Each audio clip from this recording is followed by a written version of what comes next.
Hello, I am Mayor Betsy Nash, and welcome to the April 28th regular City Council meeting. This is a hybrid meeting with City Council, city staff, and members of the public participating virtually and in the City Council chambers. Please note, public speaker time may be limited if there are more than 10 speakers on an item. We will also ask that if you are in person, please submit your speaker cards for all agenda items to the city clerk at this time. Tonight, we have in-person interpretation services available. Please visit the table in the back for a headset. For those in virtual attendance, please note that there is a globe icon near the hand feature on your screen. Our interpreters this evening are Maya Fonseca, Angelica Villagran de Gonzalez, Ricardo Delgado, Angela Thielen. Thank you all for your time and services today. Buenas noches. Esta noche contamos con servicios de interpretación en persona. Por favor, acérquense a la mesa de atrás para obtener unos audífonos. Para aquellos que están asistiendo virtualmente, tengan en cuenta que hay un icono de un globo terráqueo cerca de la función de la mano en su pantalla.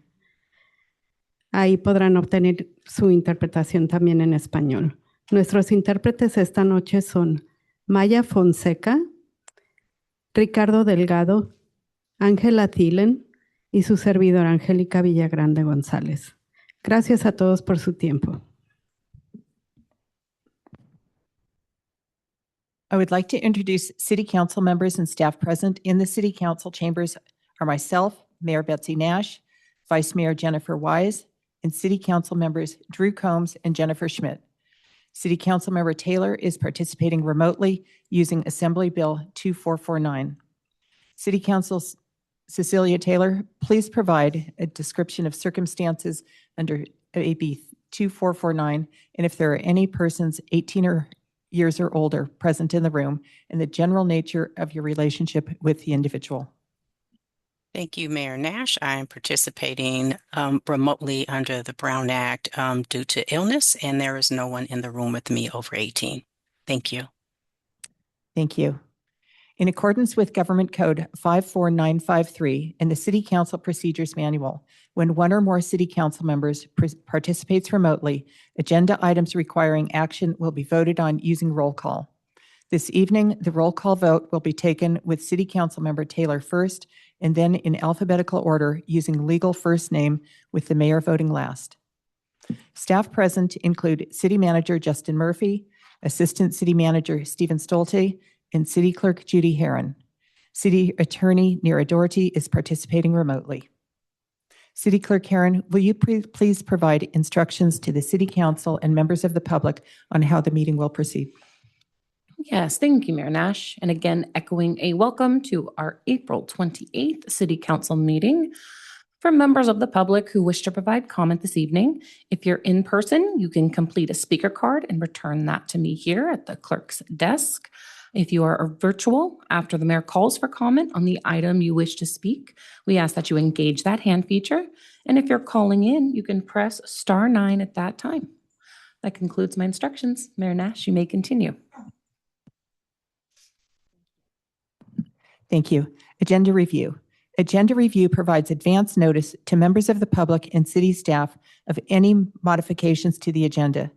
To ensure staff are available and prepared, will the City Council have any questions or comments on the consent calendar or informational items? All right, City Clerk Herron, how many speaker cards have you received for H1, California Fire Code Resolution, H2, Slow Streets Program, H3, Caltrain MOU, and I1, Master Fee Schedule? Thank you, Mayor Nash. We have received one card for item H2 related to slow streets and one card for our public hearing I1 on the master fee schedule. Thank you. Does the City Council desire to modify the order of any agenda item? All right. I would like to bring item M, City Council member reports, after item E, presentations and proclamations. We'll now go to public comment. Under public comment, the public may address the City Council on any subject not listed on the agenda. Each speaker may address the City Council under once under public comment for a limit of 3 minutes. Speaker time will be limited if there are more than 10 speakers. You are not required to provide your name or city of residence, but it is helpful. The City Council cannot act on items not listed on the agenda, and therefore, the City Council cannot respond to non-agenda issues brought up under public comment other than to provide general information. City Clerk Karen, please call for general public comment. Yes, thank you, Mayor Nash. So at this time, any member of the public who wishes to provide comment for items not on tonight's agenda, if you're in person, return those speaker cards. Virtual, engage that hand feature. Calling in, please press *9 now.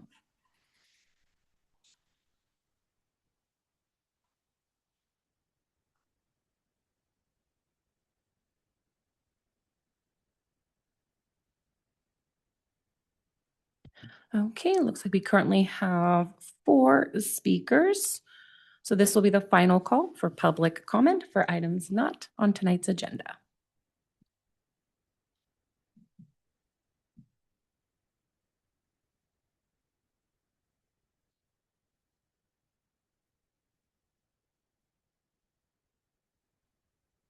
All right, our first speaker will be Pete Colby.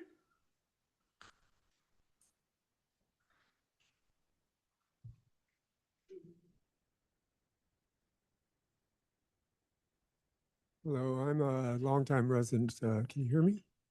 I've been living in Menlo Park a long time. I just wanted to say something about the people from out of town who are here recording interactions on YouTube with their cameras in front of stores. And I just want to emphasize that I believe in the Constitution that freedom of speech did not involve people holding items in their hands and confronting others that are on their regular business. I think freedom of speech has a lot to do with the interactions we're used to with people that greet each other and pray and whatever. But I think just the fact that they're using items that are commonly used nowadays in terms of tech, if you have your hands busy, you can't really be saying you're just using your speech. So I felt confronted by that, and I'm grateful to our newspaper for letting me see it in a more close-up way. Thank you. Our next speaker will be Liam Gooch, followed by Adina Levin.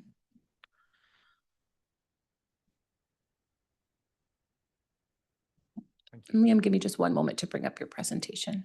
Thank you. While she's bringing up the presentation, I want to start off by thanking you so much for all of the work and the thought that you've put into the Slow Streets program. I know that it's been a heavy lift and really appreciate everything that you've done.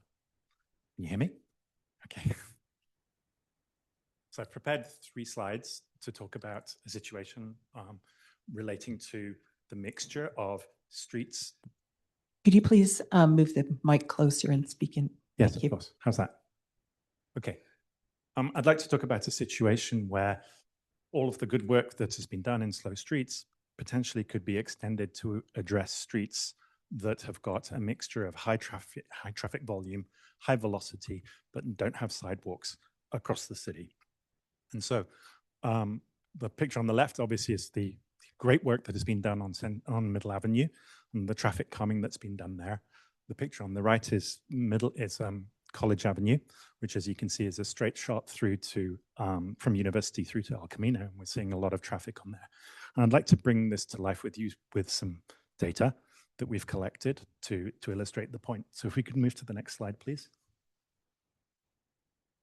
So this is data that was collected over the period of 1 month. And this looks at a particular week in that month. And you can see across the horizontal axis, Monday through Friday, and on the vertical axis, speeds. And it's a whisker box plot. So the bottom of the box is 25th percentile. Top of the box is 75th percentile. The blue line is V85. And the red dotted line is 25 miles an hour. And then you can see the top of the whiskers are the extremes of speeds that we saw. So the highest speeds and the lowest speed. And you can see that we're seeing speeds that are going from regularly over V85 of over 30 miles an hour in the 25 zone, and we're seeing speeds of up to 35, 36 miles an hour on a regular occurrence. And this is in a traffic volume that's now reaching between 800 and 1,000 vehicles a week. Next slide, please. This is an analysis by time of day, showing on the left vertical axis the V85 speed, on the right vertical axis the number of pedestrians and bicycles that are going down the street. And as you can see, we're going through a time where there's two toxic periods in the day. First of all, in the morning, you can see V85 speeds getting to 32, 33 miles an hour when there's 100 people and bikes per hour using the street. And then in the afternoon, you can see a much higher level of foot and other vulnerable traffic and speeds that are still 28 miles an hour. So our ask is that the city please consider adding a vulnerable road user pedestrian in roadway exposure criteria to the slow streets, to use AB 43 to lower speeds where vulnerable users are present in these kind of streets where there's no sidewalks, and to authorize a 90-day quick build pilot using signs, striping, and flexible bollards to address this problem. Thank you for your attention.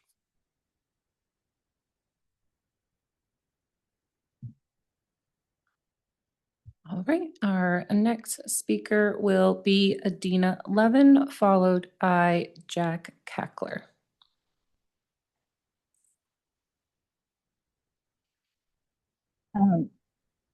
Good evening, Mayor and council members.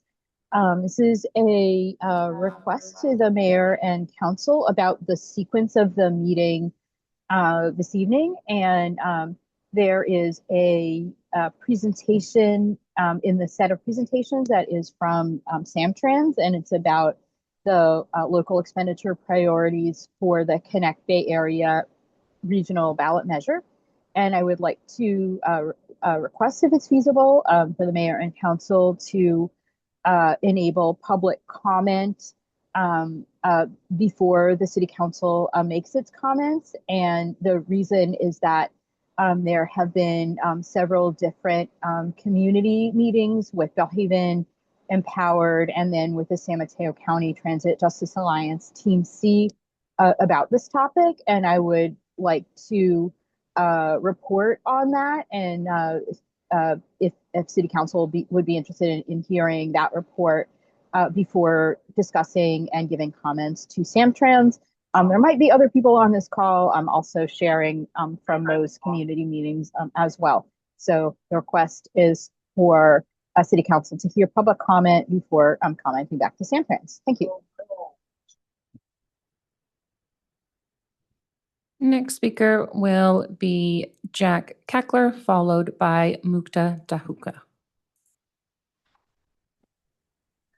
Hello, this is Jack. Thank you so much for having me and for your time. Yeah, I wanted to share kind of two interrelated thoughts, and I would love the council's thoughts on this. I saw there was a proposal to raise some funds by adding some fees to newspaper kiosks and other things. And the main thing I'd like to address, I've sent some records requests and other things about there is a new it is a recycling station. We're in West Menlo Park at the Safeway up here. I know there's one at the Safeway down by El Camino as well. The company that makes it is called Olins.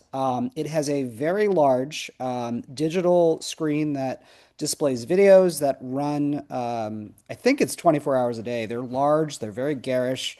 It's right in front of a parking lot where a lot of kids are walking. A lot of cars are driving. It's distracting. Billboards generally aren't allowed. And at least I have not seen any evidence that Safeway or Olins has filed for an exemption from the normal Menlo Park policies on exceptions to signage. So I don't think it's appropriate for this area, and I don't think they've filed the right permits to have that there. What's interesting also is if you look at their website, the way they pitch themselves to investors, it's very much an ad platform first that has a little, social responsibility component of sometimes doing a little bit of recycling. And the way it works is that you can bring in cans and get a little bit of money for a few hours a day, but the ads are displayed constantly regardless.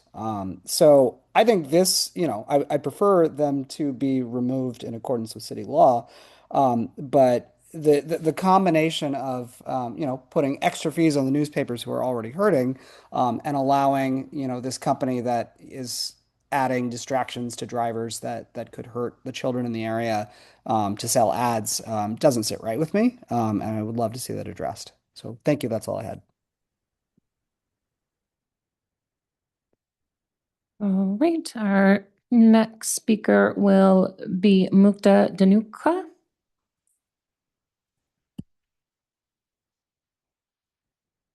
Thank you. Good evening, council members and the members of the city. I'm here to follow up on the topic that I raised in my last attendance here with the council. So I filed a habitability complaint, which included several things, including heating. Um, the code enforcement visited the unit after a month of complaint. And the landlord was given a deadline to complete maintenance today.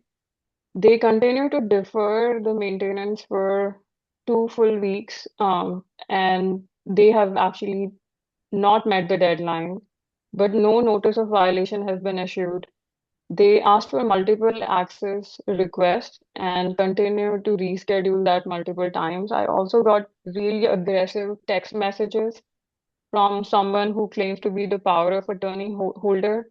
Things like, I will deal with you in the old-fashioned way and your life is going to get way worse, which is very intimidating and also surprising given that we live in one of the best places in the world, where we are supposed to be a little bit more civilized than other.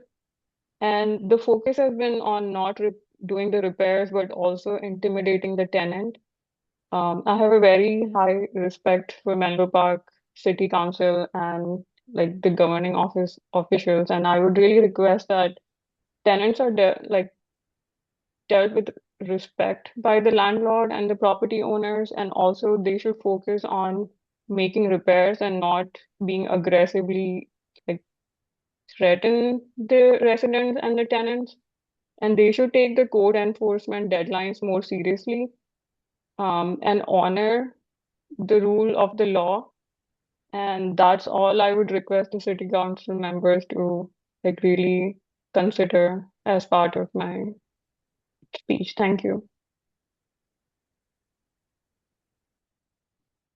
Okay, seeing no further hands or cards. Mayor Nash, you may continue. Thank you. We're now going to presentations and proclamations. We have 3 proclamations and 2 presentations this evening, and the City Council is going to come down for the presentations.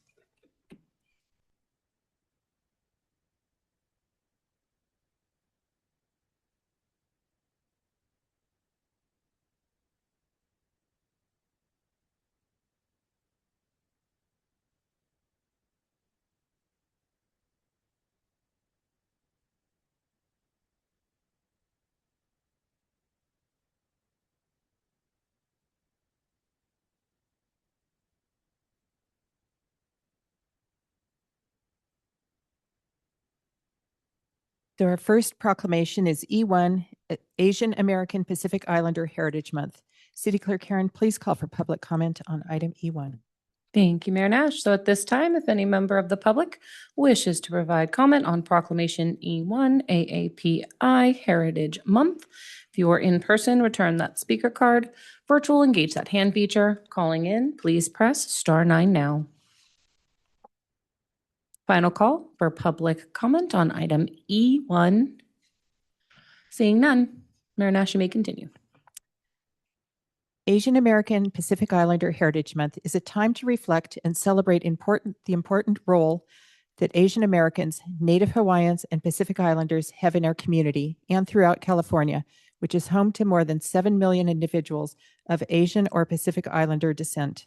The 2026 theme, Power in Unity, Strengthening Communities Together, highlights the importance of leveraging collective power, telling stories, and building bridges in our communities. We would like to invite OCA Asian Pacific American Advocate Board Member Billy Chow to accept the proclamation.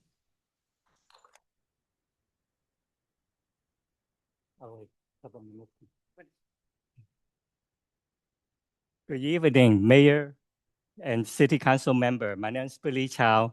I'm a board member of the OCA APA Advocates San Mateo chapter.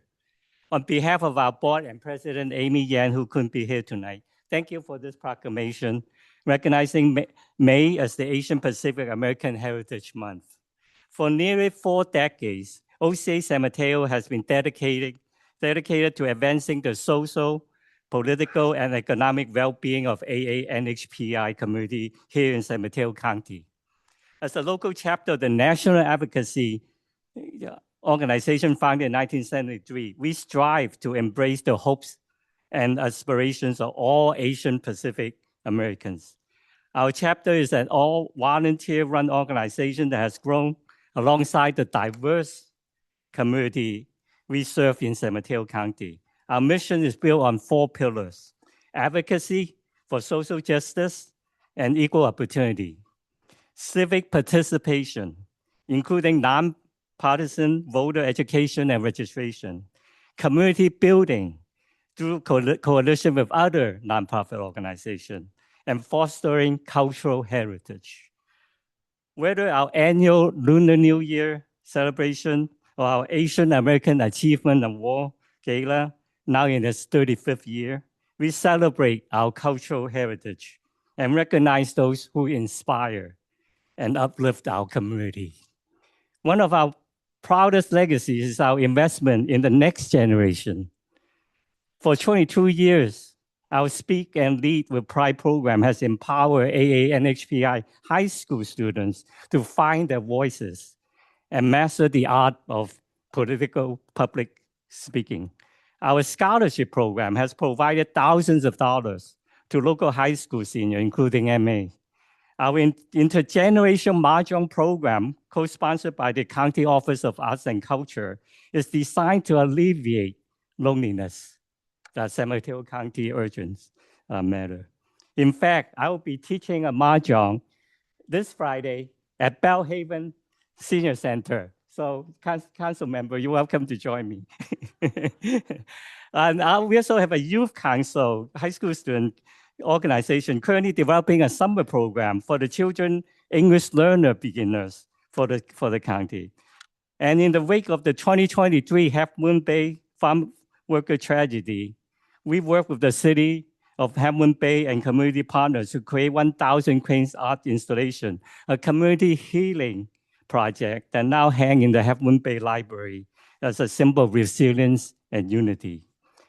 This proclamation is not just a recognition for a month, it's a recognition of the enduring contribution of the AA-NHPI community to the fabric of Menlo Park and San Mateo County.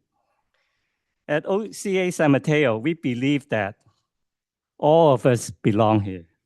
We look forward to continuing our partnership with the County and City of Menlo Park to ensure a fair, just, vibrant environment for all residents. Thank you again for this honor.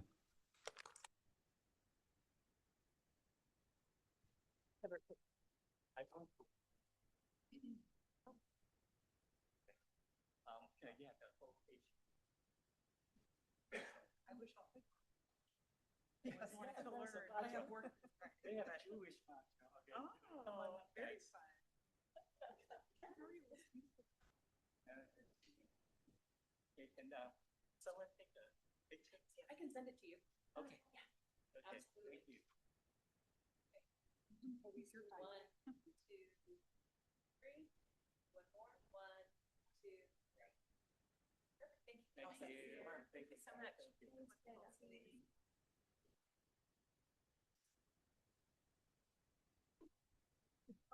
Yes, That was mine. Read it.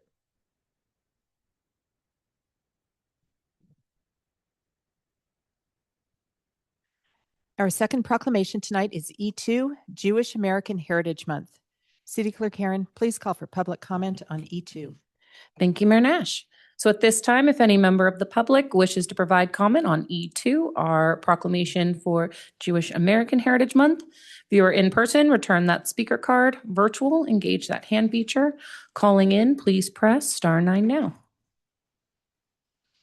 Currently have one speaker, so this is the final call for public comment on item E2. Okay, inviting Adina Levin.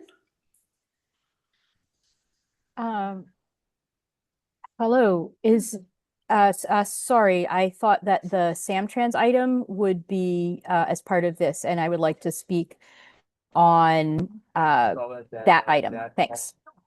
Okay, and that will be item E4, so we'll come back to that one. Thank you. Mayor Nash, you may continue. Jewish American Heritage Month highlights the lived and historical experiences of Jewish Americans who have played vital roles in civil rights, science, literature, public service, and more, often overcoming systemic anti-Semitism and social challenges. With this proclamation, we celebrate the rich and complex identity of Jewish Americans shaped by faith, culture, history, and resilience. We would like to invite Chief Community Officer at Jewish Silicon Valley, Rabbi Hugh Sid Valencia, to accept the proclamation.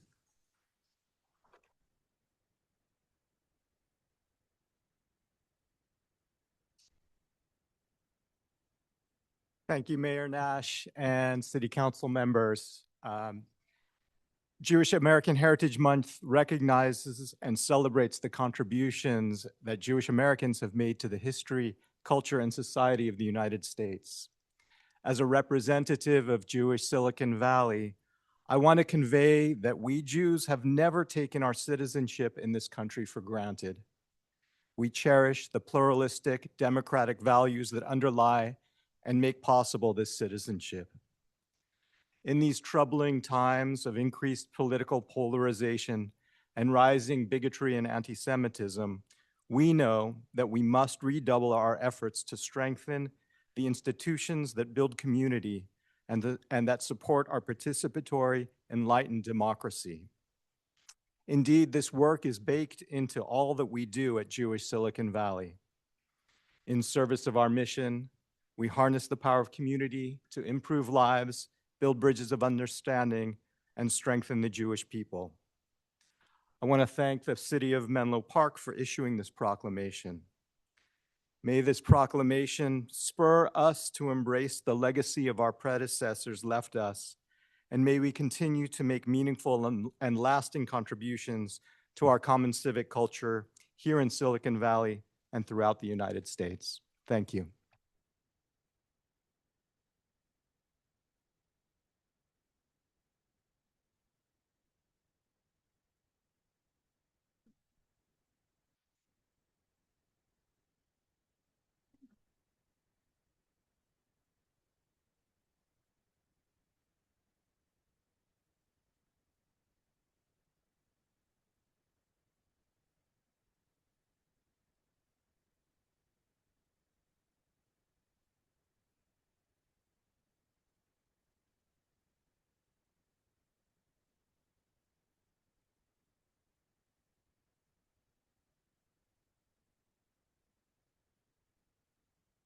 Our third and final proclamation is E3, Bike Month. City Clerk Karen, please call for public comment on item E3. Thank you, Mayor Nash. So at this time, if any member of the public wishes to provide comment on E3, Bike Month, if you are in person, return that speaker card. Virtual, engage that hand feature. Calling in, please press *9 now. Currently have one speaker, so this will be the final call for public comment on item E3 for Bike Month. Inviting Catherine Dumont. Hi, good evening, Mayor and Council. This is Catherine Dumont. I'm a resident of Linfield Oaks, and I'm on the Housing Commission, but speaking as an individual tonight. Just want to thank the city for the proclamation on Bike Month. I'm a bicyclist since childhood, and my last 6 years here in Menlo Park, I've seen such great improvements, additions of bike lanes, on Middlefield and Ravenswood. I've seen appreciate the bike rack survey that was done by the Complete Streets team, and the outreach that's been happening here. We can always do a lot more to protect those of us from 6 to 60 and more older out on our bikes. Keeping cars off the road and getting to school, getting to work, getting to shopping. And just want to encourage you and thank you for everything you've supported since I've been here, and looking forward to more safer biking for all in the future. Thanks. Okay, seeing no further hands or cards, Mayor Nash, you may continue. National Bike Month is a time to celebrate and acknowledge the many ways that bicycling benefits both personal and public health and happiness. The City of Menlo Park is partnering with Silicon Valley Bicycle Coalition to celebrate Bike to Wherever Days from May 14th to May 16th. This event encourages people to ride their bikes to work, errands, recreation, visiting friends and family, and other everyday destinations. Thursday, May 14th is Bike to Work Day. To celebrate, the City of Menlo Park will be hosting 5 energy stations from 7 a.m. to 10 a.m. There will be snacks, water, and bicycling accessories to support and encourage people biking. To learn more, please go to menlopark.gov/Bike Month 2026. We would like to invite Complete Streets Commissioner Meredith Bergen-Bailey to accept the proclamation.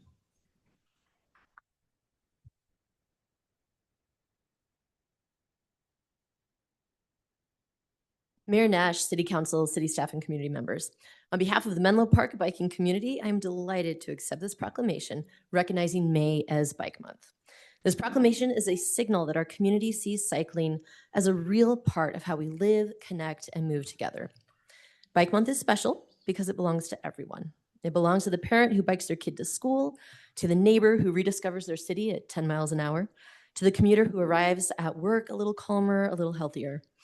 And to the folks who are currently just thinking about it, maybe this May is it for you.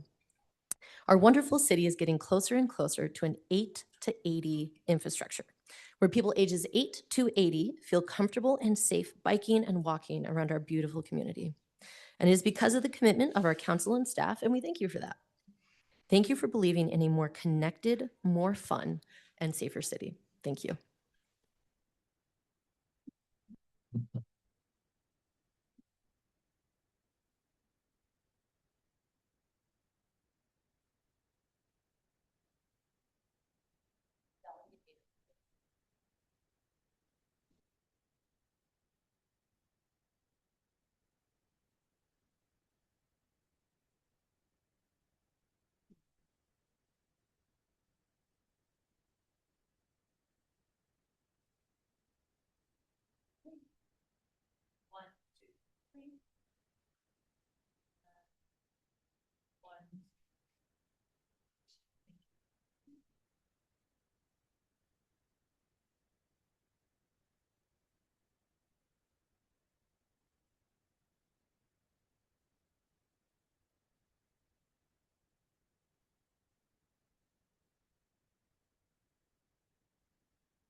So our first presentation for this evening is E4 SamTrans SB 63 Local Investment Plan.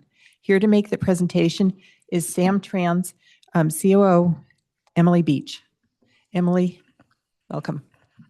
Thank you so much, Mayor Nash, members of the City Council. It's really an honor to be here tonight. First of all, thank you for your public service and providing me an opportunity to present on behalf of the San Mateo County Transit District. I'm Emily Beach, the Chief Communications Officer, and I'm here representing SamTrans tonight.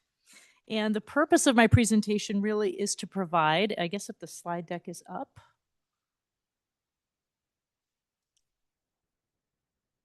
Got a few slides for you this evening. Really a brief update and seek your feedback on our public education and outreach efforts related to a potential transportation revenue measure that could appear on the November ballot. The measure, if it makes it there, will be called the Connect Bay Area measure. And tonight, I just want to provide an overview about what it could mean to San Mateo County, and most importantly, how the City Council and also members of the community, your constituents, can help shape some of the funding that would come back here to San Mateo County. We've got a brief agenda. I'll provide a general overview of what the measure is, what it means, but really focusing on the second to last bullet, which is called the Local Investment Plan for San Mateo County. If the measure makes it to the ballot and passes, there is a relatively, compared to the entire measure, small portion that would come back returned to source here in San Mateo County. And the San Mateo County Transit District, which is governed by the SamTrans Board of Directors, would administer those funds. And so the reason we are out doing this outreach effort is to help get community feedback on how those local return to source funds that the transit district would administer could be spent here in San Mateo County. Little bit about SamTrans. We provide comprehensive mobility services here in San Mateo County. Many of you know our buses that transport 10 million riders a year here in San Mateo County. I know Menlo Park has a special place in their heart also for our Ride Plus service over in Bellhaven, but we provide paratransit services and shuttle services, and we are celebrating our 50th anniversary this year, so we're really proud of that. The rider profile, just what I want to call out. Oops, I think I skipped. Sorry, my buttons were getting pressed too quickly. Most importantly on this slide, our rider profile. It really shows what essential service that SamTrans bus is for people in San Mateo County. 94% of our riders are considered low income according to our county standards. 80% of our riders who use SamTrans either do not drive, do not have a license, or do not have access to a car. So truly essential service. The Connect Bay Area measure is legislation. It was created by legislation you may have heard of in the news, SB 63, that worked its way through Sacramento last year. And the overall purpose of this measure was really to help the big four transit operators who are facing very large operational deficits prevent major service cuts. That's the whole reason the legislation existed. Those big operators carry a combined millions of riders here in the Bay Area every year. That's San Francisco Muni Service, AC Transit, BART, and Caltrain. Those are the big four. There are some additional funding. There is some additional funding in the measure for some other smaller East Bay operators that are facing deficits, some other rider enhancements, but really the whole driving force behind the Connect Bay Area revenue measure, if it makes it to the ballot, will be to help prevent service cuts on those major operators. Those operators will be telling their own story, the reason why they find themselves in this position. Overall, the big picture is that commute patterns have shifted a lot post-pandemic. Revenues really depend on ridership, and a lot of that ridership with people working from home has not returned the way it did back in 2019. Many of those one-time bridge funds that were provided by the federal government or the state government post-pandemic have disappeared. And there are, particularly for the rail operators, huge fixed costs that are associated with providing those services. But regardless, that's not the purpose of this presentation tonight. They need some stable funding. They will tell their own stories in the year ahead. What we are focused on tonight is this local investment plan. But big picture about the Connect Bay Area measure, it envisions a 14-year half-cent sales tax, so a little bit shorter than many sales tax measures that are sometimes 20 or 30 years. It is a regional effort, so it's not just happening in San Mateo County. The district is comprised of 5 counties to bring in revenue that could, lift all boats. Those counties that are affected are, yes, San Mateo County, Santa Clara County, Alameda County, and Costa Concha County. And in San Francisco County, the sales tax is proposed at a full 1 cent as opposed to a half cent. Every year, if this measure passes, it would generate approximately $1 billion a year to lift up public transportation. It has accountability and oversight provisions, and the pie that is shown in this graph shows what it's attempting to visualize is that 63% of the measure going to fund those major operators is prescripted by the state legislature. It's already in the legislation. But that blue pie, the 33%, are those return to source funds coming back to 4 different counties. And those counties are Santa Clara, San Mateo, Contra Costa, and Alameda County. This measure is not being placed on the ballot by any government agency. It is working its way through a citizens initiative signature gathering process right now. So it remains to be seen what happens. If it does make it to the ballot, it would require a 50% plus 1 vote, majority vote to pass. And approximately the slice of that $1 billion pie that would come back, Caltrain's deficit would be fully addressed in the measure. There would be some funding for BART, there would be some funding for Muni, but here in San Mateo County and for SamTrans, there would be approximately $50 million a year of return to source funds. Those funds over the course of 14 years could equal about $700 million for the county, again, administered by the SamTrans Board of Directors. There are some guardrails. The legislation says that it must be used for public transportation. It could be used for operations or capital. It can be used in some cases for pavement repairs, but those pavement repairs are only on eligible roads if there is fixed route transit service, like a regularly scheduled bus. So the point of our outreach right now is to help get community feedback for how the SamTrans board is requesting what the community members would like to see that funding, if it does come back to the county, spent on. A little bit of context of some additional funding that we do have in San Mateo County, thanks to the voters.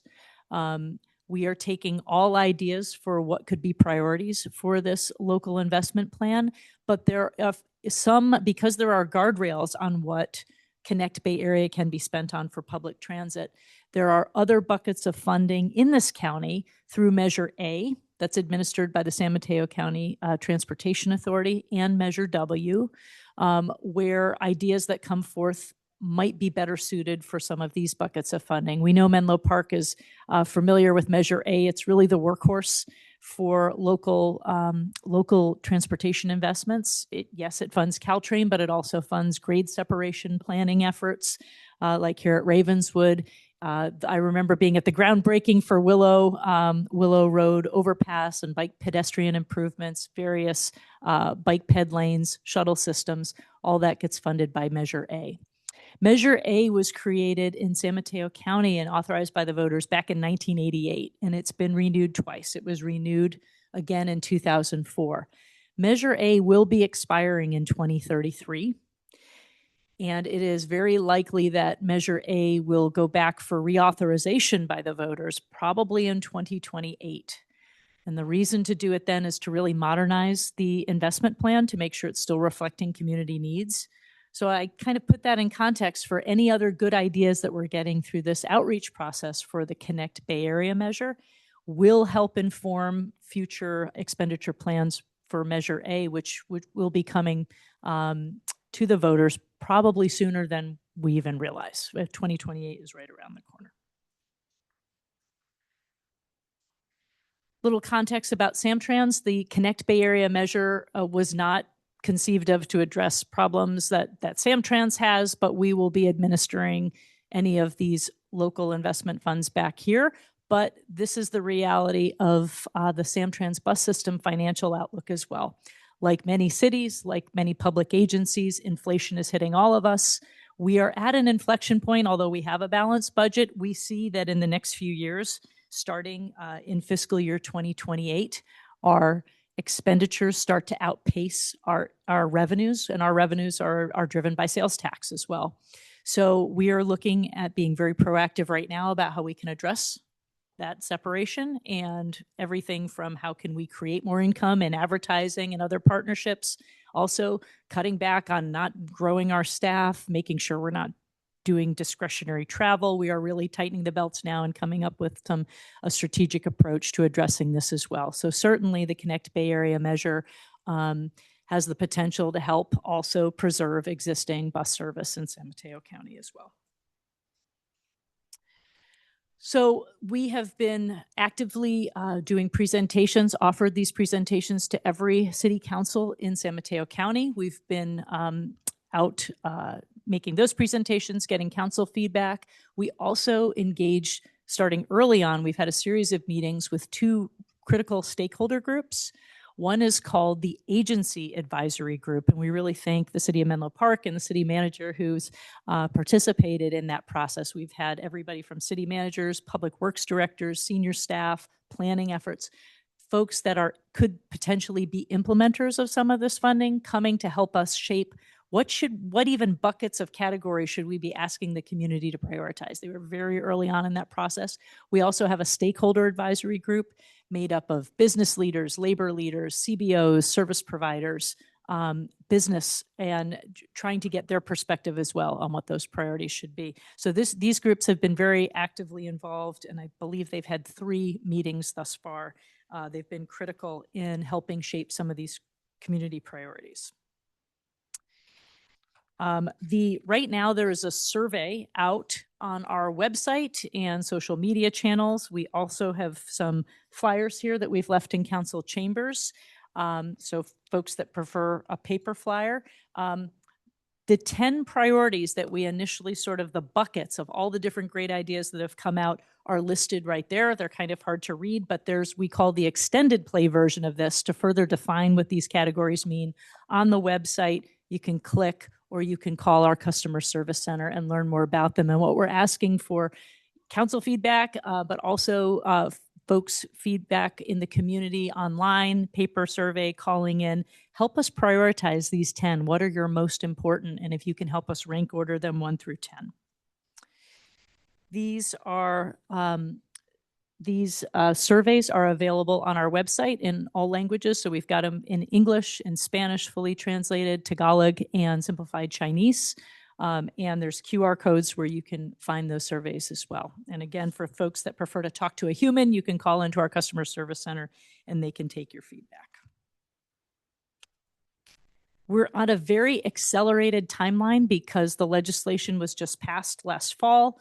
We had to get a team together to help us create an investment plan, and we are aggressively trying to gather all this community feedback because we are looking to go to the board of directors for an initial pass at what that local investment plan might look like at the May 6th SamTrans board meeting a week from tomorrow. And with the goal of continuing to get some feedback, refining it, and then having the board adopt a local investment plan by June, because we want to make sure that if the measure is going to the ballot, that at least San Mateo County voters would know what the vision would be here in San Mateo County for those return to source funds. So it's a very aggressive schedule, and the team's been working very hard to get as much feedback as possible. So the plug again is in this presentation, there's a hyperlink you can get directly to our website. You may have seen the information out on our social platforms, but we look forward to getting as much feedback as we can. The survey will close on April 30th, so it's coming soon. And again, there's a phone number there if people prefer to call in as well. So anything the city could do or the council members could do to help amplify this information, the more feedback we can get from folks in Menlo Park, the better. So with that, I think that's my summary. I'm happy to take questions, whether it's now or during or comments. Happy to have a dialogue, and We're always available after the meeting if you have further thoughts as well, and we really encourage everybody to take the survey. Thank you so much. City Clerk Karen, let's call for public comment now, please. Thank you, Mayor Nash.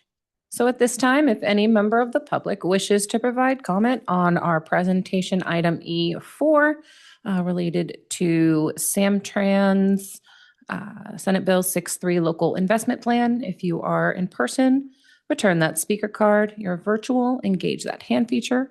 Calling in, please press *9 now. Currently have 3 speakers, so this is the final call for public comment on item E4. All right, and our first speaker will be Adina Levin, followed by Brian Schmidt. Hello, good evening, Mayor and council members and staff and visiting SamTrans presenters. Thanks very much for presenting about this really important ballot measure. And, before getting to the extremely important topic of the $50 million a year of the locally controlled funding for SamTrans, I wanted to speak at a high level about this ballot measure and its broad importance to the city. The public transit, including Caltrain and also BART, are in the major transit network that serves the city, including where people are coming from and where people are going to.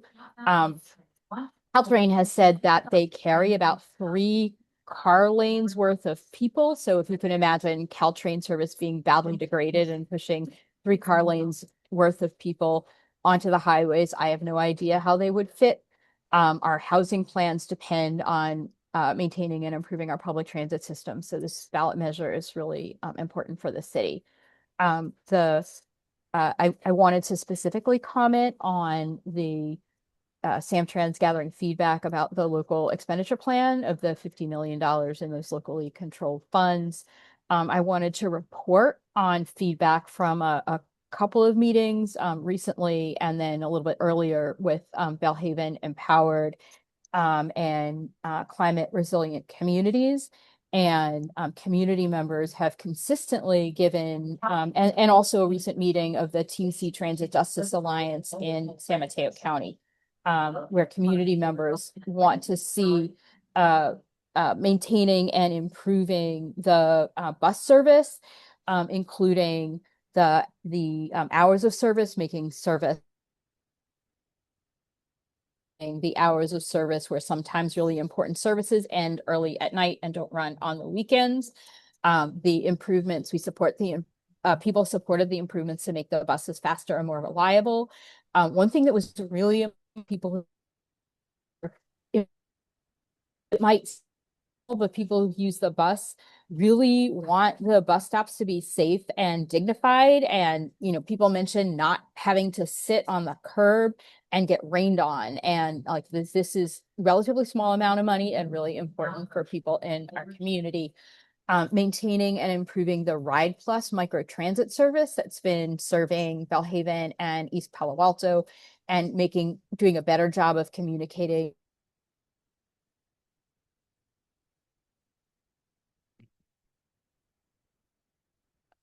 Tina, we might have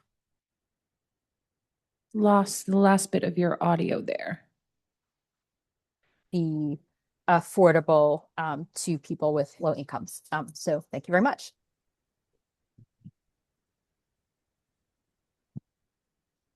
Okay, our next speaker will be Brian Schmidt, followed by Catherine Dumont.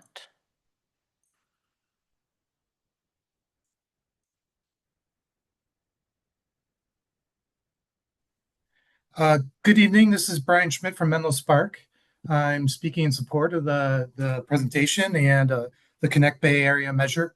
Menlo Park has been supportive of this from the beginning of the legislation. We think it's critical to the community and to the broader area where we have an opportunity with this to upgrade public transit. And in the absence of this, public transit is going to be greatly negatively affected. Menlo Park has participated in stakeholder group process, and we think there's a lot of opportunities for Menlo Park in particular to benefit from this. I also want to call attention to its overlap with Menlo Park's approved climate action plan. The goal number 2 of those 6 goals is to decrease gasoline sales.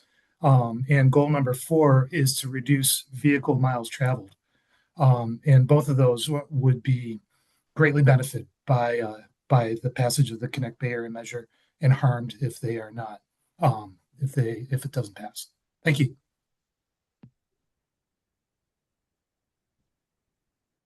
Next speaker is Catherine Dumont.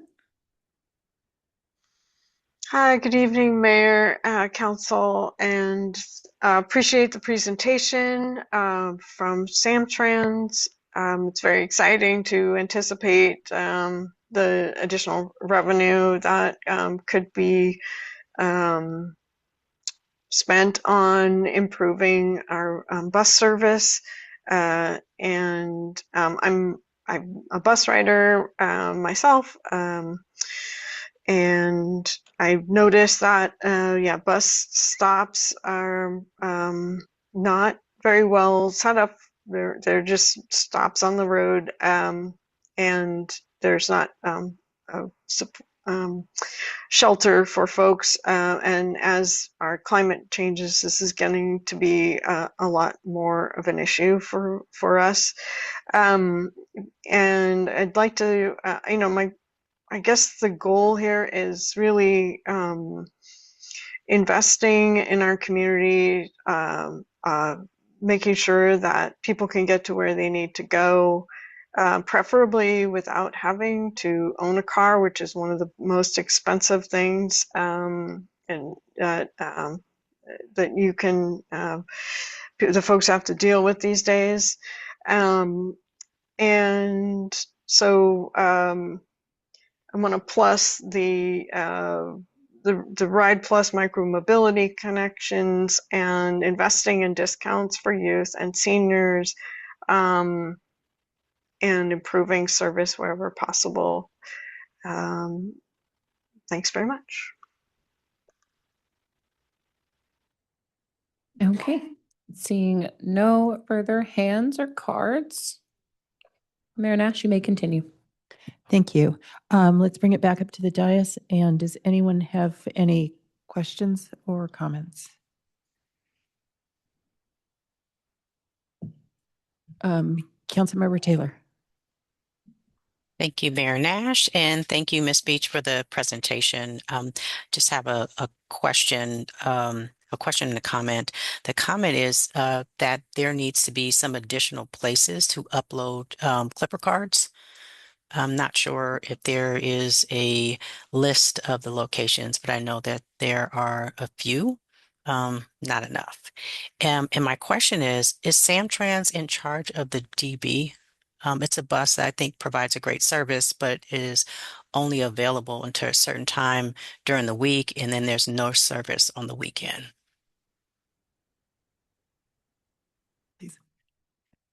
Thank you, Councilmember Taylor. The DB, I'm assuming you're the Dumbarton Express.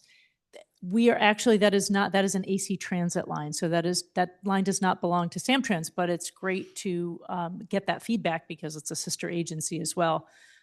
Certainly the Connect Bay Area Act would put a lot of funding injecting into AC Transit as well. They're one of the big 4 operators. We are hearing during a lot of this outreach that there's significant interest in additional transit lines east-west across the bay as well, even on the San Mateo Bridge. So the Dumbarton Express is certainly an important one. And I hear that you said some of the scheduling could be improved. So I'll take a note.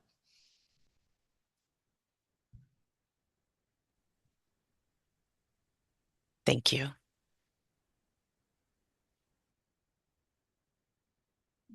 Councilmember Schmidt. Thank you, Mayor Nash. Also a question and a comment. I know this was a lot about the local investment plan, but first things first, it needs to get on the ballot. Is there information you can share about where folks can find out where to sign? Thank you for the question, but we, as a public agency, we are not participating at all in that grassroots effort. It's out of agency hands. Got it. Yeah, and I think that would probably be something that if we can figure out ways to help spread the word on that, that's really the first thing. We don't see any of this benefit until that gets on the ballot. So thanks. Thank you so much. All right. Thank you Appreciate so it. much for your time. Thanks. So our second and final presentation is E4, Peninsula Clean Energy Update. Here to make the presentation is Peninsula Clean Energy CEO, Sean Marshall. Welcome.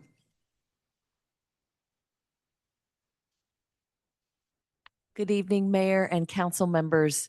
I realize that you have a lot of presentations this evening, so I will keep this brief. Do want to say thank you for having me tonight, and also just to acknowledge Mayor Nash, who is a longtime board member, a longtime service on our executive committee, and her alternate, Councilmember Wise. Thank you for your service as well. Tonight, I'm just going to run us through a couple of quick updates. This presentation tonight is also related to an item on your consent agenda related to an administrative JPA amendment that we need to make in preparation for our name change to Westlight Energy coming up in June, and I'll be talking about that in just a moment.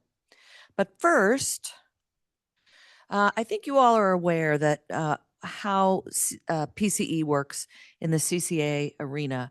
We are basically functional partners with PG&E.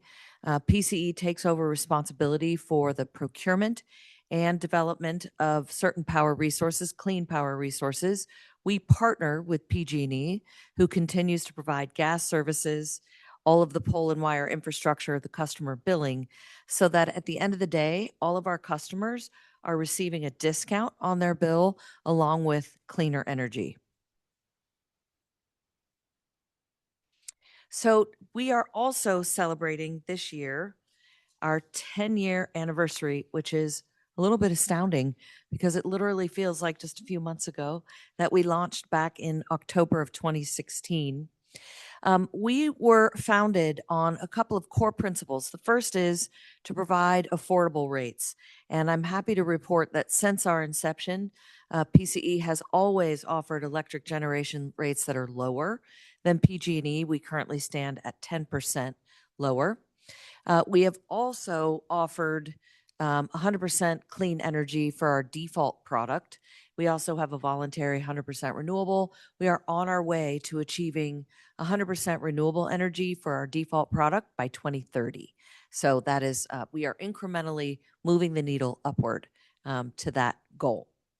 We have also invested over $3 million in kind of what I would consider economic development investment, specifically 210 chargers, EV chargers, at multifamily housing units in the city, as well as at Kelly Park. We have completed 4 Gov PV projects, meaning solar installations on public facilities. Some of those will be followed by batteries. So the projected savings over that 20-year term is $2 million in electric savings to the city. Oh, sorry, skipped ahead. So we have also really prided ourselves on being careful about rate affordability.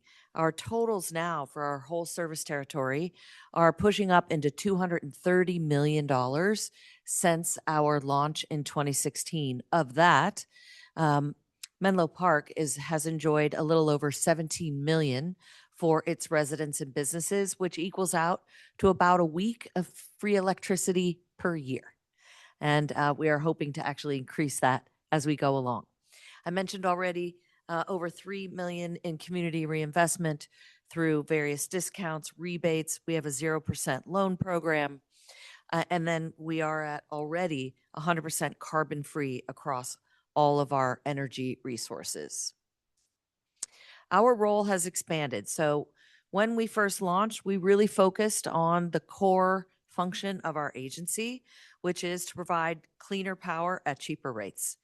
In the ensuing years, we have layered on a menu of robust customer programs and different rebates. And really now, as we move into the next decade, we're really thinking about our customers as our partners.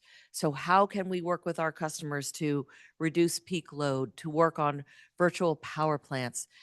We've got a microgrid happening, we think, in the southern part of the county. And so really working with the community and our customers to invest further, not only in their homes and businesses, but in our communities. So stay tuned. There's a lot coming up here in the next decade.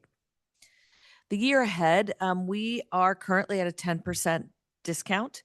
I'm not sure, to be perfectly frank, we're going to be able to maintain that all year. So heads up, it is likely that we will drop down to a 5% discount, mainly because of the significant squeeze we have from that. We have to pay an exit fee. And so that exit fee right now is very high. We have to bake that into our rate setting and then still meet all of our budget bogeys. So the plan is still to be under PG&E, but unfortunately, perhaps not at 10% for the entire year. We are rolling out a new residential solar plus storage program where our customers will have preferred terms from a third-party creditor. And then I do want to also just remind the city and congratulate you again on your award for your REACH code adoption. That was awarded in March, I think at the end of March, at the Sustainable San Mateo County event. Then more specifically, we have a number of things coming up. One moment here. Let me just get to the right page. Thank you. We have $600,000 allocated to Menlo Park schools through our GovBE building electrification program for heat pump HVAC upgrades. There are, I think, 4 elementary schools that will be installed over the next couple of years. We have almost $800,000 through a member agency grant going to the Arriaga, excuse me for the pronouncing, Family Recreation Center for an electrification project there. We have 2 more Gov PV solar projects here at City Hall and at the Corporation Yard, and continued partnership for implementation of our whole home upgrade program through a grant that the city received through the CEC. So all of that is ongoing and coming your way. I also do want to mention that we sponsored most recently Menlo Park's Love Our Earth Festival, which happened recently. I heard it was great. And Menlo Park received a $22,000 GovBE grant to fund electrification of the Bell Haven Child Development Center. So a lot of great partnership happening between our agency and your city. And I have to say, your staff is fantastic, and that's how it happens, right? So onward to the item that you have before you tonight. What we are asking for is that the council approve the JPA amendment so that we can formally transition and rebrand to Westlight Energy. You might be wondering, why would you do that? And there are a couple of reasons. Really, the most pressing reason is that for years, our customers have confused us with PG&E. PCE, PG&E, it sounds the same. We get so many customer complaints and confusion, and it was just time to fix that problem. In addition, we do have customers in the Central Valley, and so it really felt more inclusive to have a brand that not only reflected where we are here and the power of light, but also was inclusive to our other community, Los Banos, in the Central Valley. So same great agency, same mission, same team, great new name. Our ask is that you approve the JPA amendment, that you help us communicate the name change to our customers through your website, through newsletters. Our team will be in touch with your team on that. And then we are celebrating our 10-year anniversary with a number of events that will kick off this fall and run through the end of the year. So there will be a policy summit on September 30th, which should be super interesting, and a number of just community events that we will make you all aware of through Mayor Nash. So with that, I do want to say thank you for your support, and I'm happy to answer any questions. Thank you. Thank you. City Clerk Karen, let's go to public comment, please. Thank you, Mayor Nash. So at this time, if any member of the public wishes to provide comment on our presentation E5 from Peninsula Clean Energy, if you are in person, return that speaker card.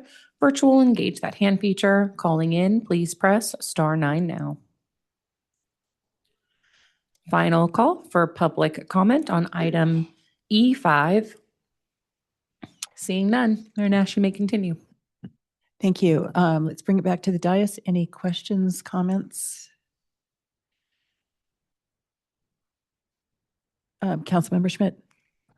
Thank you for the presentation. I wanted to kind of bring something to the foreground that is a little bit behind the scenes. So I'm fortunate, along with a number of other folks, to be part of the Superintendent's Advisory Committee for Environmental Sustainability in Menlo Park City School District. Top of mind because we met yesterday, actually. And a lot of the discussion was what PCE's partnership has done to catapult the school district forward. We're working on the first section of work was around a school bond measure, but now we've shifted to a climate action plan for the school. And that's fairly rare. Schools are still struggling to do that work. So I just wanted to say thank you, because a lot of that partnership with you and your team has created a ton of excitement, both in that school district, but also in the San Mateo County Office of Education, who's a member of that advisory committee. So even though that's a little more behind the scenes, I just wanted to publicly state some appreciation about how you're really partnering with cities and schools and making all this stuff happen. It's really having a powerful impact. So thank you. Thank you very much. Thank you. Thank you. Thank you. Really appreciate the presentation, and Absolutely. we'll be voting later. Have a great evening. Thank you. Thank you. All right, next we are going to move on to advisory body vacancies and appointments. This item is F1, consider applicants and make appointments to fill vacancies on various advisory bodies. Here to introduce the item is Deputy City Clerk Sarah Sandoval. Good evening, City Council. If you'll just bear with me a moment while I get my notes up on the screen. Okay. Good evening, Mayor, Vice Mayor, City Council members, staff, and members of the public, both in chambers and online. I am Sarah Sandoval, your Deputy City Clerk, and for item F1, advisory body vacancies and appointments, staff recommends that the City Council consider applicants and make appointments to fill vacancies on 6 of 7 city commissions. This series of appointments is part of annual advisory body recruitment, which the City Clerk's office conducts every year to fill vacancies that exist due to expiring terms, members terming out, or unexpected vacancies such as resignations. This recruitment involved an 8-week period of advertisements and announcements from February 6th to April 3rd, culminating in 56 applications received. As with previous appointments, the process as set forth in City Council Policy 24-004 is for staff to ask each City Council member for their nominations, with the number of nominations being limited to the number of vacancies. The candidates that receive a majority of nominations will be appointed. If no candidate receives a majority of 3, we will continue to ask for nominations until a majority is achieved. We will take nominations verbally by roll call vote using legal first name with the mayor going last, or if it is the preference of the City Council, we can collect nominations by any alternate method that the City Council directs. I'll just quickly note that since publishing the early release staff report for this item, Housing and Planning Commission applicant Josh Leslie has withdrawn their applications. Also, please note that applicant Jessica Bealey is currently serving a term on the Housing Commission, which expires April 30, 2028, and has applied to serve on the Complete Streets Commission. Appointment of Jessica Bealey to the Complete Streets Commission would result in an additional Housing Commission vacancy. With that in mind, staff does recommend that the City Council conduct Planning Commission appointments first and then proceed in alphabetical order from there. That does conclude my introduction. I'll turn it back over to you, Mayor Nash. Thank you. Let's call for public comment at this time. Thank you. Happy to. Thank you, Mayor Nash. At this time, if anyone in the chambers would like to make public comment on item F1, Please fill out a speaker card at the back table and return it here at the clerk's desk. If you are online, you can raise your hand using the raise hand feature at the bottom of your screen, or if you are calling in from a landline or cell phone, you can press *9 to raise your hand.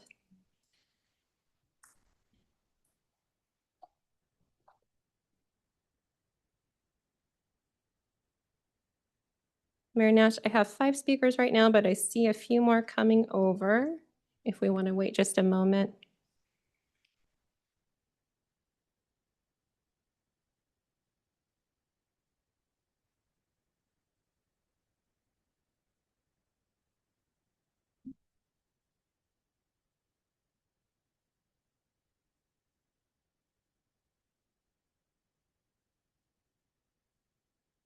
Okay, this will be our final call for public comment on item F1.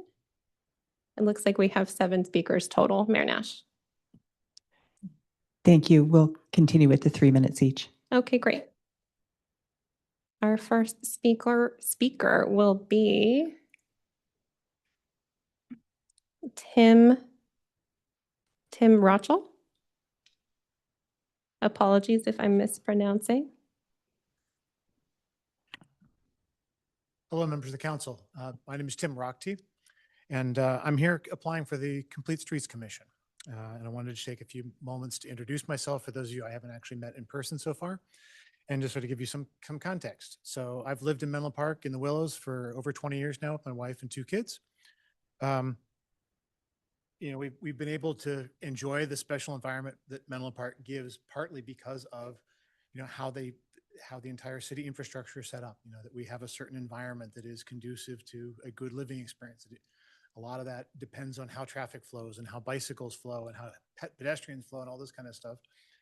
And so in looking for an opportunity to participate in the public process here, the Complete Streets Commission seemed like an ideal spot to try to participate for a couple of reasons. You know, I'll sort of reveal my bias first a little bit, that I have a fairly heavy bias towards, you know, various forms of active transportation and public transportation as key to continue that environment for the city.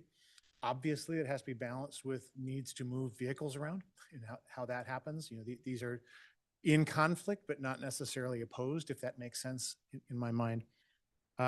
It's kind of enhanced by the fact that in the last few years, I've really taken a strong interest in the kinds of design decisions that get made in urban design to facilitate better human experiences, and the kinds of things that get done. We were talking earlier about slow streets. We were talking about, you know, bicycle month and trying to encourage people to use more. We've had the transit agency in talking about how if we don't fund it, we have some problems there, and what that'll do to automotive traffic on the streets. So it's really just an opportunity to participate in that whole process.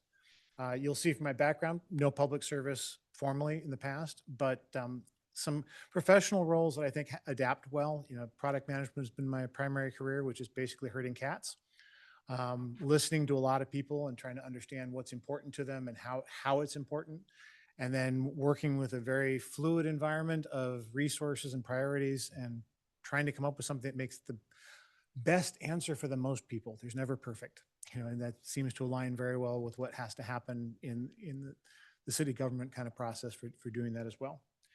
So I just wanted to take that moment to introduce myself, not use up too much more time, and hope we get to work together in the future. Thank you for your comment. Our next speaker will be Nabil Saad, followed by Bob Hubble.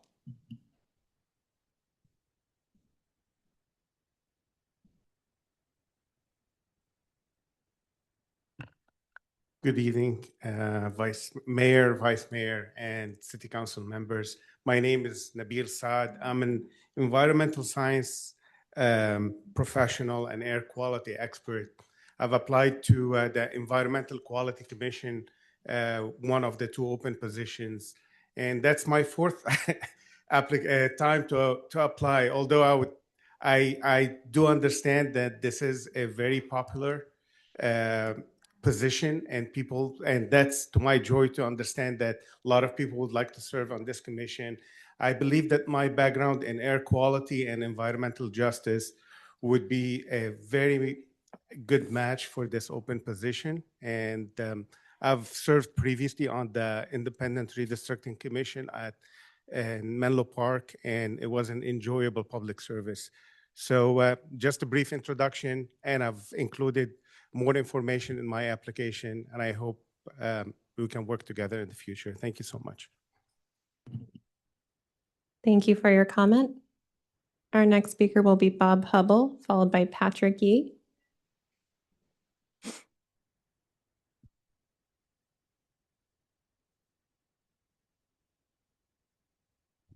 Hello, Menlo Park City Council members. I'm Bob Hubble, a 30-year Menlo Park resident, and I'm very excited about the opportunity to serve on a city commission as a way for me to contribute to my community. I've gotten to know many of you through my support of our excellent Menlo Park Aquatics program. However, I've also been active previously building support in my neighborhood for traffic mitigation measures, safe routes to schools, and sidewalk improvements. While I applied to both the Housing and Parks and Rec commissions, I'm most interested in serving on the Housing Commission. I think that there may be some confusion because it showed Parks and Rec on the staff report. So just to be clear, I think that Housing Commission is better suited to my skills and interests. I'm a versatile business professional with over 45 years of experience ranging functionally from accounting, finance, and legal to sales and marketing. I'm a keen negotiator and consensus builder with a proven track record of successfully navigating challenging situations and finding balance among competing priorities and interests. Because of this, I believe that the Housing Commission would be a better fit for me, and I am very excited about it. I look forward to helping our community to develop sustainable and affordable housing and improving the quality of life for all of our residents. So thank you for your consideration, and thank you for your service to our community. Bye-bye. Thank you for your comment. Our next speaker will be Patrick Yee, followed by Brittany B. Goodwin. Good evening, council members, city staff, and fellow neighbors. My name is Patrick Yee, and I'd like to briefly express my interest in serving on the Housing Commission. As a young professional, recent father of two, renter, and hopeful prospective homeowner, I greatly appreciate the high quality of life here at Menlo Park. I've lived in Menlo Park proper for 3 years, and before that, 13 years in Palo Alto, and unfortunately, I've seen how the housing situation has made life more challenging for young professionals like myself, starting off their young careers, and also for future families. The city has plans to add more housing at all income levels, and I hope to help keep the city on track with its goals and accountable to its goals, not just for the current cycle, but also looking further ahead to the following cycle. Housing takes time to build. Having spoken with a couple council members, I've learned that housing is a complex issue. States, local considerations, many political considerations, economic considerations. And I hope to learn through this experience and share my learnings with my fellow neighbors so that they can help make progress on this housing situation. So I'd be excited for this opportunity, and thank you very much for your consideration. Thank you for your comment. Our next speaker will be Brittany B. Goodwin, followed by Justin Van Buren.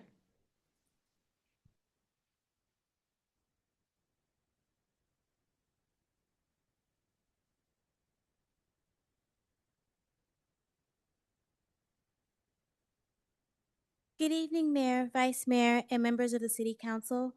My name is Brittany B. Goodwin, and I'm a resident of Menlo Park, here to speak in support of my applications to the Environmental Quality Commission, the Housing Commission, and the Parks and Recreation Commission. I want to start by saying how much I appreciate this council's commitment to maintaining active, engaged advisory bodies. These commissions are where policy meets community, and I believe that gap between technical planning and real-world impact is exactly where I can contribute the most. As a volunteer with climate-resilient communities, I've spent meaningful time working at the intersection of environmental advocacy and neighborhood engagement. That experience has shown me that the best climate solutions aren't just ambitious, they're equitable. They protect the residents who are most vulnerable to heat, flooding, and poor air quality, not just those with the resources to adapt on their own. That's the lens I would bring to the Environmental Quality Commission. My first preference. Menlo Park has set strong climate goals, and I want to help this council ensure those goals translate into tangible community-level outcomes. I'm especially interested in advancing nature-based infrastructure strategies, tree canopy expansion, permeable surfaces, green corridors, solutions that are cost-effective, ecologically sound, and improve public health for every resident. On the Housing Commission, I understand the weight of the work, balancing state mandates, protecting the integrity of our below-market rate program, and ensuring that housing decisions reflect both fiscal responsibility and the long-term character of our community. I'm committed to being a thoughtful steward of those priorities. And on Parks and Recreation, I'll be honest, this one is close to my heart. Parks are not just a luxury. They are climate infrastructure. They are public health infrastructure. They are where neighbors become a community. My CRC experience has reinforced how critical our parks and green spaces are for managing urban heat and building resilience, and I would be honored to help shape their long-term vision. Across all three commissions, my goal is the same: to show up prepared, to listen carefully, and to advocate for strategies that are high impact, fiscally sound, and genuinely inclusive. I recognize that appointments are competitive, and I'm grateful for the council's consideration of my applications. Whatever the outcome tonight, I remain committed to this community and to the work of making Menlo Park more resilient, more equitable, and more connected for every neighbor. Thank you for your time and for your service to our city. Thank you for your comment. Our next speaker will be Justin Van Buren, followed by Sumi Hackman.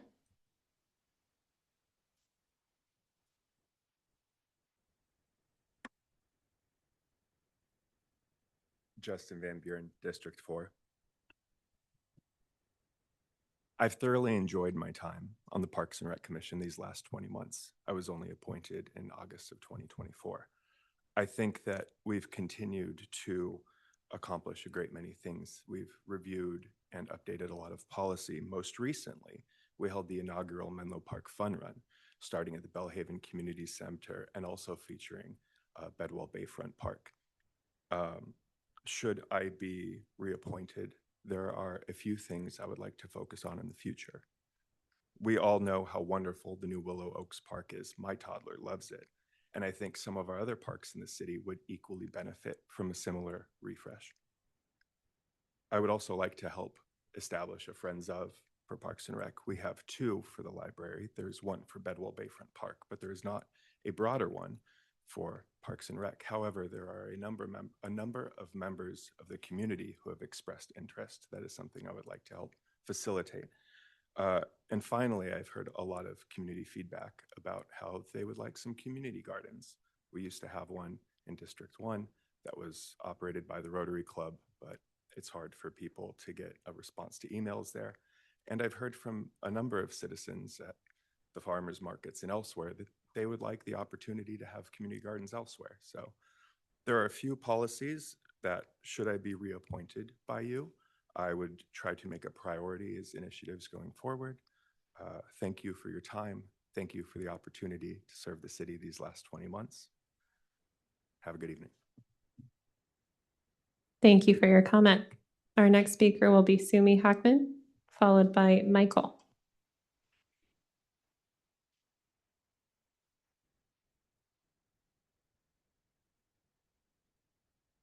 Hi, I'm Sumi Hackman. I have lived in Menlo Park for over 15 years and now have 3 young children that we're raising in the city.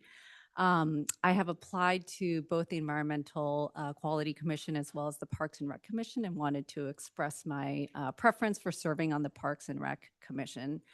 As a longtime resident now raising kids here, I've come to just really deeply appreciate firsthand how wonderful our Parks and Rec facilities and programs are, and it really makes living here just an incredible place to be. So I'm very eager to serve the community here.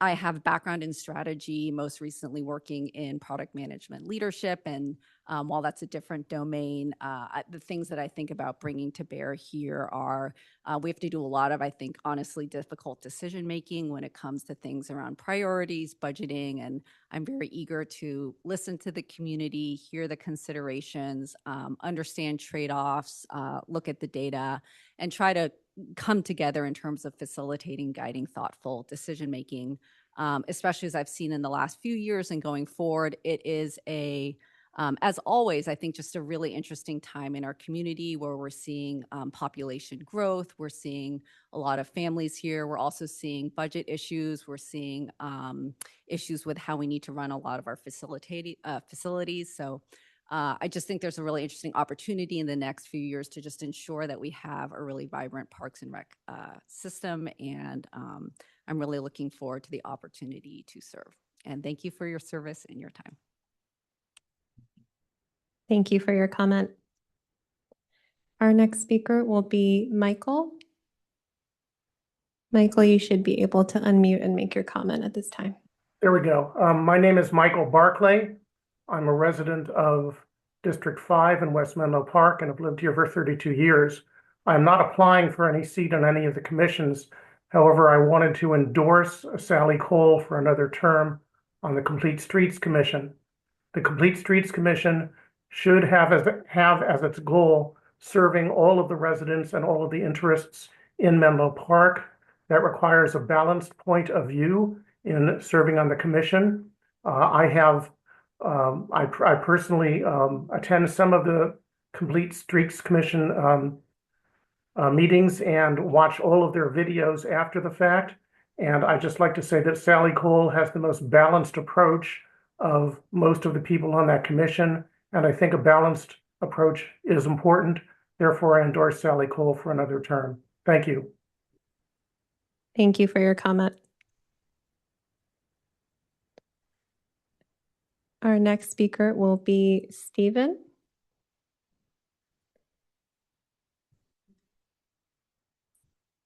Stephen, you should be able to unmute and make your comment at this time.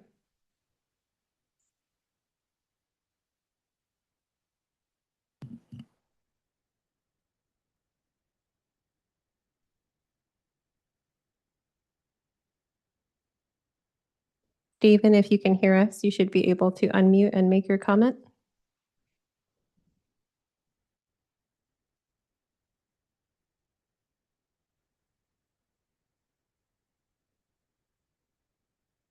Mayor Nash, if you'd like, I can lower this hand for now and let you know if it comes back up. We're not able to hear the audio at this time. Thank you so much. And I guess in the meantime, I see several other applicants out in the audience, and I'm wondering if anyone wants to stand up and just state their name, not beyond that, but just to let us know that you're here. Please feel free to do that now.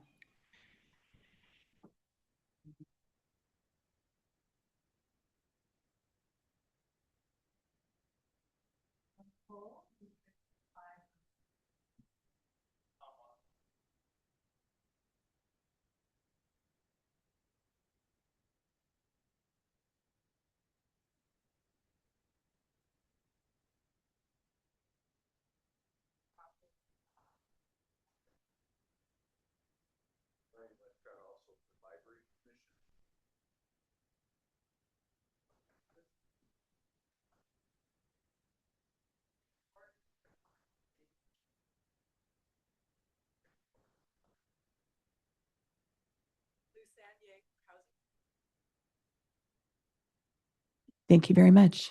Have we been able to? I believe we've got our last commenter back. Stephen, go ahead and try to unmute now. Hello. Thank you. You are good to go. All right, good evening. I've had a little difficulty here. I'm unable to attend in person, so thanks for bearing with me while I tried to work Zoom.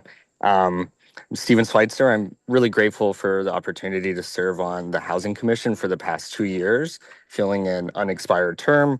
And as we are at this next appointment, I greatly appreciate the consideration of council I think that all of us can agree that housing challenges remain a constant, especially on the peninsula, and I'm motivated to advance some practical and inclusive solutions. I bring some experiences working on the Housing Commission, as well as my profession as an urban planner and a former planning commissioner at my last city of residence. And with that, I think it's a pretty strong foundation for developing clear and informed recommendations that help foster some productive discussions in our communities.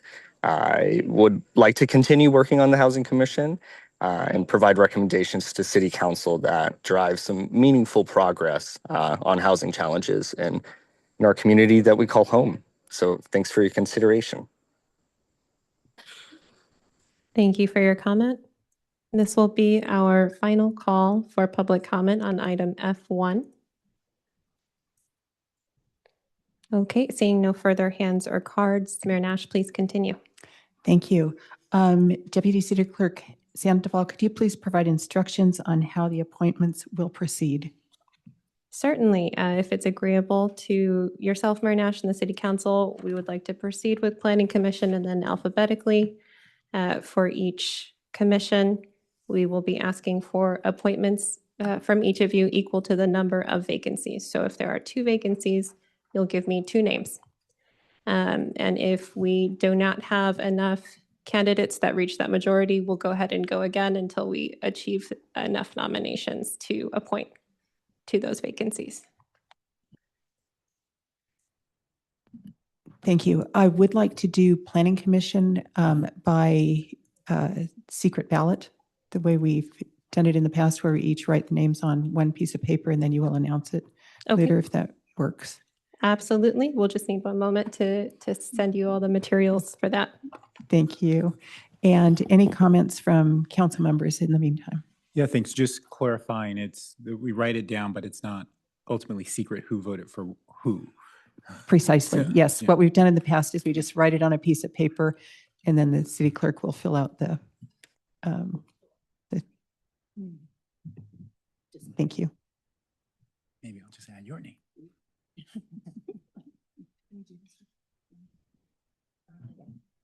And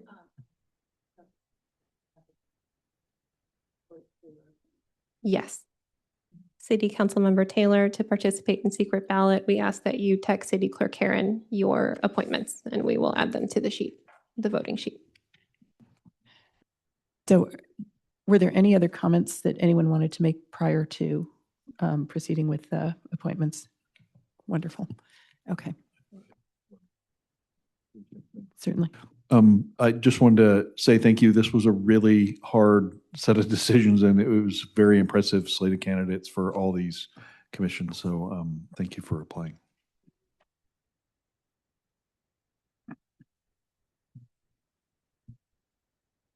I'll go ahead and pull up the tally. Okay, we'll hold on.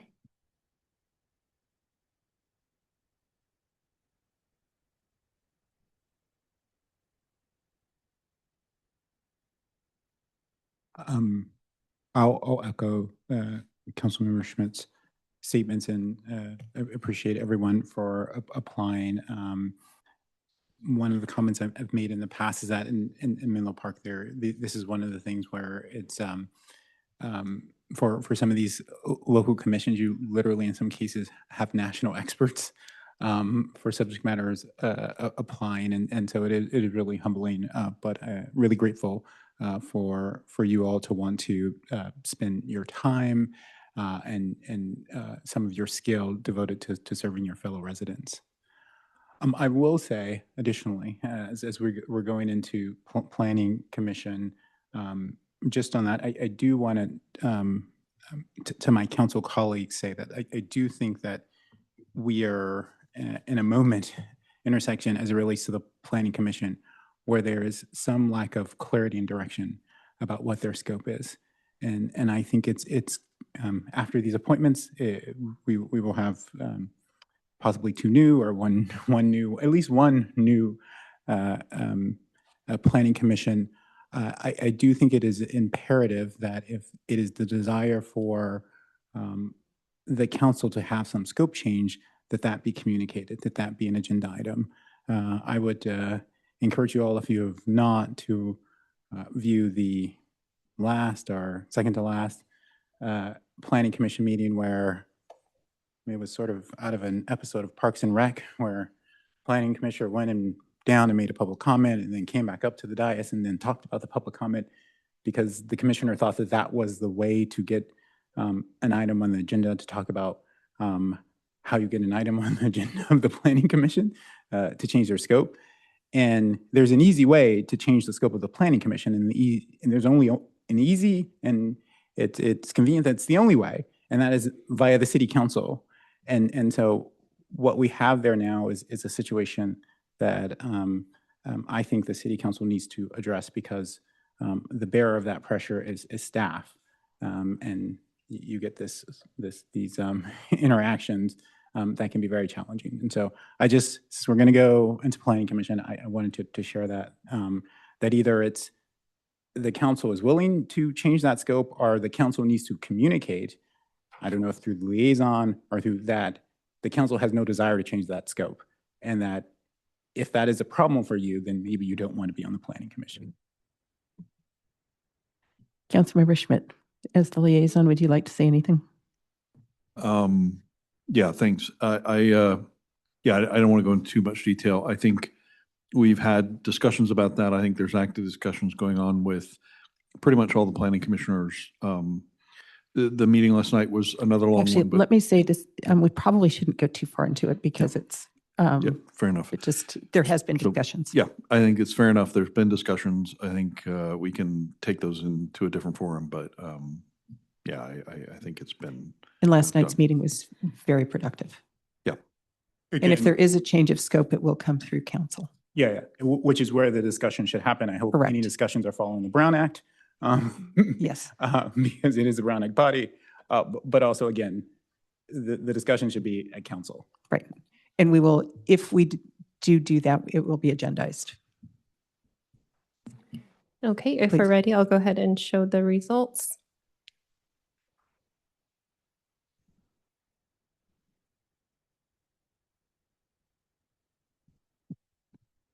So with 3 votes for Nancy LaRocca Headley and 5 for Jennifer Schindler, the City Council has appointed Nancy LaRocca Headley and Jennifer Schindler to the Planning Commission with 2 regular terms ending April 30, 2030.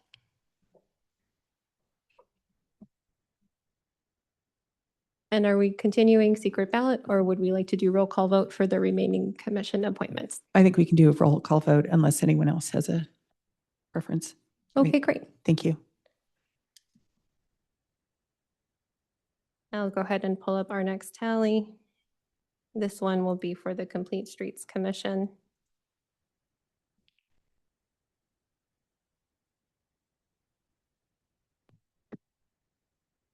Okay, you should see the Complete Streets Commission list of applicants on your screen. Can I bullet vote? Can I take both of my votes and use it to one person? I don't believe so, City Yeah. Councilmember Combs, but I appreciate you keeping me on my toes. We'll go ahead by roll call vote. City Councilmember Combs.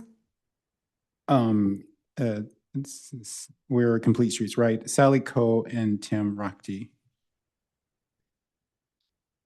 Thank you. City Councilmember Taylor. Thank you. Sally Cole and Athena Lera Comos. City Councilmember Schmidt. Thanks, Sally Cole and Athena Ercomos. Vice Mayor Wise. Sally Cole and Athena Lacaromos. And Mayor Nash. Sally Cole and Athena Iracomas. Thank you very much. We have our final results here. City Council has reappointed Sally Cole and Athena Iracomas to the Complete Streets Commission.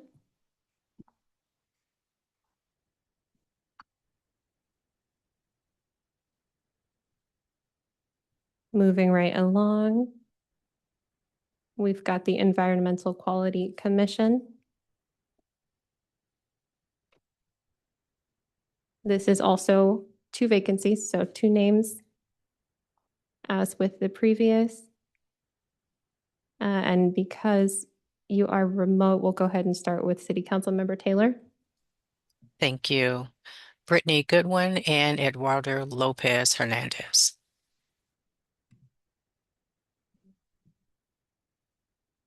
Thank you. City Councilmember Combs. Sumi Hatchman and Patrick Yee. City Councilmember Schmidt. Also Brittany Goodwin and Eduardo Lopez Hernandez. Vice Mayor Wise. Eduardo Lopez Hernandez and Brittany Goodwin. And Mayor Nash.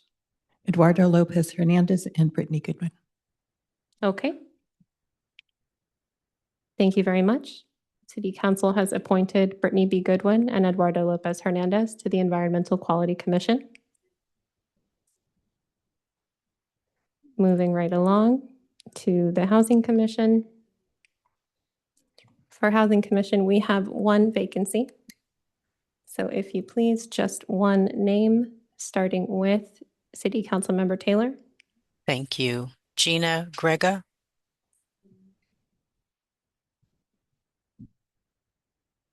City Councilmember Combs. Robert Hubble.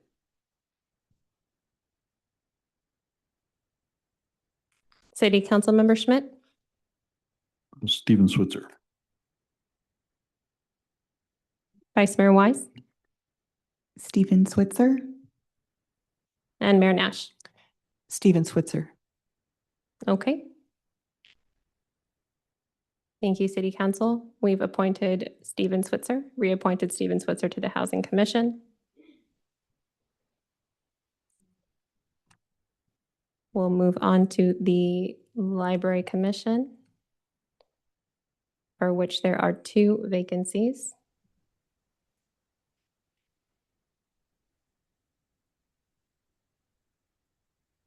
Okay, two names, please, starting with City Councilmember Taylor. Thank you. James Rohr and Kim Crockett. Thank you very much. City Councilmember Combs. Kim Crockett and Brian Westcott. City Councilmember Schmidt. Kim Crockett and Brian Westcott. Vice Mayor Wise. Kim Crockett and Brian Westcott. And Mayor Nash. Kim Crockett and Brian Westcott. Okay, thank you very much. Showing final results on the screen, City Council has reappointed Kim Crockett and Brian Westcott to the Library Commission. And our final round of appointments will be to the Parks and Recreation Commission. Also, just one vacancy.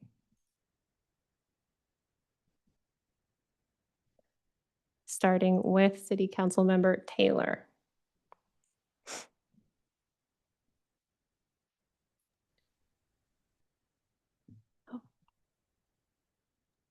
Thank you. Justin Van Buren. Thank you.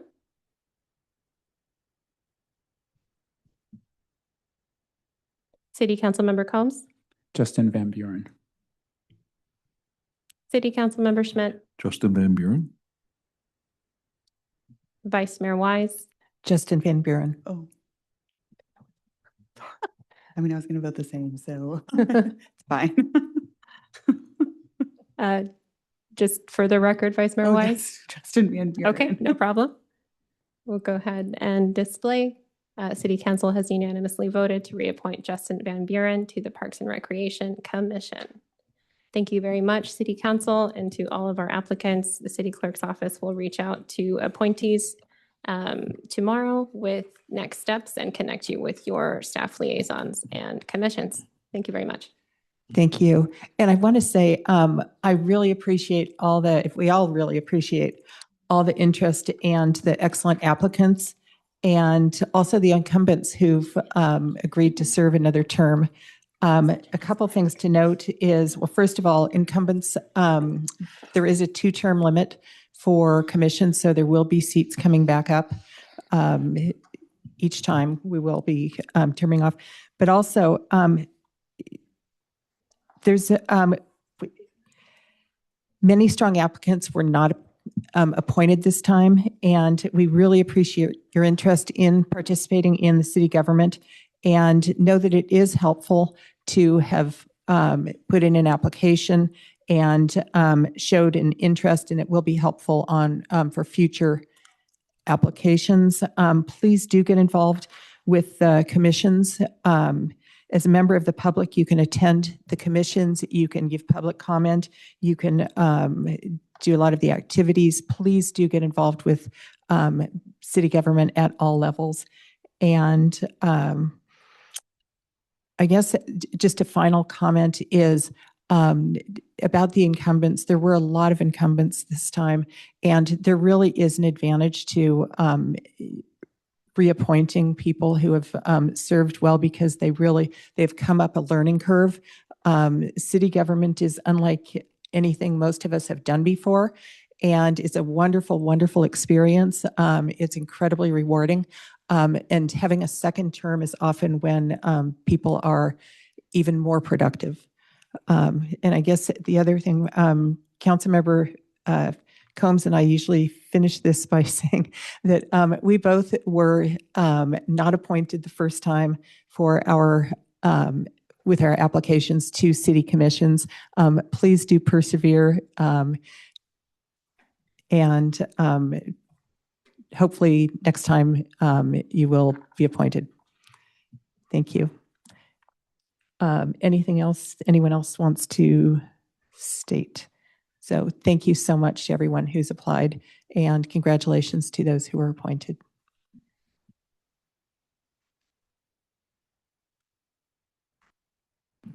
And thank you very much to the city clerk's office, which just did an amazing job.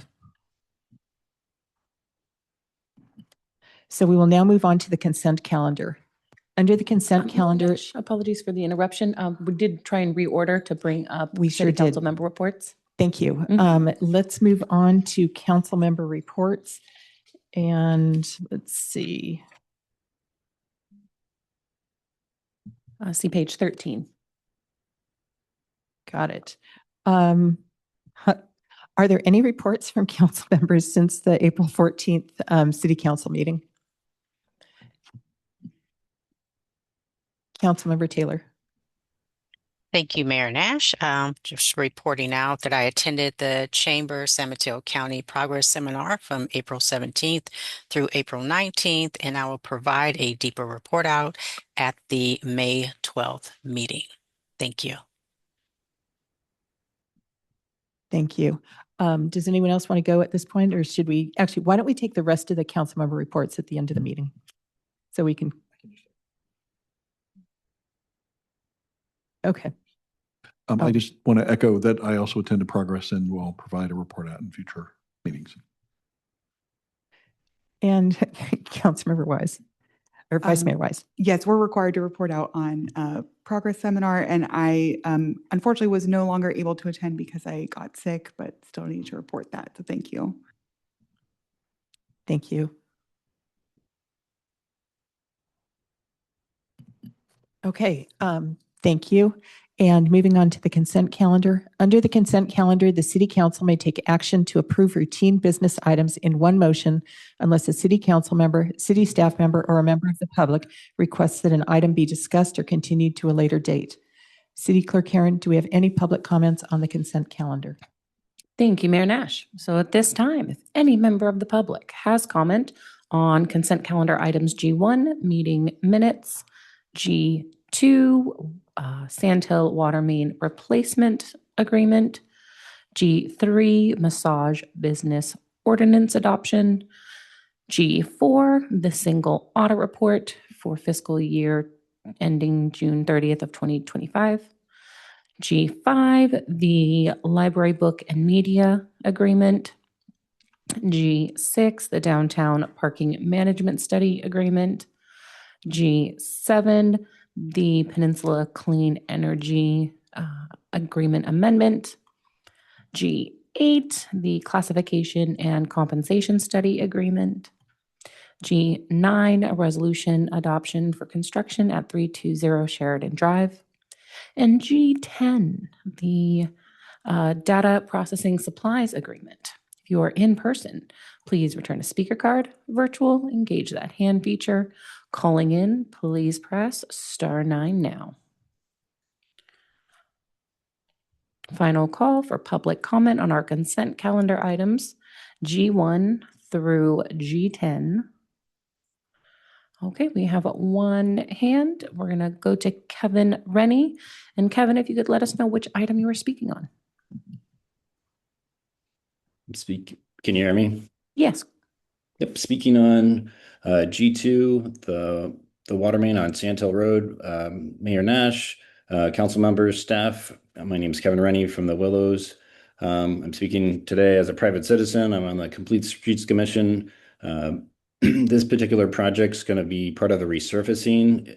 I ride my bike a significant amount around in the area.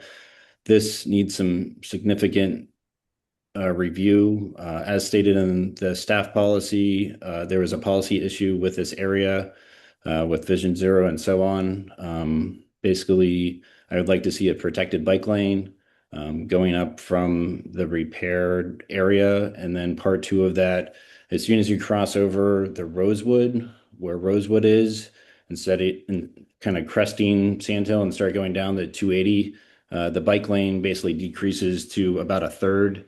And then during peak traffic hours, cars will pull out into the bike lane.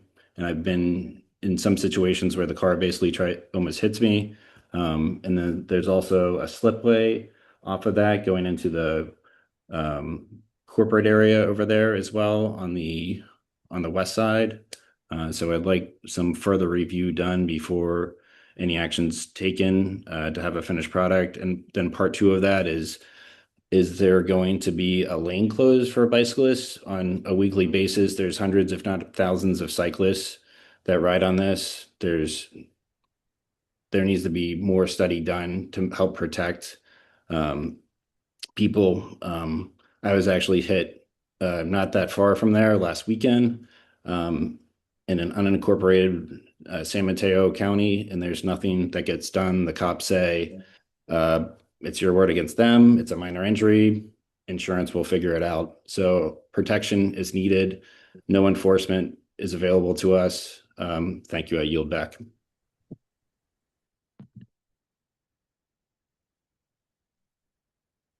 Thank you, Kevin. That concludes any speaker cards and hands.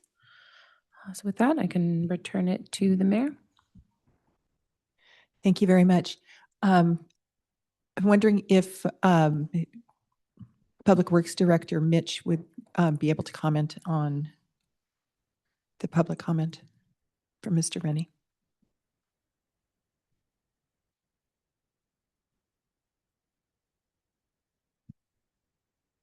Good evening, council members. Azalea Mitch, Public Works Director. Appreciate the comment that was made, and I am sorry to hear about the collision. The Sandhill Road corridor is highly complicated. Indeed, we have 30,000 vehicles that travel on that road.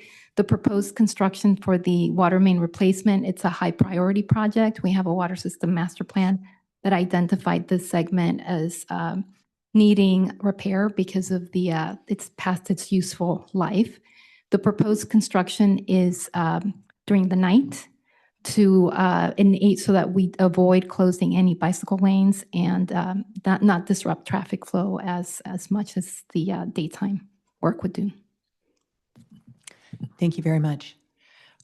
Is there any discussion about the consent items? And otherwise, would someone like to make a motion and a second?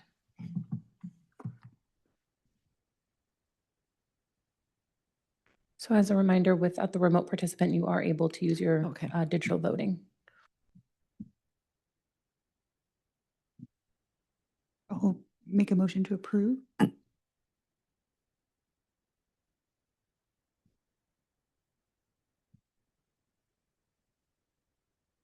will second. Thank you. So I have a motion on the floor by Vice Mayor Wise and a second by Mayor Nash to approve the consent calendar. Any further city council question or discussion? Seeing none, please proceed with voting. And the motion passes with City Councilmember Taylor absent. Thank you. Thank you.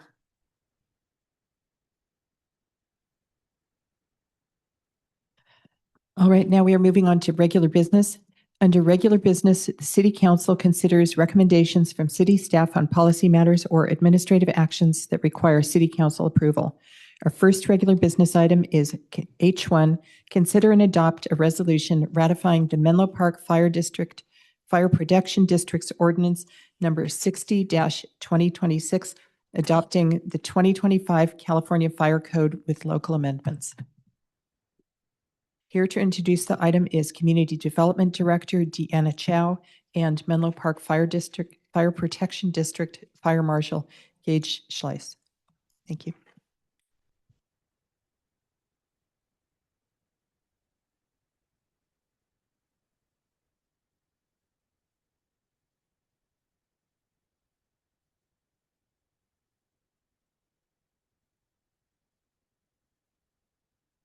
Great. Good evening, Mayor Nash and members of the City Council. I'm Deanna Cho, Community Development Director, and joining me this evening is Menlo Park Fire Protection District Fire Marshal Gage Slice.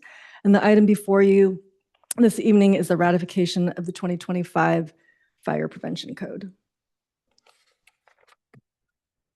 So I will provide a brief summary of the 2025 Fire Code adoption, and then Fire Marshal Slice will provide an overview of the proposed changes to the Fire Code. Every 3 years, the California Building Standards Code is updated, with the most recent code becoming effective on January 1st, 2026.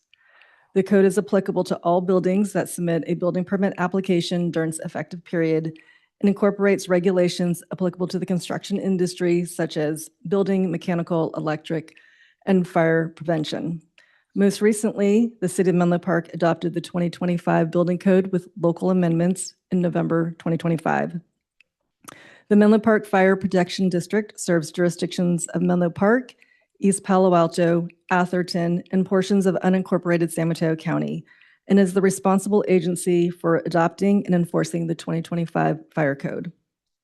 The city ratifies the Fire District's ordinance to make the provisions enforceable in Menlo Park. In October 21st, 2025, the Fire District Board adopted an ordinance approving the 2020 Fire Code. It was later identified that the district's standards and guidelines manual was inadvertently omitted, and the Fire District Board subsequently adopted Ordinance number 60-2026 on February 17th. All jurisdictions within the Fire District's authority have ratified the ordinance, with Menlo Park the remaining jurisdiction. The 2025 Fire Prevention Code generally remains the same, with a few minor edits and several added local amendments. Fire Marshal Slice will now provide an overview of the Fire Code's changes. Good evening. My name is Gage Slice, Fire Marshal for Menlo Park Fire Protection District. Good evening, Mayor and Council members. Thanks for having me today. I'm sure you went through the very exciting process of listening to all the building code amendments and all the code, and I know everybody here speaks code, so I'll try to keep it as overview as possible. So, like the director said, it's formal adoption of the standards and guideline manual. This manual itself is just like a how-to guide. It helps developers and contractors know how, because every jurisdiction is a little bit different on how you submit your permits and how we process it and what paperwork we're looking for. So this is a guideline and a manual for those people to allow them to get through the process a lot quicker and without delay. As we've all seen in the news over the past couple of years, we have an increased level of electric vehicle fires. They still pose a risk and a danger to everybody, including the fire district, and takes copious amounts of water to extinguish them. I mean, they could still burn for days. So I'm taking a proactive approach to increase the sprinkler density inside parking garages where it could cause the most harm. We also have an excessive, not excessive, but I wanted an avenue to help correct excessive false alarms in our district. And just allows me to enforce new fire alarm systems or businesses to update their fire alarm system if they can't be fixed. I also went through it really detailedly because this is, I've been here for a year now, and this is my first go around with this particular district's ordinance, and I really went through and deleted a lot of the duplicate information in it. If you look at the summary, there's a lot of deleted information. I went through and updated it. It doesn't need to be in both codes, so I made the code a lot smaller. While doing so, back in March of last year, we had some catastrophic fires in Southern California. After that, Assembly Bill 306 was passed. Assembly Bill 306 pretty much put a moratorium on any kind of residential changes to the fire code, building code, and any code for the next 6 years. So I made sure when I was making my amendments, nothing applies to residential units as per this Assembly Bill 306. So it's in full compliance with the code and what we can and can't do. And that's really a brief overview of everything that I changed in this year's code cycle. So I'm open to any questions you guys may have.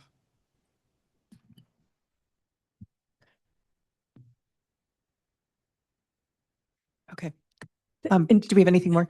Just one last, just to circle back to the recommendation. So yes, so the recommendation on this item is to adopt a resolution, which is attachment A in the staff report, to ratify the Menlo Park Fire Protection District's ordinance number 60-2026, adopting the California Fire Code with the local amendments. And as Mr. Schleich said, we're here to answer any questions. Thank you.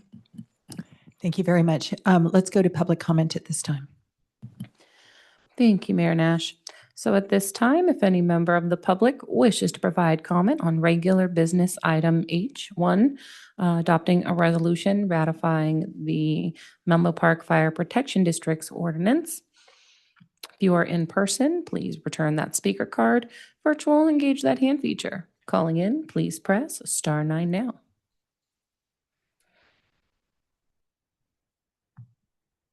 Currently have one speaker, but this will be the final call for public comment on regular business item H1.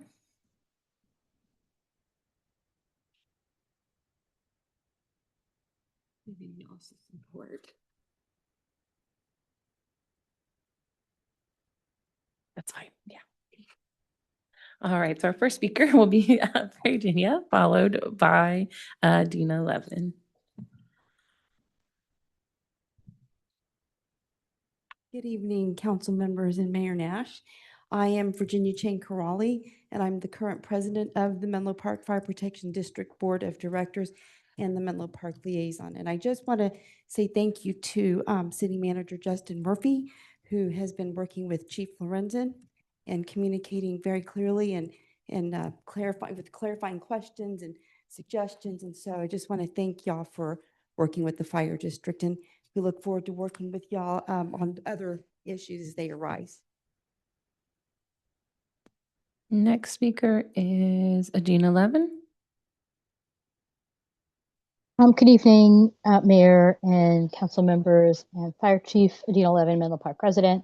And given the timing of this, I suspect my comment is going to apply to future updates and maybe not the current one, particularly because this doesn't apply to housing until 2031 because of the most recent legislation. There's nothing in here about that. But in the coming years, one of the issues that we've had here in Menlo Park is that our fire policies in the interest of improving safety require quite a lot of space in driveways and building designs to be able to get fire equipment in. And in the long run, there may be opportunities to have differently sized equipment or different configurations of equipment in ways that maintain a very high degree of safety without, in an era where we have a huge housing shortage in an area that doesn't require so much of the real estate that could be housing people to make room for, very large equipment.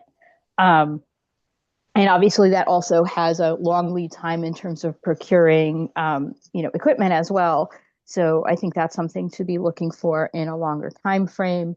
another topic that may also be a longer time frame. But I am wondering if this has come to Complete Streets Commission, because one of the issues that has come up in our city and in other cities is about the being able to optimize making our streets safe so that it doesn't require bringing out emergency equipment for people that are harmed by collisions, and making sure that vehicles can get through in the streets. And so having Complete Streets Commission and maybe a city council study sessions looking at what the choices are on a longer term and going forward basis could help our city to be able to optimize making our streets the most safe and preventing emergencies, in addition to getting to help people experiencing emergencies. Thank you. Okay, seeing no further hands or cards. Mayor Nash, you may continue. Thank you very much. Thank you to the public speakers. Would you like to make a comment on the choice of fire equipment, or we can responding to the public speaker? You do not have to, if you would like to. I mean, the choice of fire equipment has been an ongoing thing for years. I mean, going back to the early days of the horse-drawn carriage, right? Fire equipment has always been large. There's always a further demand on our services. We always are the ones that you call when no one else knows who to call, right? So our equipment is sized based on the amount of equipment we carry on our fire engines and our ladder trucks. If I could make them smaller, that'd be amazing. But then we'd have to take stuff off, so we couldn't provide the same services. But I mean, I'd be more than happy to entertain and talk with the Complete Streets and the City Council and help educate what we carry on the engines and the equipment and what we can do to make things safer. Thank you. Ms. Crowley.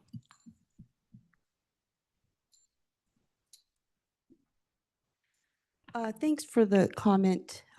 Thanks to the speaker for the comment. The size of the equipment is something that the fire district has been looking at for many years, including an electric vehicle that has a small turning radius that was actually voted down by the board in 2019 and 2020.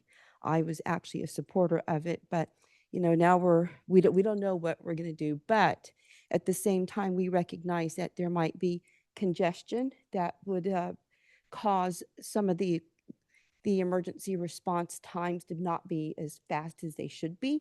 That is something where I think that the fire district can work with the city council and the board and the fire board, obviously, and have the chief continue to work with the city manager on dealing with traffic mitigation devices, maybe a review of our emergency response routes, which are the primary emergency response routes going north and south to Stanford Hospital and east and west. So all of these corridors. And I'm happy to bring this back to the board in May, because we have our meeting in a couple weeks. And if you would like to do a joint meeting or have we have an emergency preparedness group that might want to look at this with any of the liaisons that you've got here. We're happy to look at this, but I do think that the response time is something that's important to the firefighters, the fire district, and most importantly to the residents who expect timely response. So all of the suggestions that we receive are taken into consideration, but our priorities to make sure that we're providing the highest level of emergency response. Thank you very much. And it's reassuring to hear that the fire equipment is being discussed regularly. I do not want to create another meeting at this time or any additional agenda item, but it's just good to know that it's there. And it's certainly something I have heard fairly regularly over the last couple months as we look at our housing and the width of our streets and parking and all of that. So it's, but we do not at this point want to create another meeting. Thank you. All right. Is there any comments, questions from the dais? Councilmember Schmidt. Thank you for the presentation. I I am hoping just to verify that I've read this correctly, so hopefully this is a softball question.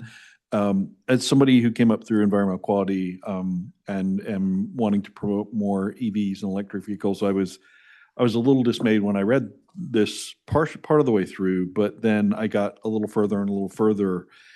My first reading was new parking garages, and with that limit, not the residential multifamily parking garages. And then I realized that probably meant public parking garages when we apply AB 306 because of the code freeze. Am I reading that the right way, or this is I know public parking garage? I know it gets confusing. Yeah, So yeah. it limits residential units as far as occupancies, like R1s and R2s and R3s. So there's like hotels, motels, apartment complexes, and single family homes. A parking garage is considered an S2, so it's a different occupancy. Yes, it's part of the same building, and it won't limit anything. Fire sprinklers are required in the parking garage anyway. Really, what it comes down to is they put special heads above actually the vehicles. So it's not that big of a requirement. It's already required to have fire sprinklers in there. It's just it's an engineered system because the code's always behind a couple years until they come up with something that actually helps really mitigate these fires. We're just kind of jumping ahead of what the code's going to come out within a couple years. Yeah, perfect. I was just worried it would disincentivize EV purchasing, and then I think you just confirmed it doesn't really do that. Yeah, it doesn't eliminate parking. It doesn't do anything. It adds a couple more pipes on the top of the ceiling with more sprinkler heads. Great, thank you.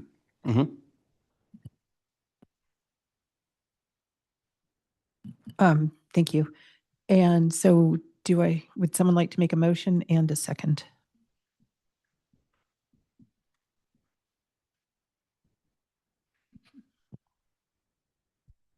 Thank you. So we have a motion by Vice Mayor Wise and a second by City Councilmember Schmidt to adopt a resolution ratifying the Menlo Park Protection District Ordinance number 60-2026, adopting the 2025 California Fire Code with local amendments. Any further City Council question or discussion? Seeing none, please proceed with voting. And the motion passes with City Councilmember Taylor absent. Thank you. Thank you very much for the presentation.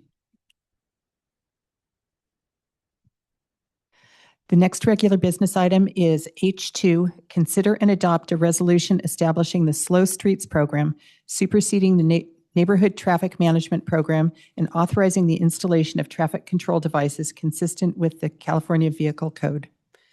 Here to introduce the item is Senior Transportation Planner Katrine Maki and Public Works Director Azalea Mitch. Hello, Senior Transportation Planner Katrine Maki. We're here tonight to ask the City Council to consider and adopt a resolution establishing the Slow Streets Program to supersede the Neighborhood Traffic Management Program and authorizing the installation of traffic control devices pursuant to the California Vehicle Code. I'm here and available to answer any clarifying questions.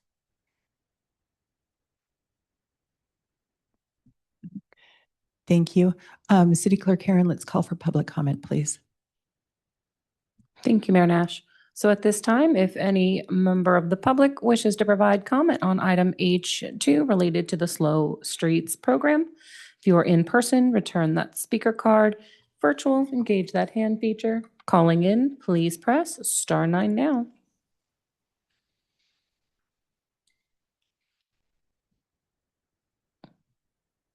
Okay, looks like we currently have 5 speakers, so this will be the final call for public comment on item H2 related to the Slow Streets Program.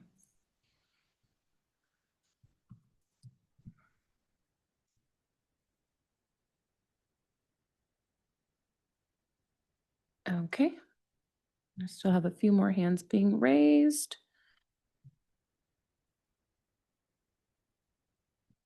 All right. So it looks like we are at a total of 8 comments. And with that, we will begin with Bill Kirsch, followed by Ken Kirshner.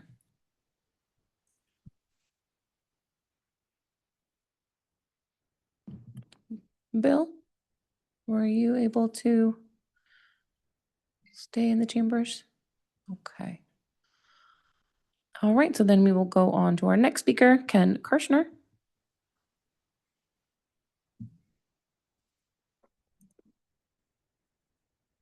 Good evening, council members and staff. My name is Ken Kirschner. I'm a resident of Allied Arts on College Avenue. I'd like to thank staff for the work on the Slow Streets program, moving past the old petition system and lining up with Vision Zero. These are real improvements. And I appreciate that staff sees how AB 43 gives the city more flexibility to lower speed limits on residential streets with vulnerable road users. I'd like to be clear about what I'm asking for and what I'm not. I'm not asking the city to build new sidewalks. I know that's a long, expensive process and not going to happen. What I'm asking for is small, fast, and cheap. And I have 3 simple questions.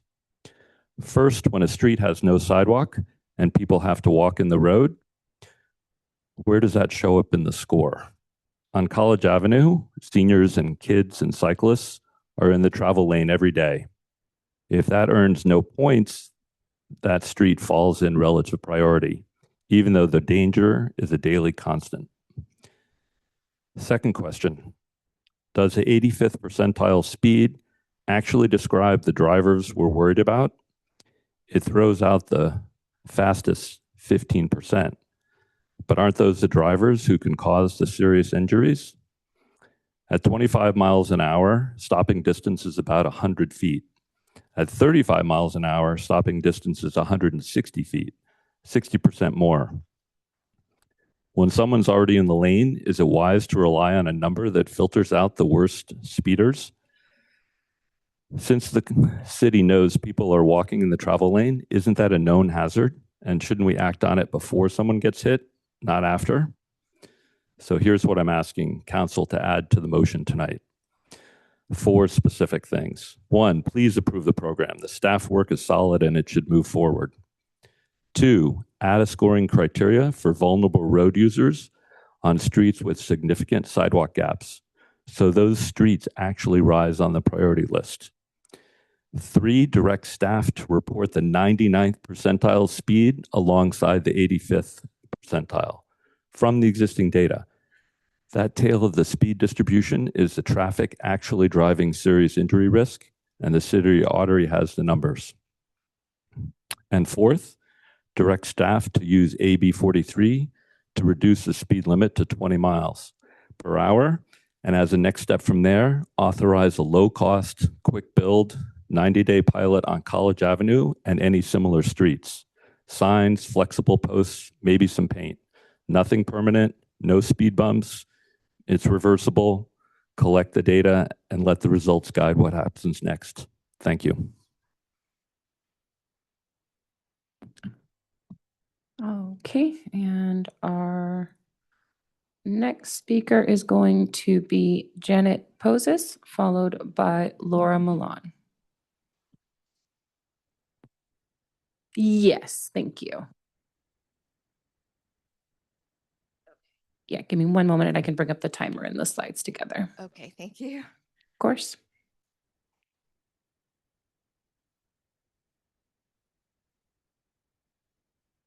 Okay, should be all set. Okay, thank you. So I'm Janet Poses. I also live in Allied Arts on College Can Avenue. you please speak closer to the? Sure. Thank you. Sorry, I'm Janet Poses. I also live in Allied Arts on College Avenue. And again, just wanted to thank the council for their service. And also particularly for your prioritization of bikes and pedestrians in our community. Over the last 13 years as I've lived there, I've seen great improvements. So, you know, many people have been talking about increasing numbers of vehicles and speeds in our city over the years with great concern. But something I wanted to talk about is, you know, the city has actively encouraged biking and walking. And so the good news is I have seen great results in those efforts. They're working. And, you know, what I've observed going door to door and talking to people in the neighborhood and on our street is we actually have more bikes and pedestrians on the street than we have in the past. You know, one factor in this has been the addition of the Middle Plaza that was built with 215 units. bringing that in.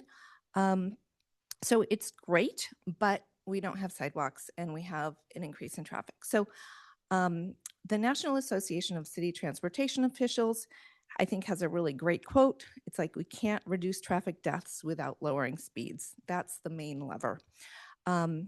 They have defined that on streets without dedicated infrastructure for people walking or biking, it functions as default as a shared space with a target speed of 20 or less. And that's really because of the survival factor. So at 20 miles an hour, there's a 90% survival factor if someone is hit, and that drops significantly to closer to 90% at 30 miles an hour. And of course, those numbers continue, and we are seeing higher numbers. So next slide, please. So looking at College Avenue as an example, and looking at all the other streets that are similar that deserve the same safety. So we have about 200 bikes and pedestrians every day. Those are kids going to Nealon, parents pushing their strollers, walking kids to preschool, grad students and faculty going to Stanford. We've always had that traffic, but it's definitely increased. And when I say traffic, I mean the good kind of people and bikes. And, you know, residents walking their dogs, getting exercise, older neighbors, using mobility devices, but they're out in the same street with cars.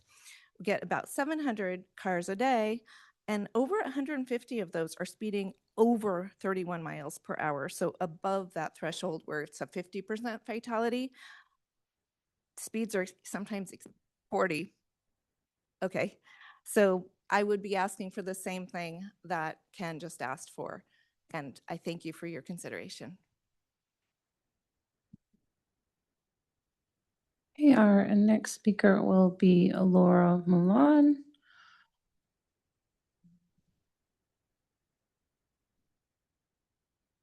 Go right ahead, Laura. All right. Hello. You can tell we're serious and fancy tonight because we have slides. I'm Laura Milan, Vice Chair of the Finance and Audit Commission, speaking on my own behalf. This is a photo of my boys from 2024. That's when I first alerted the city to dangerous conditions on College Ave, where they were learning to walk and scoot. Next slide. Here are my boys today.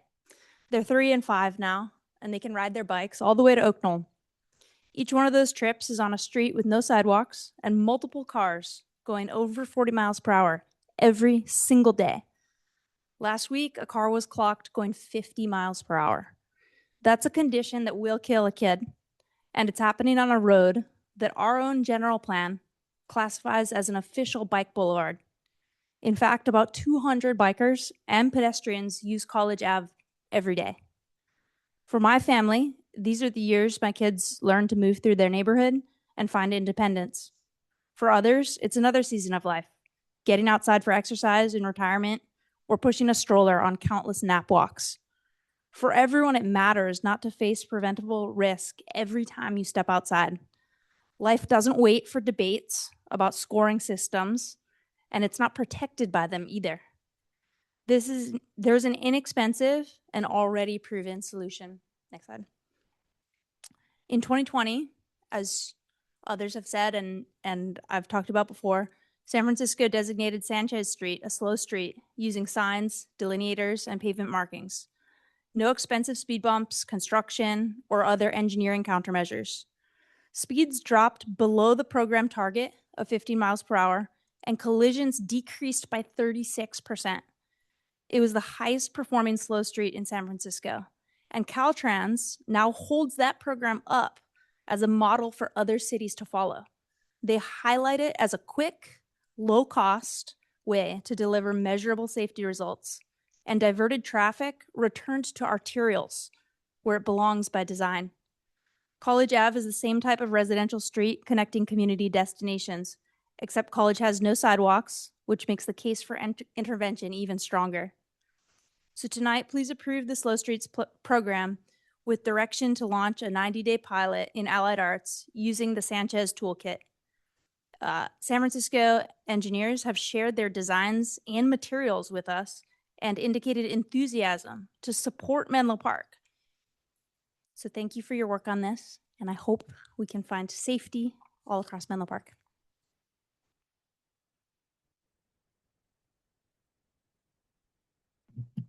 Okay, our next speaker will be Dina Levin, followed by Saya Thompson. Good evening. Adina Levin, Menlo Park resident and former member of the Complete Streets Commission. And it has been a long and slow road to this point, and I'm really glad to see this proposal finally coming to City Council for approval, and really wanted to strongly support this direction to for policy that proactively pursues safety on streets rather than putting the burden of proof on people who want safety to have to jump through lots of hurdles, but instead making it easier to get safety improvements on our streets for vulnerable people walking and bicycling and scootering and wheelchairing and so on our streets. Wanted to support the points that Ken Kirshner made in terms of supporting adding some extra points where there is a lack of sidewalk and therefore people that are walking, et cetera, on the street are extra vulnerable. I wouldn't say that we will never have sidewalks, but adding sidewalks is expensive and takes a really long time. And in the meantime, having some extra support to protect people who are walking on streets that do not yet have sidewalks is a good idea. Also agree with the concern about, this is not necessarily a great use of the 85th percentile rule, which takes out of the data the drivers that are, most likely to result in fatalities if there is a collision. In general, taking quick build approaches to improving safety on the streets is a good idea to test things out and, learn and keep them if they are working at improving safety. And thank you very much. And I do hope the City Council does approve this policy to proactively pursue safety on our streets. Our next speaker will be Saya Thompson, followed by Joseph Thompson. Hello, my name is Saya Thompson. I'm 14 years old and we live on College Avenue. We moved here 2 years ago, and ever since then we've been biking to school every day. I love biking with my friends because it's an amazing way to start and end the day, as well as like being active and spending time with my community. One time I was almost home when a car was going much faster than the speed limit, and I didn't see it and it almost ran over me. And so I would like to be able to bike home and like not have to worry about cars. I would like to not have to like worry about staying on one side of the lane when cars go by. Because biking home has such a positive effect on my like mental health and well-being. Thank you. Next speaker will be Joseph Thompson, followed by Will Biederman.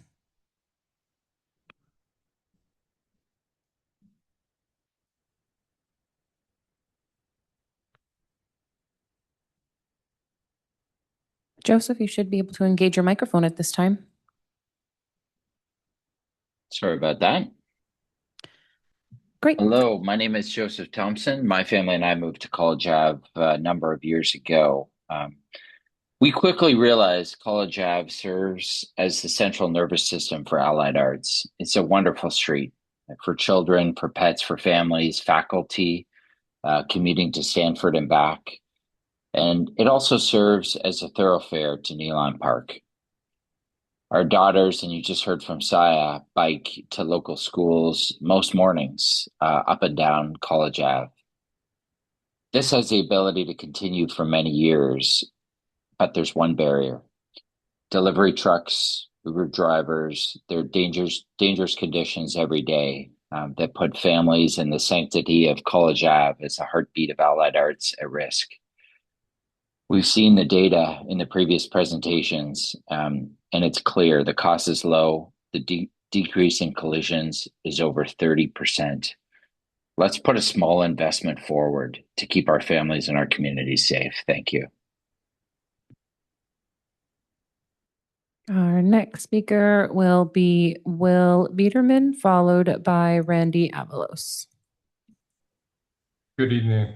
My name is Will Biederman. I am also a College Ave resident, and I am here tonight to advocate for the Safe Streets program. However, under the current proposed process, College Avenue does not actually qualify for a Safe Streets program. As shared tonight by Janet, real-world traffic data tells a very different story than the data the city is working from. On College Ave, the 85th percentile speed has been measured at 29 miles per hour, and more than 15 vehicles per day are traveling at roughly 40 miles per hour. High-speed vehicle traffic mixed with the approximately 200 daily vulnerable pedestrians on this street is exactly the safety hazard this program was created to address. This highlights the data the city is making decisions from is not validated, and therefore also illustrates a fundamental flaw in how the program eligibility is determined. This is not a College Ave problem. It is a process problem that affects every neighborhood relying on this program. So my ask tonight is straightforward. First and foremost, approve the Slow Streets program. Second, we now know that College Ave has a documented, measurable safety issue, and therefore should be made eligible for the Safe Streets program. And finally, because we also now know that the data being used by the city is inaccurate, we should establish a process for residents to petition for a street to be added to the program if they believe the city's data does not represent reality. Thank you for your time. Next speaker will be Randy Avalos, followed by Sue Caton. Thank you, Claire Karen. Good evening, councilors. Thank you, staff, for this work on prioritization. Within it's a lot of content about points to represent value. It reads like a good guide for discretion, but not an actual scoreboard. And I just want to cover 3 points. One is equity negation. Second is cost efficiency. And the third one is representation. So I'm concerned about the cutout for staff reweighting priority by geographic distribution or really political district. That's going to serve to negate environmental equity, even when it's not intentional, but it's going to be reasonable with the pressures of that moment in time, regardless. And staff has rightly incentives to be neutral. So weighting across districts is not the same as environmental equity weighting. Can't really have both at the same time, so hopefully it's not hand waving. It's a difficult issue. So the second point is cost efficiency. So there's really no mention of how costs come into point weighting. Should one 10-point project that costs $2 million be prioritized over 2 6-point projects that cost the same total dollar value? We certainly want more value for the same price. So without a relative marginal cost estimate, the point system is it's a bit flawed in that way. And it will require intervention for efficient prioritization. And so while this feels like a data-driven proposal, like a robot umpire, it's baked in a fair bit of discretion. It's more akin to a human umpire with their whims and fancies, but with a rule book, which is nice. And so with that in mind, we still need elected officials for what we have seen over time to be contentious investment into infrastructure. Not just appointed officials or citizens who have the ability to represent themselves in meetings most vocally and quite well. But we need counselors to be actively engaged from the start so they can represent the people who are going to be impacted, not just those who attend and are engaged. And because we need counselors to make calls on the trade-offs so that, the outcomes not everybody's going to be happy with, but we can accept the outcomes because of the governing representation. Now, you're all great at this. I've seen quite well. But you also have to think of future councils as well. So be careful about setting incentives for future councils to shirk that early engagement because they're being handed a menu already decided by others at the end of the day. So those three things, that environmental equity negation, that cost efficiency aspect that's kind of missing, and then also keeping incentivized early representation through council. Thank you for your time. Have a nice evening. Our next speaker will be Sue Caton, followed by Bill Kirsch. Hi, my name is Sue Caton. I'm a resident of Menlo Park. We're dealing here with a domino effect. All these people are talking about the traffic on College. Those cars didn't used to go down College. They used to go on Middle. Because Middle now has all these speed bumps and traffic calming measures, people don't want to take Middle. I'm one of those people. I now drive down College. If you put traffic calming measures on College, people will move over to Harvard or Partridge. And next thing you know, you're going to get all these people coming in here complaining about the traffic on Harvard and Partridge. One of the previous speakers said, if we put in traffic calming, cars will return to the arterials.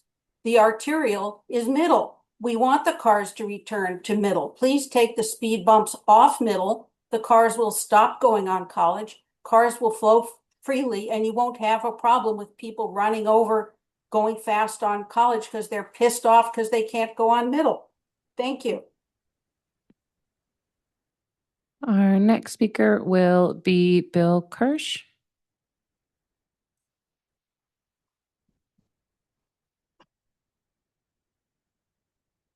Bill, you should be able to engage your microphone at this time. I'm sorry, can you hear me? Yes, we can. Thank you. Thank you, City Council members. Thank you as always for your work. The last commenter is correct in saying when you put speed humps on Middle, it diverts traffic to the Allied Arts parallel streets. We live on Partridge, but we've had a speeding problem for many, many years. Yeah, I think we've documented it with petitions, phone calls, speaking out in city council meetings. So we have a problem.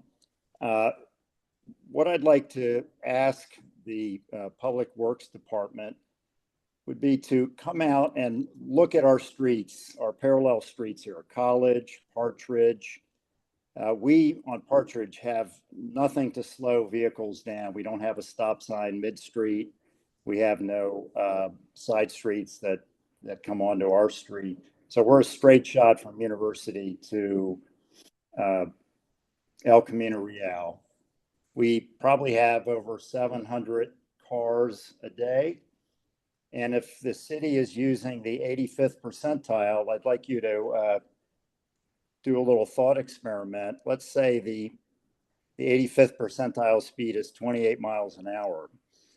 That's still much too fast for a residential street, but that means that 15% of the cars are going faster than that. That's over 100 cars a day exceeding that speed. I have a garden in my front yard. I'm out there for an hour and probably a dozen cars go by at 30, 35, 40 miles an hour.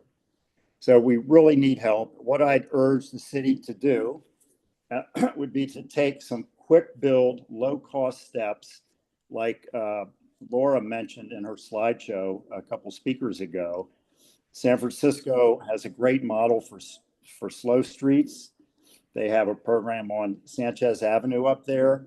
I know our city staff, I believe they have all the information about San Francisco's program. I'd love for them to talk to San Francisco.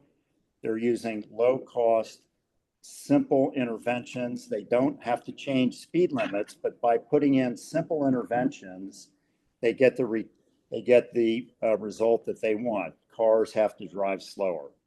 So I'd like to see immediate action, simple, low-cost interventions, and I'd like to see the city pilot these interventions on Partridge and our neighbor, College Avenue, and then see what works, see what doesn't work, and then roll it out from there. Thank you.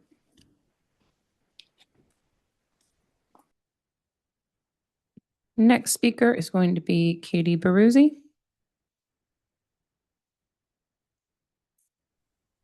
Council, Katie Baruzzi. I used to serve on the Complete Streets Commission, and I want to echo many of what the commenters have said. I think I just was struck by a recent commenter's discussion about Middle Avenue. And I will say again that I have a new driver in my family, and Middle Avenue is the one street, the one long, straight, wide street in our city where I really didn't have to worry about watching the speedometer constantly to make sure he was going the right speed, because he was. So finally, we've managed to design a street to be driven at the speed that we want it to be driven. And it's a street that we've designated as a safe route to school, and we have lots of young children biking along it with their parents. We also have older folks walking along it. So I don't think the solution to making the Allied Arts streets safer, it should detract from Middle. I just want to be clear about that. I do think it's a novel concept to add to the algorithm that the city staff have created, considering the context of streets not having pedestrian facilities. I wish that had come up earlier, and I support that being added and considered. I do remember that back when the city was first talking about adopting a complete streets policy, that a lot of residents of the Allied Arts rallied to resist it because they were worried it would require them to add sidewalks to their neighborhoods. And now I feel like maybe the neighborhoods changed. There are a lot more young families than there were perhaps then. And I think people might be excited to see better facilities in general. And I think that adding some of the safe streets things that people have talked about is a lot cheaper than putting in sidewalks. So, I support quick build pilots in as many places as we can manage it. And if it takes public-private partnerships to get them going, maybe let's explore that. Thanks so much.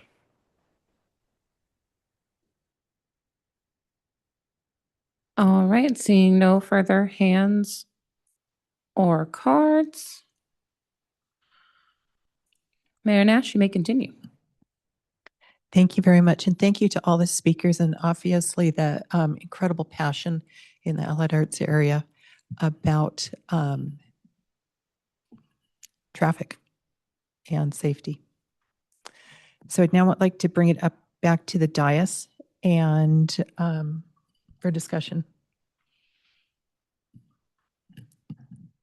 So Councilmember Schmidt. Thanks, Mayor Nash. Thank you to staff, and thanks to all the folks who have made public comments. I had a sort of a quick list of things. One, I just want to say this is something I've been paying a lot of attention to, and my thinking's really evolved as I've read and talked to folks and learned more about this. I've always had parts of this that have made me a little queasy and have tried to really learn a lot more. I think it's great work that the staff's done around prioritization. I know that was a huge issue, and I live on one of those streets where I'd love to see it higher prioritized. But I think it feels pretty good about where we're ending up on the prioritization side. And then I just want to say I really appreciate the resident work and dedication, just the admiration for the civic engagement around this. It's been a lot of work, a lot of really credible hard work to make sure that, to me, this is what civic engagement should really look like in some ways. So that's a sort of a starting point. I think, this is the best of all kind of worlds, and it's time to act. I would say that I also appreciate the sidewalks and adding points. It's not something I'd considered either, but just thinking practically for the hazards that creates, I would love to see that as a potential modification in the point system. I think the system is solid, but I really think that's worth considering. The part that's always made me queasy has been the 85th percentile to 99th percentile. It's never really made a lot of sense. I feel like however we do that, reporting that data and understanding that data is super important because, it's 15%, but really it only takes one car to create a tragedy. And I don't want to do anything that ignores that potential one car tragedy that is going fast. So I feel like that's a really important point. I also think that the reduction to 20 miles an hour, if we decide to do a pilot, is something that I think could be changed in the future, but where there's hazards and where there's, known problems or problems that we're seeing, having a temporary reduction of speed, we've all seen those studies that the faster folks go, the likelihood of more trauma is there. So I don't think that's really a local issue. It's pretty well known. So I think reducing the speed is good. And then I think that the College Avenue pilot, this to me is no longer about, equity and prioritizing one neighborhood over another. I think we have a pretty dedicated group of residents and folks who have done a lot of work to say there are solutions out there in San Francisco and other things that are low cost, the signs, the delineators, the package of solutions for quick build. And I think a pilot's a fine idea. We're doing that on Coleman where I live with different pieces. I don't see any reason why we couldn't do a pilot that is the same. And then we just learn from that. I think it's a reasonable model without having the cost of permanent, without having the cost and time and effort of permanent solutions. So I just want to say I really appreciate all this. That pretty much lines up with what a lot of residents have been asking for. And I think my thinking has really swayed to kind of ask us to move in that same direction as a city. So thanks.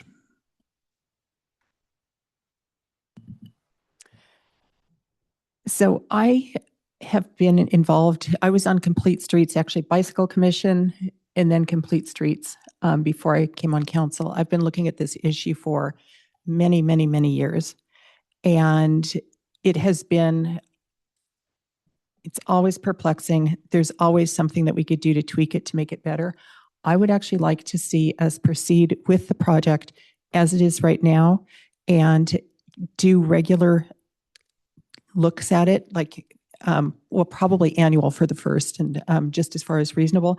But I guess I would love to hear from staff about adding the sidewalks. It seems to me the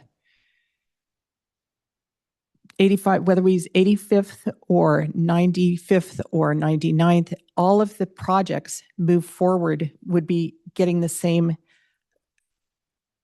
be looked at the same. So it seems to me that I don't think it's going to change the relative position of projects very much. I guess I'd love to hear if staff has any other comments, but it's not like we will separate out one street to do 99th and therefore they will jump into the head of the line. Or even into the bucket. It's that we have to do all of them. The idea is that this is a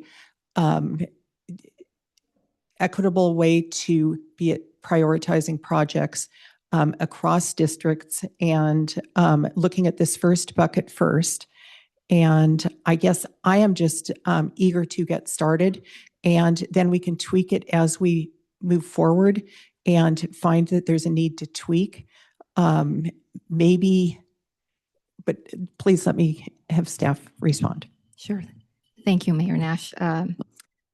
With respect to sidewalks, this is an ongoing challenge throughout the city. There's some areas, neighborhoods throughout the city that have sidewalks. There are neighborhoods that made the call a few years ago to not require sidewalks. So we're actually limited in Allied Arts in terms of requiring when homes get rebuilt to require that frontage improvement. We have not been requiring it, whereas we required it elsewhere, unless there are engineering situations where a sidewalk is just not technically able to be built. But that is a challenging piece, given that this program that we're proposing is really meant to be able to give us that ranking. And if we have other policy decisions that are changing the way that the environment for pedestrians can be built at safety, then it does create an unevenness when we're trying to rank and have that relative aspect in terms of, and then making sure that we're spending the funding that we have throughout the districts and reporting that back to you as you requested from the last discussion. And I can address the 85th percentile question. The 85th percentile is the industry-wide standard, as we stated at the last meeting, for measuring typical speeds on streets. And so that tells us if there's speeding is systemic on the street.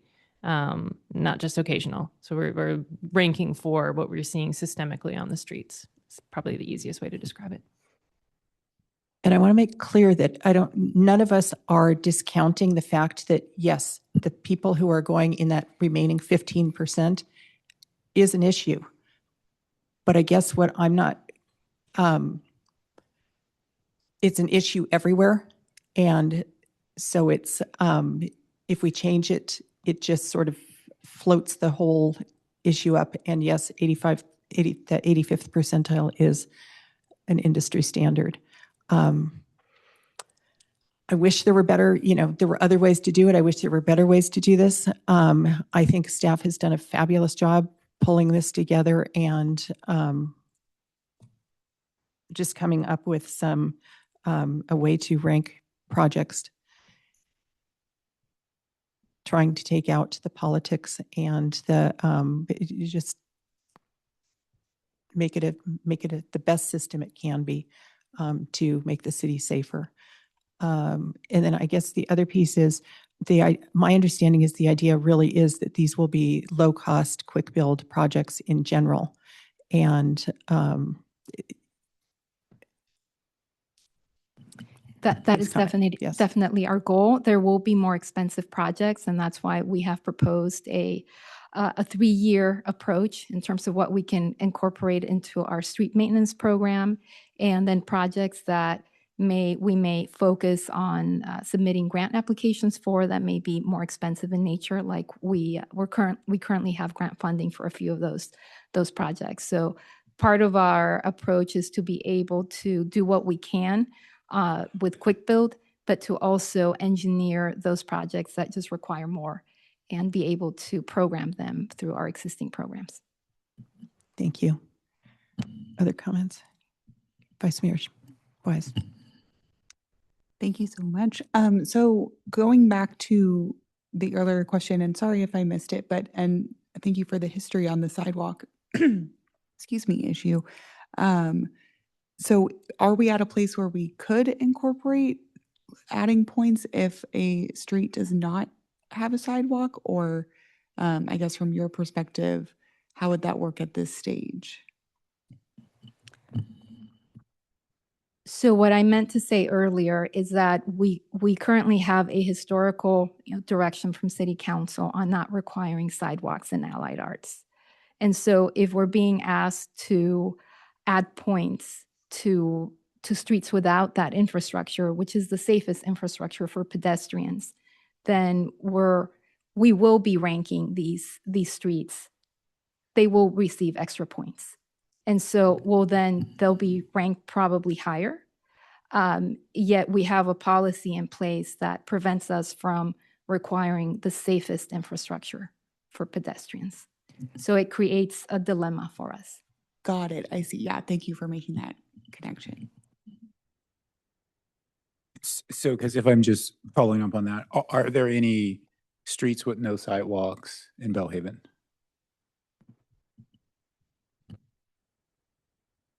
In the residential area? I cannot think of a segment. I can't either. And so that means that there then becomes an institutional imbalance that favors one community over another, which makes it, again, I think it seems reasonable to say, if you have just the street and all modes of transportation are sharing the street, then that should get an extra treatment or extra points as it relates to some safety measures.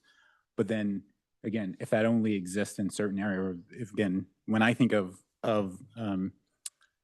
streets with no sidewalks, in Menlo Park, the first thing that comes to mind is allied arts.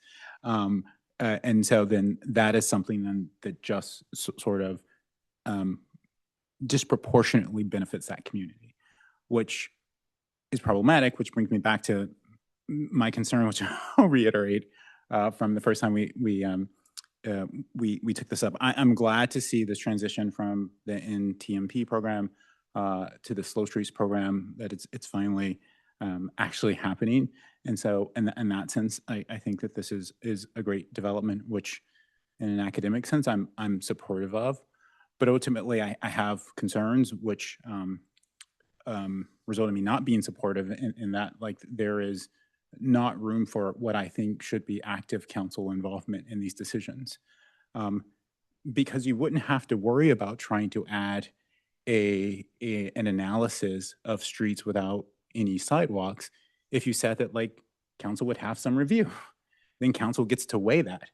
But if you take council out, then you're trying to create this formula and you're trying to account for every scenario or situation that you think might have a factor here. But what you end up doing is that like in every situation of which you say, oh, this is something that has some validity in this scenario, streets with no sidewalks, you're at the same time making a negative decision about the places where that doesn't exist. And that is politics. And those are policy decisions. I'd have to assume that if there is a objectively extremely unsafe scenario that exists in the city, that staff wouldn't allow that to happen. That doesn't exist.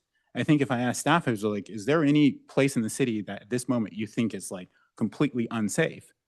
And you would say no, because your job is to make sure that all streets meet a minimum level of safety.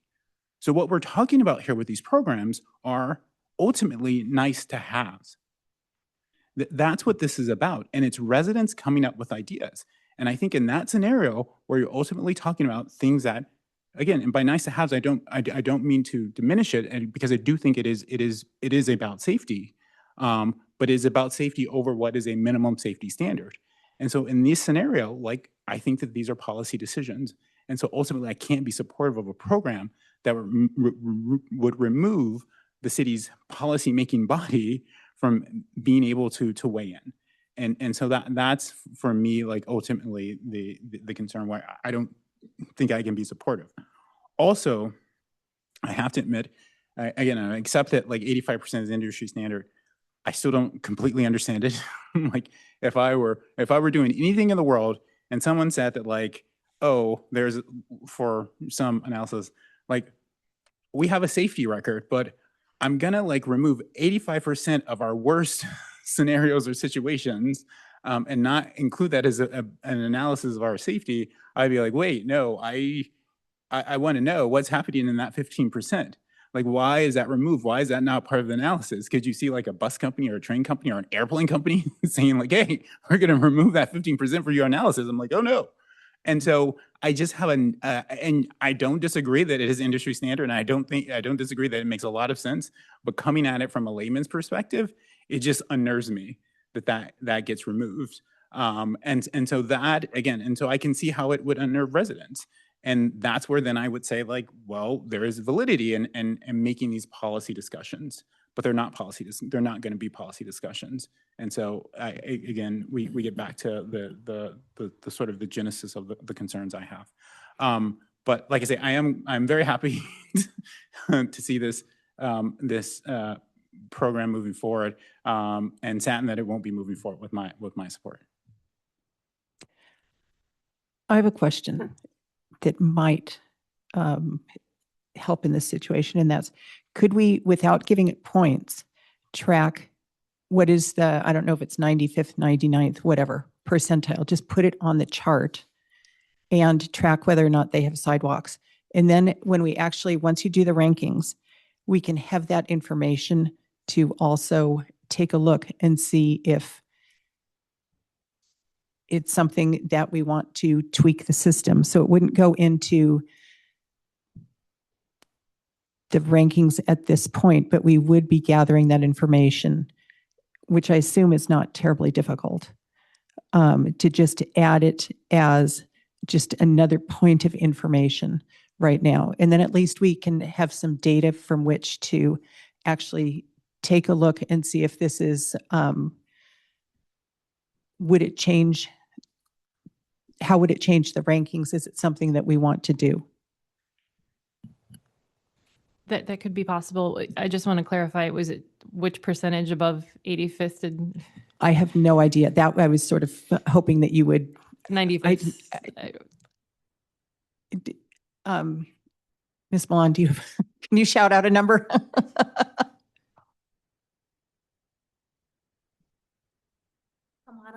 I think that there are speed buckets, multiple speed buckets. We could probably look at the 95th and the 99th We could probably look at top end speeders. I think the notion that 85th percentile speed is going to be the same is going to indicate that the 95th and 99th percentile speed is going to move the same way everywhere is definitely not true. The 95th and 99th will move differently than the 85th if you have a high cut-through rate and you have a lot of neighborhood drivers who live there driving slowly. So those numbers are not going to move all together. So those are some thoughts on percentiles. Thanks. So if you could, can you give us one number? Oh, to use? Yes. Sure. 95th percentile speed would be better than 85th percentile speed. I think that 85th percentile speed is a great number for many transportation issues. I don't think it's the right number for choosing safety on residential streets. And I think Thank you. I'm actually not suggesting we change from 85th. I'm just suggesting that we track one other number so that we 95th. can. 95th. Yeah. Thank you very much. You're welcome. Thanks.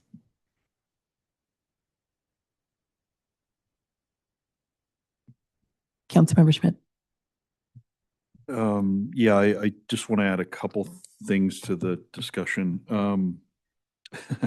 I think I'm having a couple reactions here. So the comment about this all being nice to have, I couldn't disagree with that more. I mean, I have a little bit of visceral reaction to that because, we're letting policy and politics and philosophy get in the way of practical safety today.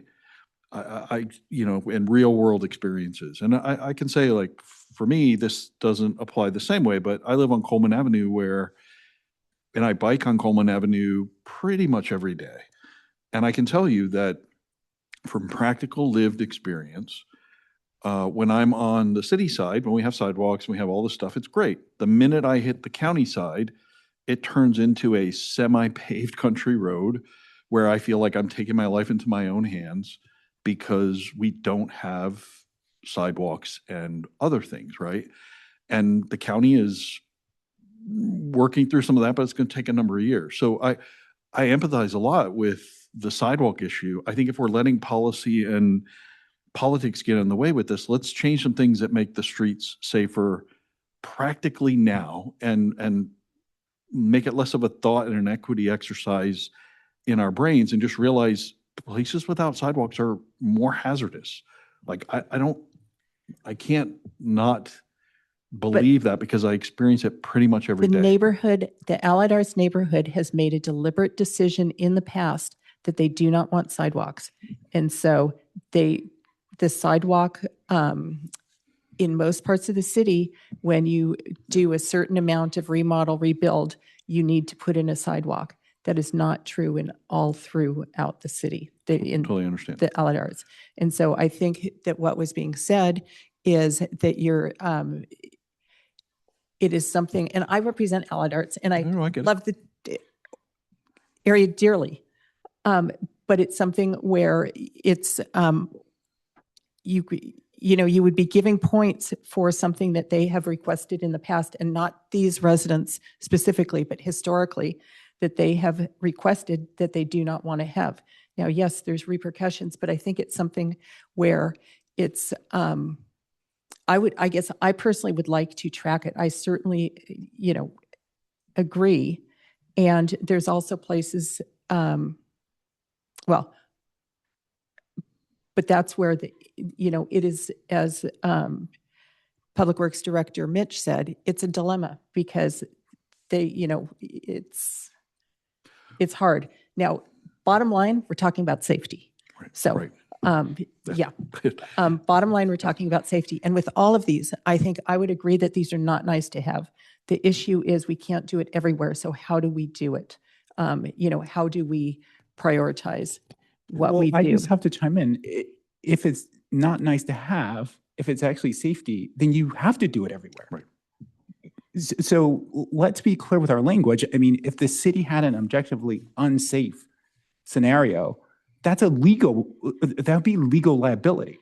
And so we're not talking about what is objectively legal liability for having an unsafe situation. So I just, since my words have been construed here, I really have to get some clarity. Yes, these are not required scenarios.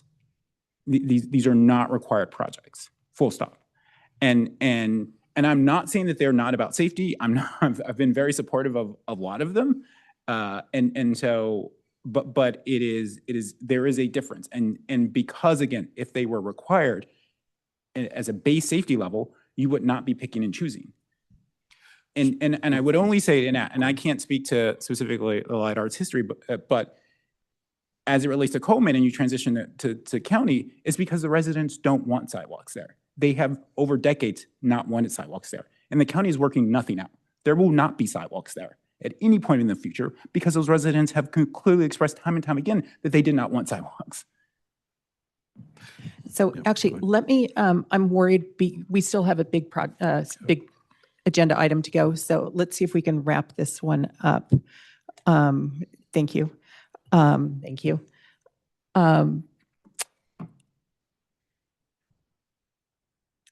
Is there support for trying, is it possible to add a sidewalk and a 95th percentile, just not adding points at this point, but just as information so that we can look at how that falls? Yes, for the annual report out, we can add those two metrics to the tracking. Mm-hmm. And I'm supportive of that. I mean, we need to figure out the points. I don't want to get into a heated debate about does this get an extra point or not. It's fair enough. But I would like to see us be a little more experimental with the pilot and looking at college as a pilot for some solutions that I think there's been research done on. And because we do pilots on Coleman and things like that, I think that's not about equity. That's not about prioritizing. It is about equity because we have limited resources. We have limited staff time. We have limited budget. So to take it there is something which takes the effort away from everywhere else. I will tell you, in District 4, I have Allied Arts, which I'm very concerned about. I also have Elder, which is, I hear about, they have not come and organized the way, kudos to Allied Arts for, Cambridge and Partridge, especially for getting, folks out for doing letter writing and all. But it doesn't mean that Elder, which is a street that is right with Hillview, is any less needy, which is why I am really looking for the city staff to prioritize this. And I do not want to take away the resources to start these individual pilots, which I think it would be great if we had unlimited resources, but we don't. So I really would like to go through with this project with the way staff has set it up. There's been a tremendous amount of effort put in there. If we want to track 2 extra variables or something simple like that, great. But I'd like to see this move forward and then find out, let's see whether it's working. But I'm agreeing with 98% of what you said. I think I'd love to hear from staff about the draw on resources that a pilot actually has, because we're not really talking about permanent solutions here. We're talking about trying to learn some other solutions that work. And I think we're making a lot of assumptions about staff time and things like that. So I would just love to hear your perspective on a simpler pilot like this. How big of a draw on resources really is that? Some of the slower street solutions, I think it was called the Sanchez package or whatever, some of the signs and other things that have been done in San Francisco that are low cost, low lift, easy to implement, and piloting it for a limited period of time. I don't see that being a huge draw on staff resources, but that's just can't that my be a part of assumption. this? Can't that, is someone saying that can't be? But I don't think we're, well. But the programs have to be ranked, right? So are you saying that we're going to create the system, but on the side, I want this pilot project. I want, no. I mean, if it's not college, I just want these solutions to be piloted and tested. So I think to your point about where it happens, I definitely want to see it in a higher priority area. I personally am not necessarily wedded to college. Wouldn't it be on the place where it's ranked the highest on this program that you're setting up? Wouldn't that be where you would do this pilot? I feel like those are two different sets of equipment that are not. Yeah, and that's my problem with this right now. That's the problem. That's why I'm voting no. Well, we've got a set of solutions that the city standardizes as they improve roads, and I think that's what the prioritization ranks.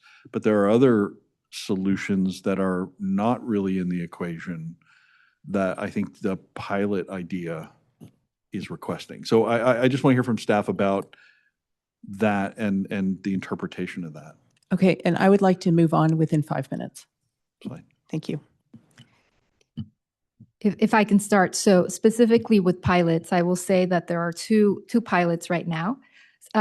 Well, a year and a half ago, we completed the Middle Avenue Complete Streets pilot, and that was a multi-million-dollar effort and took many years to get through. And we're really happy that we're finally complete on that effort.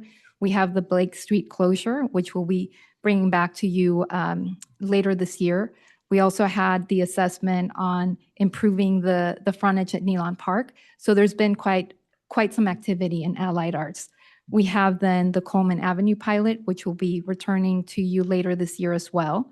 And we're trying to kick this off. So I would say that in terms of listening to you all and the consensus, that it would really help us to rank these projects and then to assess what treatment methods are most applicable. And if within that we have room for an innovative San Francisco style kind of pilot, we would then bring that forward to the Complete Streets Commission. But I will say that in terms of reducing speeds, speed humps are the most effective tool.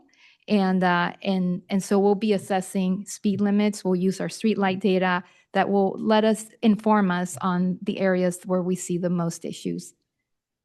So if that is a reasonable approach, we can come back after the ranking and think about innovative approaches on pilots. I feel good with that. That's what I'm really pushing for is what we have today. The prioritization feels good. I feel like we've got some tweaks that we can make in the future. Like you'd said, we can debate the sidewalks. And then as long as there's an openness to staff of looking at alternative solutions and other things. Which is what they were doing anyway. Yeah, I don't know that I heard that clearly, but I did just now. So thanks. Thank you. So I would like to make the motion to approve this. Would someone else like to second it?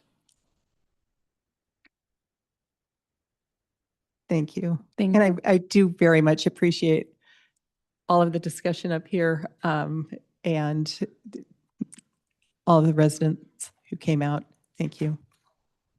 Thank you. So we have a motion on the floor by Mayor Nash and a second by Vice Mayor Wise to adopt a resolution establishing the Slow Streets Program to supersede the Neighborhood Traffic Management Program and authorizing the installation of traffic control devices pursuant to the California Vehicle Code. Any further City Council question or discussion? So, and that includes the direction. Thank you. Public Works Director Mitch had. Thank you. Of course. All right. Any other questions or discussion? Okay. Seeing none, please proceed with voting.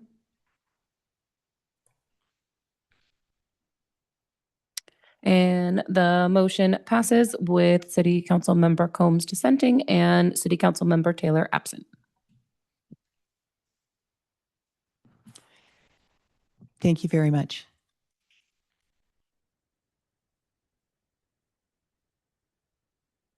Our final regular business item today is authorize the city manager to execute an amended memorandum of understanding with Caltrain to advance the design and environmental clearance documents for the Middle Avenue Caltrain Crossing project, and that is item H3.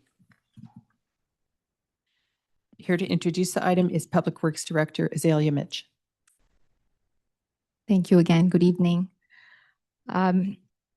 Azalea Mitch, Public Works Director, here to recommend that the City Council authorize the City Manager to execute an amendment memorandum of understanding in the amount of $1 million with Caltrain to advance the engineering, design, and environmental clearance documentation for the Middle Avenue Caltrain Crossing project, which would bring this agreement to $3 million. The project involves the design and construction of a new pedestrian and bicycle undercrossing of the Caltrain Road in the vicinity of Middle Avenue and Burgess Park. We need approximately $6 million in additional funding to complete the final design. However, we have insufficient funding in the transportation impact fee funds to complete the full design. This is why we're bringing to you this MOU, which would give us the ability to advance the design with the ultimate goal of enabling it to be completed and be shovel ready. we will propose through the capital improvement plan process as part of this upcoming fiscal year to address the transportation impact fee issues, and would come back to you after that process with a second amendment for the full amount to complete the design. So with that, we would be back here after June 30th, and online our colleagues from Caltrain who can also answer any questions. Thank you. City Clerk Karen, please call for public comment. Thank you, Mayor Nash. So at this time, if any member of the public wishes to provide comment on item H3, authorizing the city manager to execute an amendment for an MOU with Caltrain for the design of the Middle Avenue Caltrain Crossing project. If you are in person, return that speaker card. Virtual, engage that hand feature. Calling in, please press *9 now. Okay, we currently have 4 hands raised. So this will be the final call for public comment on regular business item H3. Okay, so we still have the 4. Our first speaker will be Adina Levin, followed by Sue Caton. Good evening, Mayor, City Council members, and staff. Adina Levin, Menlo Park resident, and this project price tag is nosebleed expensive, but is also like the type of projects that are crossings of significant barriers, be they train tracks or highways, like are very expensive nowadays. And this is something that has long been planned for really good reasons to enable people to cross that barrier, the Caltrain tracks, in a safe manner, and connecting between major housing and mixed-use developments that the city is building and planning north of the tracks, and many services, parks, retail, schools, on the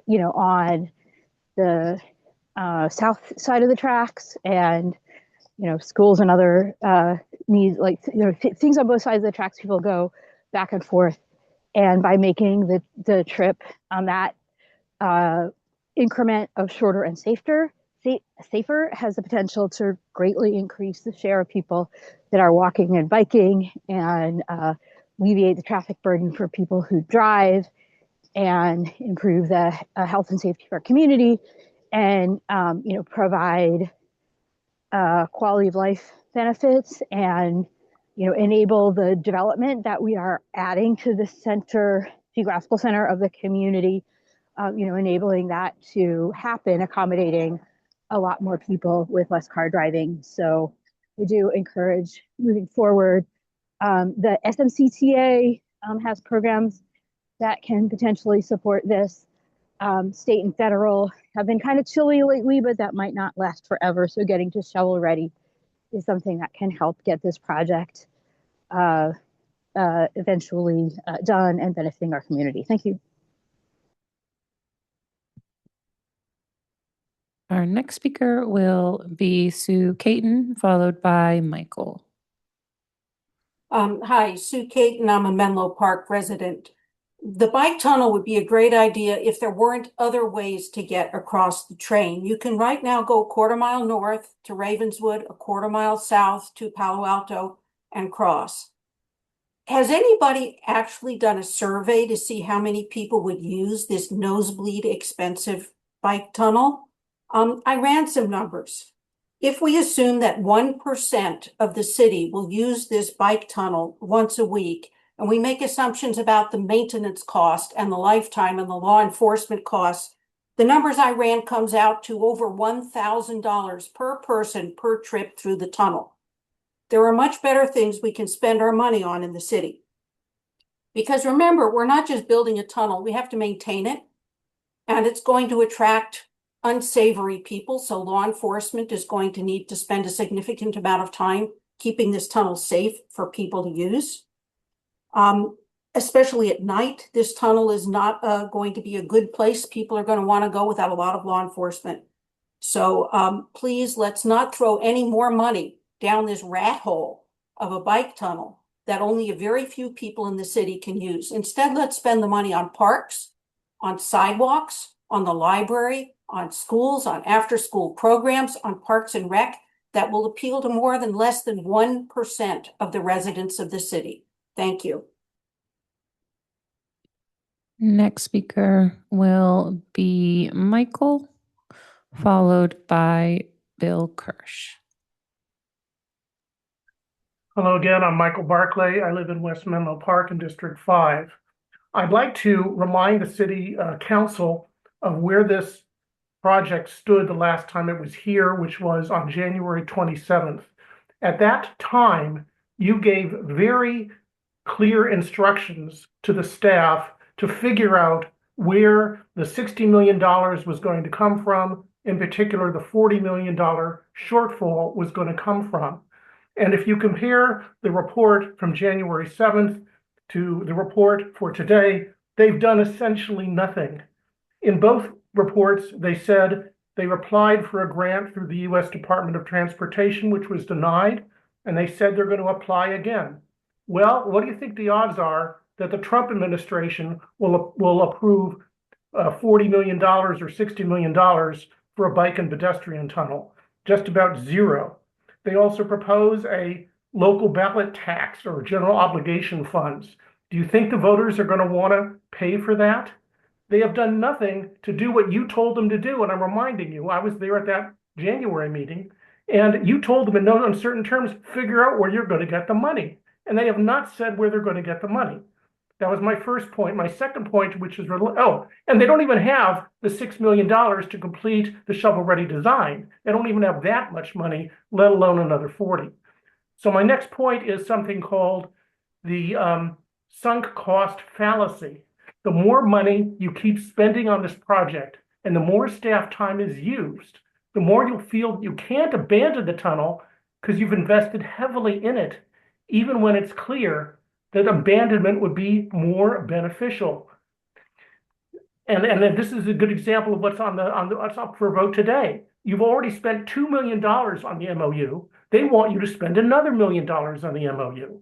Well, if you spend that other $1 million on the MOU, what's going to happen? They're then going to say, well, you've already spent $3 million. So the staff will tell you, you just got to come up somewhere with the other $3 million to complete the shovel-ready design. And by the way, both the January report and today's report said, if we have the shovel-ready design, then we'll have a better time getting bids, but no specificity of getting funding with a shovel-ready design report that, again, that you asked them to do. So there's really a bad sunk cost fallacy going on here. The staff keeps asking you to spend money on this. There's no indication the city will ever get enough money to fund it at the expensive rate it's come to. Thank you very much. And our next speaker will be Bill Kirsch. Thank you. And thank you, City Council, for the great discussion on the Slow Streets program. Regarding the undercrossing, I've always been a big proponent, an advocate for the undercrossing back when I was on city commissions back in the 20-teens for 8 years. But now the price tag is so out of whack that to me, it just doesn't make sense to spend any more money on this project. I don't see it happening, certainly not in my lifetime. And, you know, maybe my kid's lifetime, but it's just, the price tag is so big. And then what's the price tag going to be in the future, 10 years from now, 5 years from now? If we get $60 million, the price tag will probably be double at that point in time. We have no idea how costs are going to rise in the future, but they'll probably go up. So I would say, instead of continuing to spend money on this project, which I would love to see, but I think it's out of reach now, I would like to see the focus back on these quick build interventions, low cost, that will slow traffic down in our city and make the city safer for cyclists, safer for pedestrians to move about. That to me is the core issue. People drive too fast in the city because they're able to. And sidewalks would be fine for pedestrians, but that wouldn't help bicyclists. I'm on Partridge Avenue. We're parallel to College. College has a problem. We have a problem. We have a big problem. We have sidewalks, but we have speeding cars all day long. So it endangers anybody that's out in the street. So please, don't spend any more money on the undercrossing. Instead, take that money and use it to make our streets safer for all users. Thank you. Okay, seeing no further hands or cards. Mayor Nash, you may continue. Thank you, and thank you to the speakers. So could you review what it takes to get it shovel ready? I'm reading, please. So absolutely, we currently have an updated 35% design. And so being shovel ready is taking this to 95%, incorporating the comments, and then producing documents that a contractor can build off. And so, so we require the designer. This project has the contractor on board already. So part of the costs are associated with that. It's a construction manager, general contractor approach. So they've been on board from the get-go, and they have been able to provide much more accurate cost estimates because they would be building this. So we would finish the geotechnical review. We have cultural reviews, finalize the environmental documentation, and then finish the design so that we can then have documents that can be bid out. And so that is a shovel-ready design. Thank you. And how much money will this amount that we are being asked to put forward right now, will this give us a shovel-ready design? It will not. So what we have, the issue that we have at the moment is that we are going through some challenges with this project is funded through through transportation impact fees. And so those fees come through development. And so we are in the process of proposing to you all changes in the projects that are currently funded through TIF so that we can make funding available for this project. So the 1 million, currently the design is on pause. So the 1 million would allow us to re-engage with the design team, the contractor, advance, while we then, for us to then return to you all with a plan to make the rest of the funding available.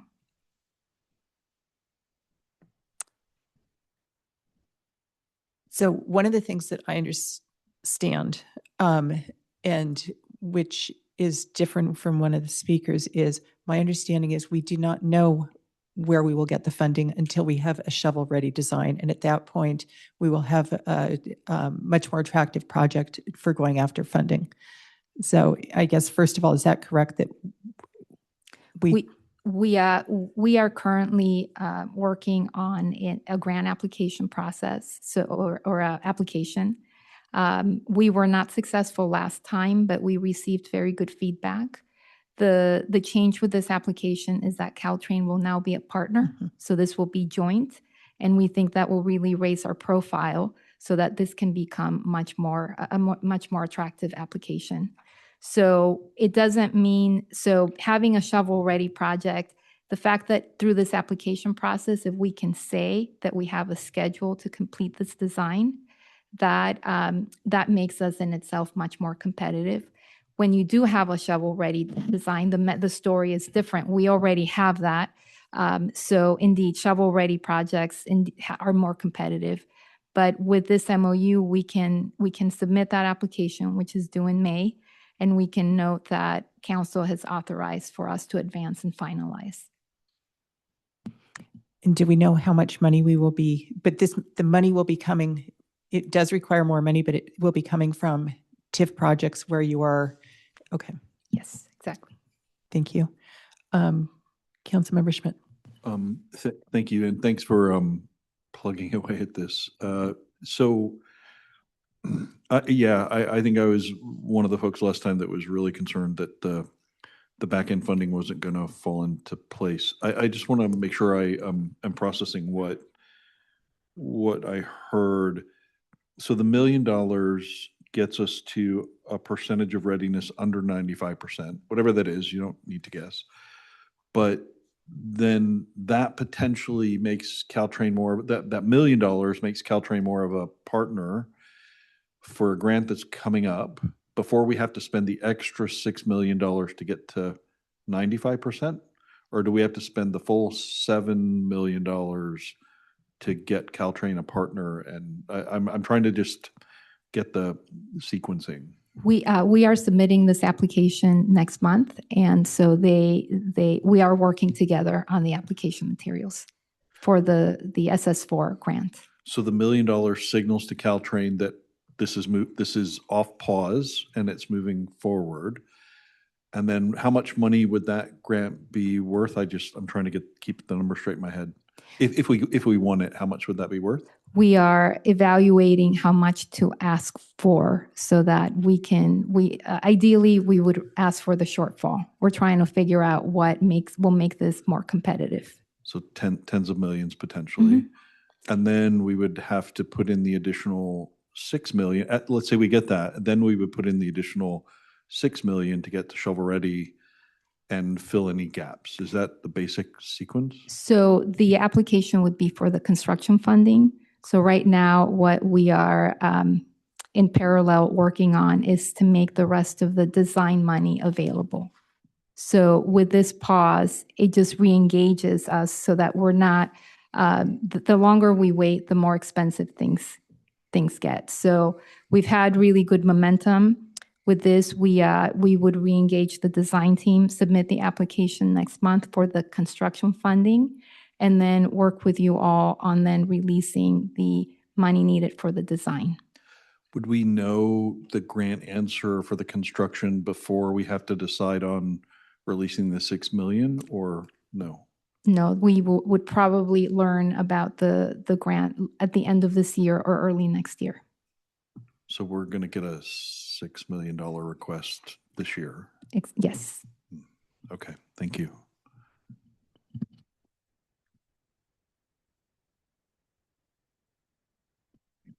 Yeah, thank you, Mayor Nash.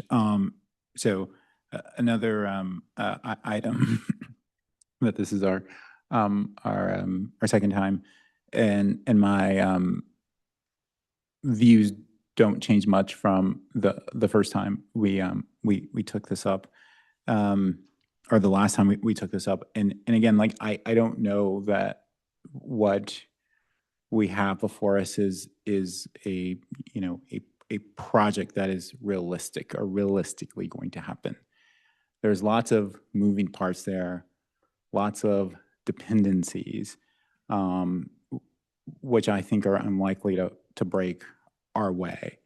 And so that finds me in a position where it is hard for me to be supportive of, giving direction to commit $1 million to, restarting the project, the design element of the project, and progressing it, especially in an environment that, in light of our next agenda item, we're actually saying that the city is in a very challenging financial situation. And so one thing we're going to do is increase rates across the board, increase fees. At the same time, we're going to, commit $1 million to what is honestly a fantasy project at this moment. It is throwing good money after bad, and I think that in doing so, we're actually, sort of being dishonest with the residents of Menlo Park, because again, it is very unlikely, and I say this as someone who would really like to see this project happen. But at some point, you have to be a realist about the situation you're in. and the likelihood that we're going to really be able to avail ourselves of tens of millions of dollars to get this completed is just not, in my thinking, like not realistic. And so I do appreciate all the staff effort that has gone into this. But again, and I think of like how we stand in grant funding, you know, a bike ped bridge in a relatively affluent area, like again, I don't think our application, given again some of the externalities, the larger picture, is probably going to be the one that's the strongest. And then you're going to weigh, like, do I ask for the full shortfall, which is guaranteed a no, to be very frank. And so you're probably going to ask for something less, probably substantively less. And so then you're going to have a gap. And that's assuming that you get your likelihood of getting the grant is still going to be fairly low. But that's if you get the money that like the lesser amount that you're gonna ask for, because again, we all know if you ask for the full amount, it's going to be DOA. So again, it's hard for me to accept that, but in this role, you know, sometimes we have to be adults about what's in front of us, and what's in front of us is a scenario, is a bunch of events that are just unlikely to break our way.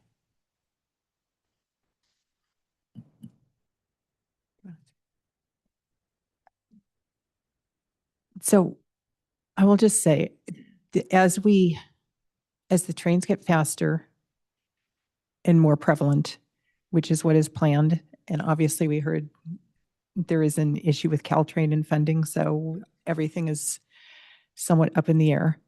But the grade crossing is going to become more important.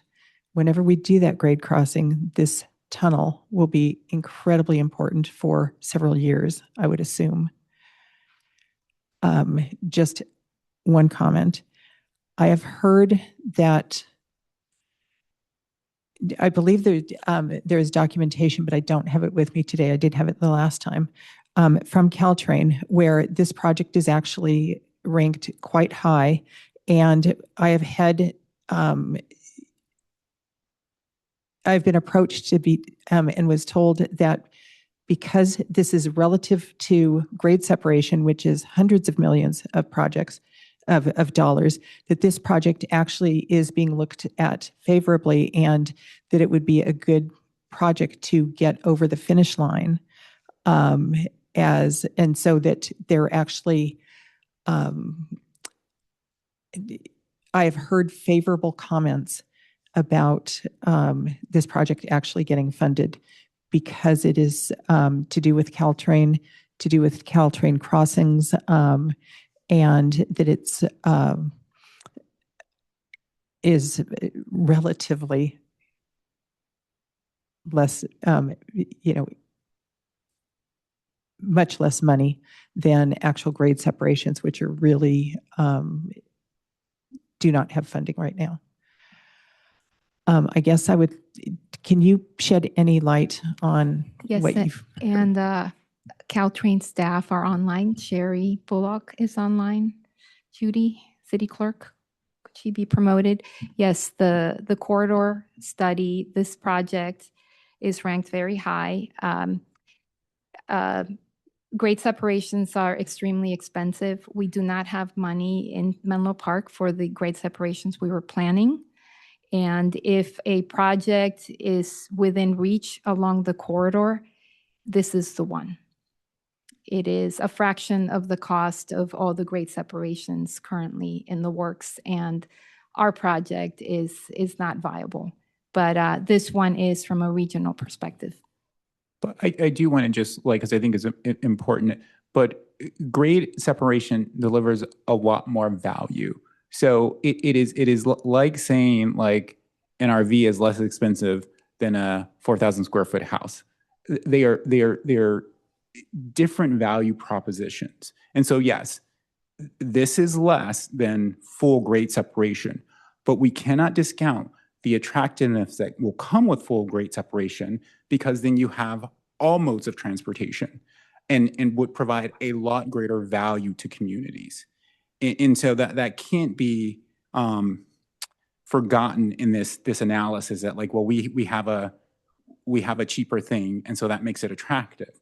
It's cheaper because it delivers less value in any sort of ranking or analysis of these projects. And so then that will hurt us. And again, I'm just saying, like, we've got to be operating in a world of reality. I hope that, like, at the end of the day, if this goes, that like there's a point where you all get to say that I was wrong, and I will like, yes, I was completely wrong. I hope that day comes, but I don't think it will. Through the mayor, would it be possible to have Caltrain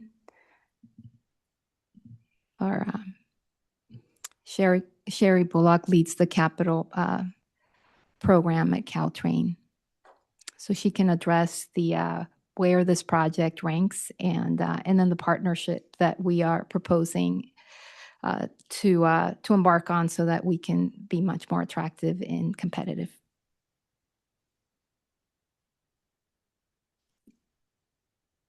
Can you hear us, Sherry?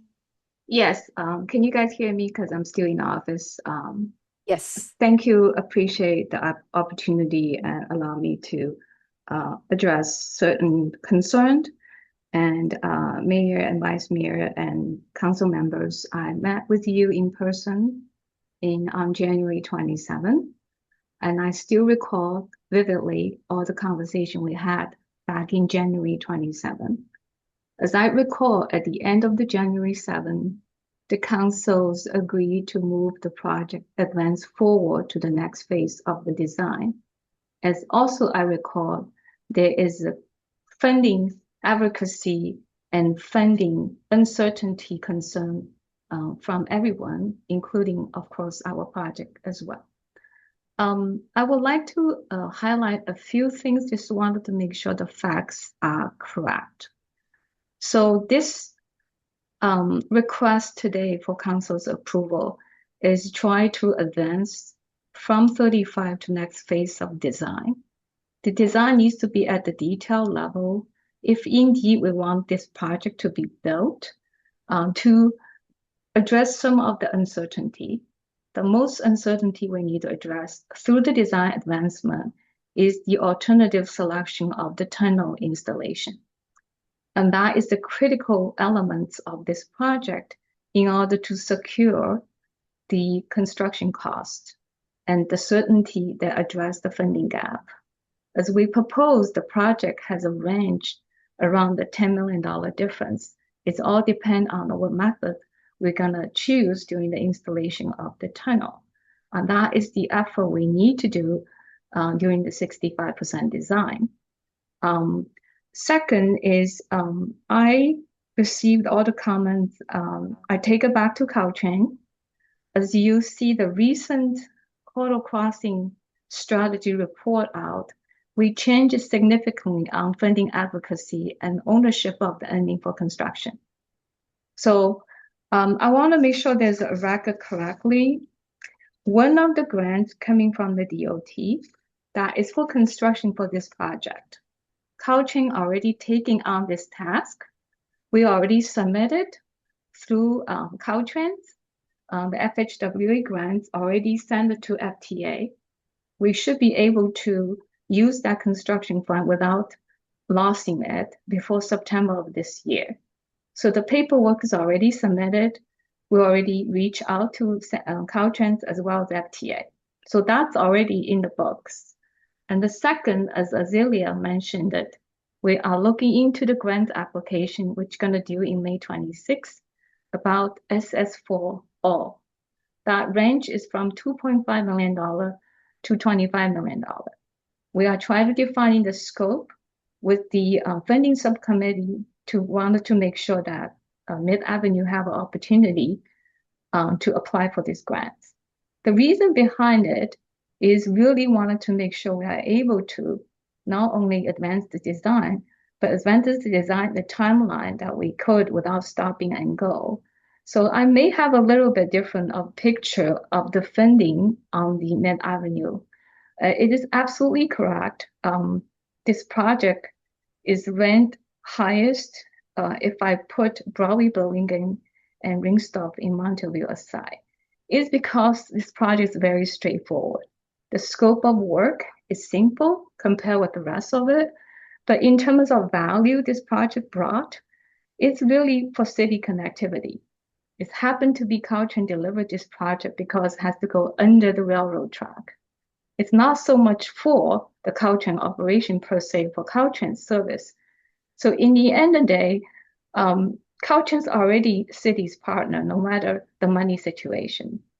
We are here trying to figure out a way to be able to deliver this project at the shortest duration possible, and also including a joint team together and be the funding advocacy for the construction money.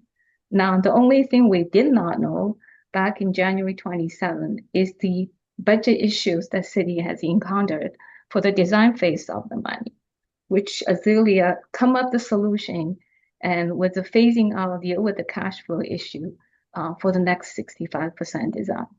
I hope I paint a little bit more detailed picture to make sure that I address all the concern that the councils and the mayor and the public have.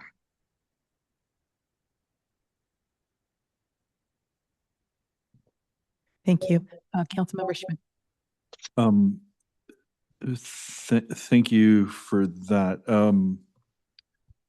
I have to confess, I'm still wrestling with this one a tiny bit because I just want to verify, Ms. Mitch, what I just heard, because I think when I read this, it's not really $1 million ask, it's a $7 million ask, right? And so given the 400 pages of what we've got coming next, and I spent a lot of time in those tables, that, as Councilmember Combs said, that makes me really worried. $1 million, maybe not as much. $7 million makes me really worried. So I think what I just heard was the phasing of $1 million gets us to that 65% level. Caltrain is already a partner.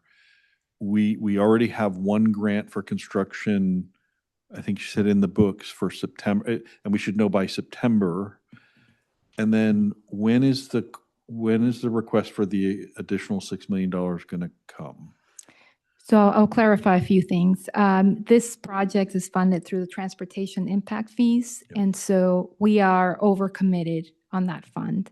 And so so currently this project has a $7 million budget, but we're having some cash flow issues. So what we're proposing as part of next month's CIP study session is to cancel the Great Separation Project that has a $2 million budget. So that would release TIF funds and with your direction could be used to address replenish the $7 million budget that this project has, which we're having a cash flow issue on. So it's TIF money that we have a strategy to address so that we can restore the funding for this project. So sorry, I tried to do a little math on the fly. So that's three. So the $2 million being freed up plus the $1 million is $3 million. And then that means there's another request coming for $4 million later in the year? Right. So we currently have a $7 million budget that we have spent $2 million on through the first MOU. But we really don't have that money available. So the project was budgeted, but we're having some cash flow issues. So we need to restore that funding. So the request to you all will be to make some changes to the currently funded project so that we can release budget and restore the budget for this project. And I know that sounds complicated. No, but what are the amounts? I think if you get $1 million tonight, then what's the second ask? And when is that second ask going to come? That's so the total design costs, design and environmental documentation, $8.5 million. We have already spent $2.5 million. The request tonight is for to release $1 million so we can advance the design and then come back to you next month with the remainder. which would be the $5 million more that are needed if I'm doing the math right. So we would have spent 3.5, and we need 5 more to complete the $8.5 million task at hand. And the 2 million you're going to get from the other, if the council chooses to mothball grade separation, you're going to get 2 million from that. Then you've got 3 million that you need to, Yes. $3 million you need to find. Yes, and we will be, we have the plan that we'll be presenting to you next month on that. Yes. Thank you. I'm still having trouble with the math here. Well, I think the million's not a real number as a total ask. I think what Councilmember Combs is saying, we're trying to get to what's the real ask. I didn't realize it would be next month. So it's going to be $4 million. It's $1 million this month, $3 million next month, which gets us up to, potential partnership of some construction money being released in September and then a little bit more later. So. But you said that, I know for the 2 million, that's the great separation TIF, and you said you're going to come to us with a plan for the 3 million. Can you give us a sneak peek of what that plan might look like? Well, we are fortunate that some TIF money just came in a few weeks ago, Yeah. so that's helping the fund. So I can share with you that some of the proposals will help us align with just our staffing levels, the expectations, how fast we can bring projects to you, and so it's a reasonable plan for us to then restore this project's budget. But then are there trade-offs as part of that? And so again, if this is the sucking sound that's getting all of the TIF funds, then there are some things that are not getting funds that Yes, absolutely. We have the Willow Class 4 project, which has a $10 million gap in terms of construction. So that is another project that we are in conceptual preliminary design on.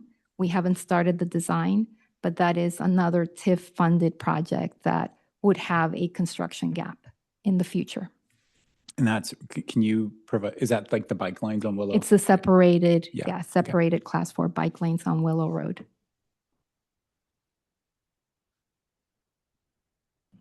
I guess, first of all, I wanted to say thank you so much for dealing with all this. It sounds incredibly complex, and it sounds like you've, and others have done some really creative work to have this come together.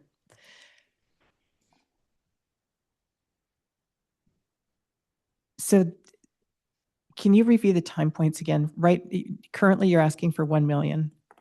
Yes, that would help us make sure that we have a September deadline for the environmental documentation. The environmental team is working on that, so it would help us get them in the field so they can finalize the environmental documentation. As Caltrain noted, we actually have $9 million in federal funding for construction, and that those are the funds that are being transferred to Caltrain as we speak. So it's it's an earmark and OBAC 3 funding that we received a few years ago that need to be obligated and transferred to Caltrain. So that's in the works. The $1 million right now will help us meet the September deadline for the environmental documentation, and we'll get the design team and the contractor back on board so we can advance the design. And next month, as part of the CIP study session, we'll present to you all the plan for addressing these funding gaps. What is the best case scenario as far as when the tunnel might actually come to fruition? The best case scenario would be us finalizing the design late next year. The contractor, as I said, has been on board. If we have currently the $9 million in federal funding, the clock starts on those. There's an obligation period of 3 years. And if we apply for this grant, no, not if, we're applying for this grant next month, we would hear early next year. Then we would also in parallel be working to address whatever other shortfall. So we, if everything aligns, we could be in construction in 2028. And it's a 15-month construction period. Thank you.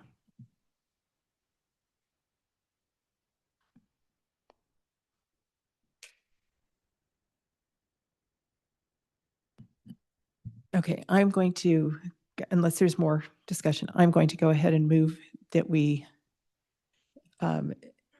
execute the amended MOU, and we'll see how this works. Thank you. Is there a second?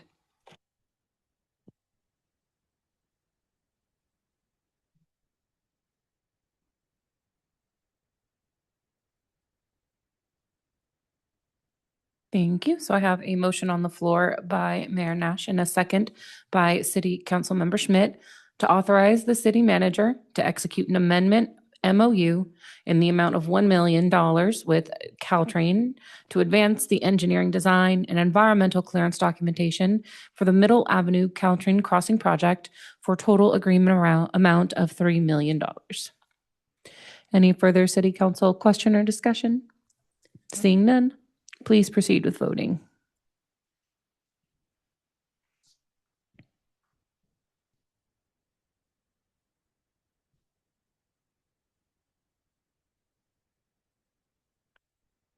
Thank you. And the motion passes with City Council Member Combs dissenting and City Council Member Taylor absent. Please feel free.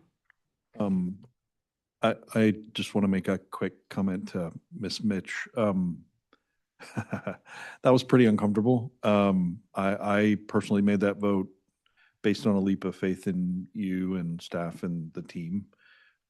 I feel like there's some shaky ground here that makes me pretty uncomfortable given what we're about to discuss. But I just want to say out loud, I also appreciate all the work you're putting into this, all the contrasting views. For me, that was a signal of faith in you and the team. And please keep being creative, and let's just do our darndest to, find all the money and funding to make this work. So thank you. I guess, yes, seconding the thank you, and also saying, and if at some point you think that this is, please let us know if at some point it does not make sense to you. Appreciate the constructive dialogue and the support. Thank you so much for all your work on this and everything else.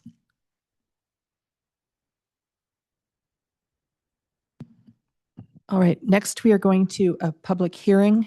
The public hearings are a formal proceeding held in order to receive testimony from all interested parties on a proposed issue or action.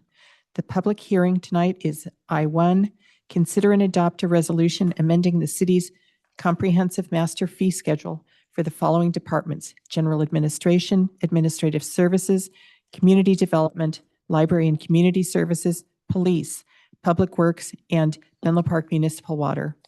Here to introduce the item is Assistant Administrative Services Director Fanny Lai.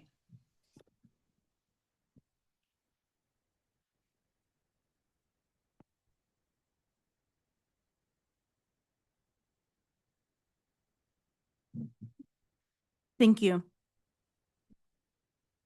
Good evening, Mayor, Vice Mayor, and Council members. Thank you for the opportunity to present the final master fee schedule for Council consideration and adoption tonight. We're joined this evening by Brittany Mello, Administrative Services Director, Cindy Scones, Director with Government Consulting Partners, along with members of our finance team and subject matter experts from each department.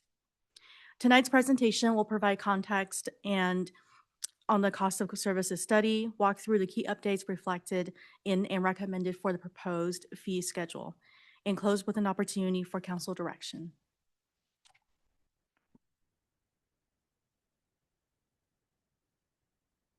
We'll begin with a brief overview of the cost of services study and the policy framework that guides how fees are set. We'll then walk through the updates since the March 24th study session and highlight key changes incorporated into the proposed fee schedule. Next, we'll identify fees that are outside their target cost recovery levels and present recommended policy updates for council consideration. We'll conclude with a summary of next steps and an opportunity for council direction and discussion.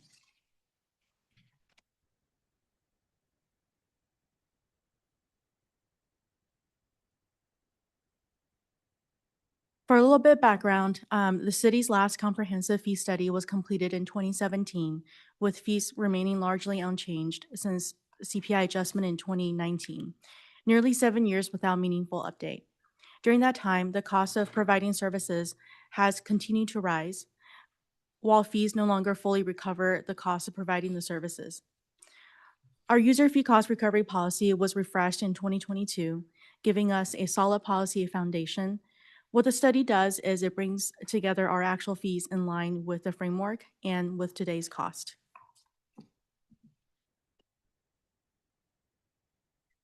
Fee setting authority is shaped by 2 voter-approved propositions.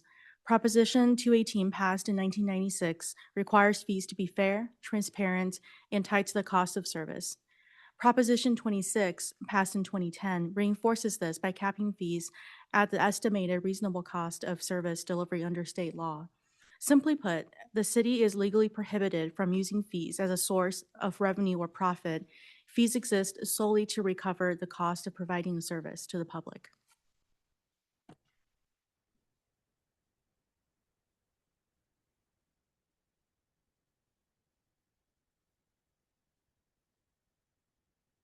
The city is a service-based organization providing a wide range of community services from police and parks to streets that benefit the residents as a whole.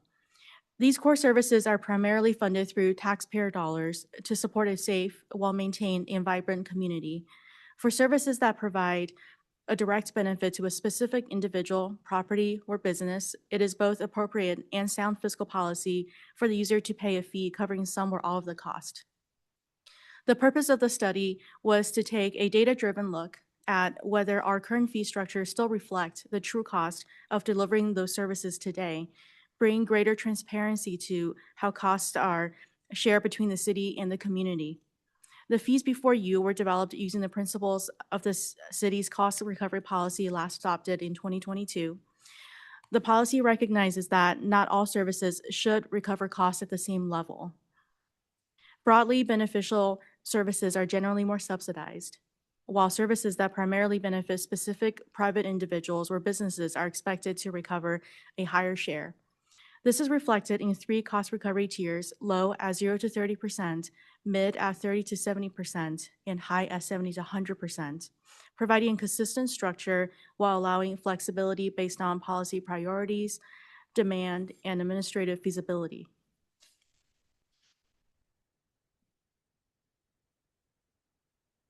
Many services within library and community services are intentionally subsidized, and that is by design. These programs serve a broad cross-section of our community, and the city has made a deliberate policy choice to prioritize accessibility over full cost recovery. Programming fees are set at reduced rates to ensure that cost is not a barrier to participation. The fee structure also reflects a tiered approach, with lower rates for Menlo Park residents compared to non-residents, and hyperlocal resident rates for the neighborhood service area of Bellhaven Community Campus, recognizing the unique role that facility plays in serving that community. It is also worth noting that financial assistance remains available for those who need additional support, further reinforcing the city's commitment to ensuring these programs are accessible to all residents, regardless of their financial circumstances.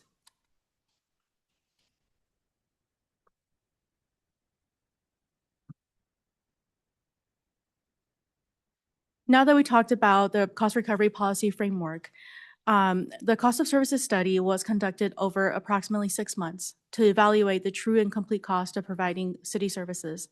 This went beyond direct costs alone. The analysis accounted for staff time, materials, overhead, and administrative support to arrive at a full picture of what each service actually costs to deliver. These full costs were then compared against current fee levels to identify where gaps exist. The proposed fees before you tonight either reflect the full cost of providing the service or deliberately reduce costs that aligns with the cost recovery policy, or community benefit, accessibility, or policy goals warrant a subsidy. In short, the study did not create new costs. It simply provided a clear, objective view of the current costs, so the city can make informed and transparent decisions about how they are recovered. I'll now turn the presentation over to Cindy Scones, Director with Government Consulting Partners, who will walk us through the next few sections. Thank you, Fanny. I'd like to walk you through some of the key changes changes proposed since the study session in March. Following feedback received, we differentiated the heritage tree appeal fee to establish a substantially lower rate for community members compared to permit applicants. This reflects the city's commitment to ensuring residents are not discouraged from exercising their appeal rights due to cost. For several of the public work fees, as well as the credit card convenience fee, we are suggesting to raise this to 100% cost recovery.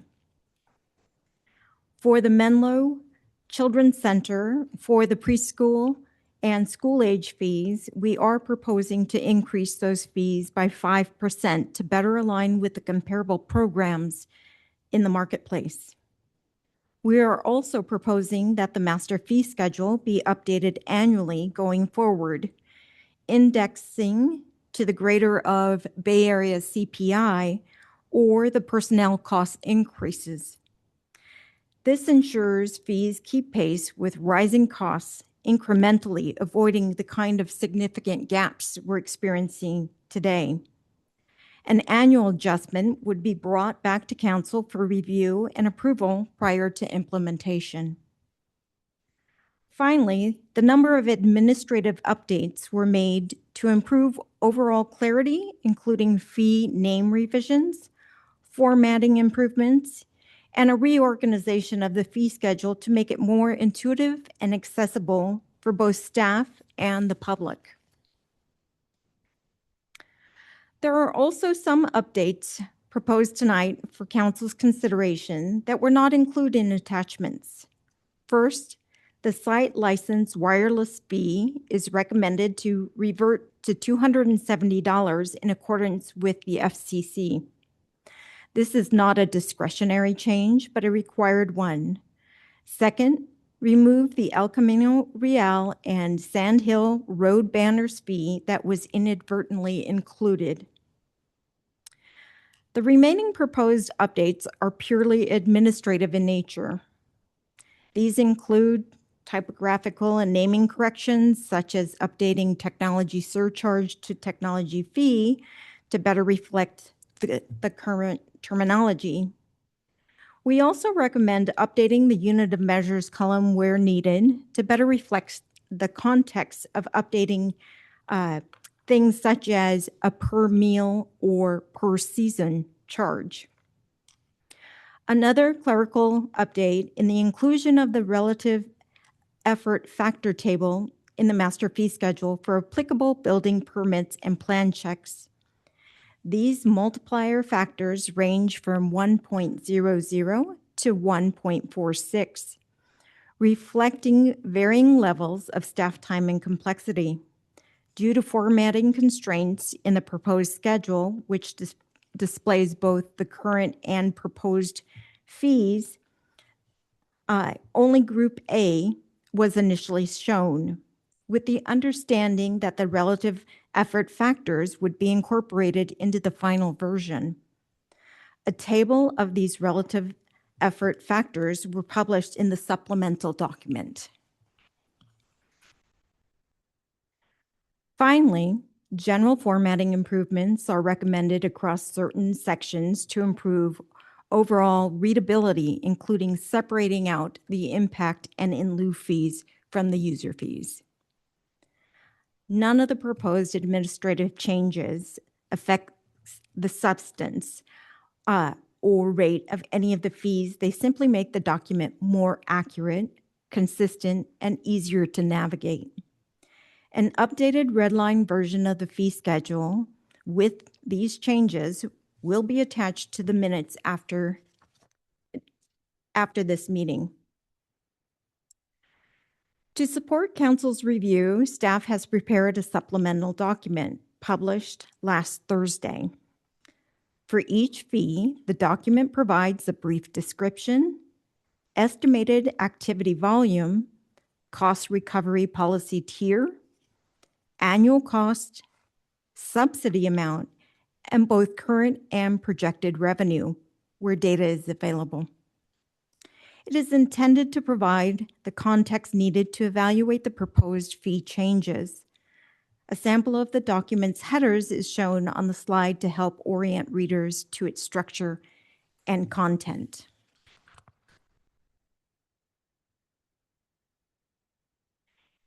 In this section, we will highlight 4 fees that either fall outside the cost recovery policy or require council's attention. 3 of these will be discussed in greater depth in the following section as staff seeks council's direction.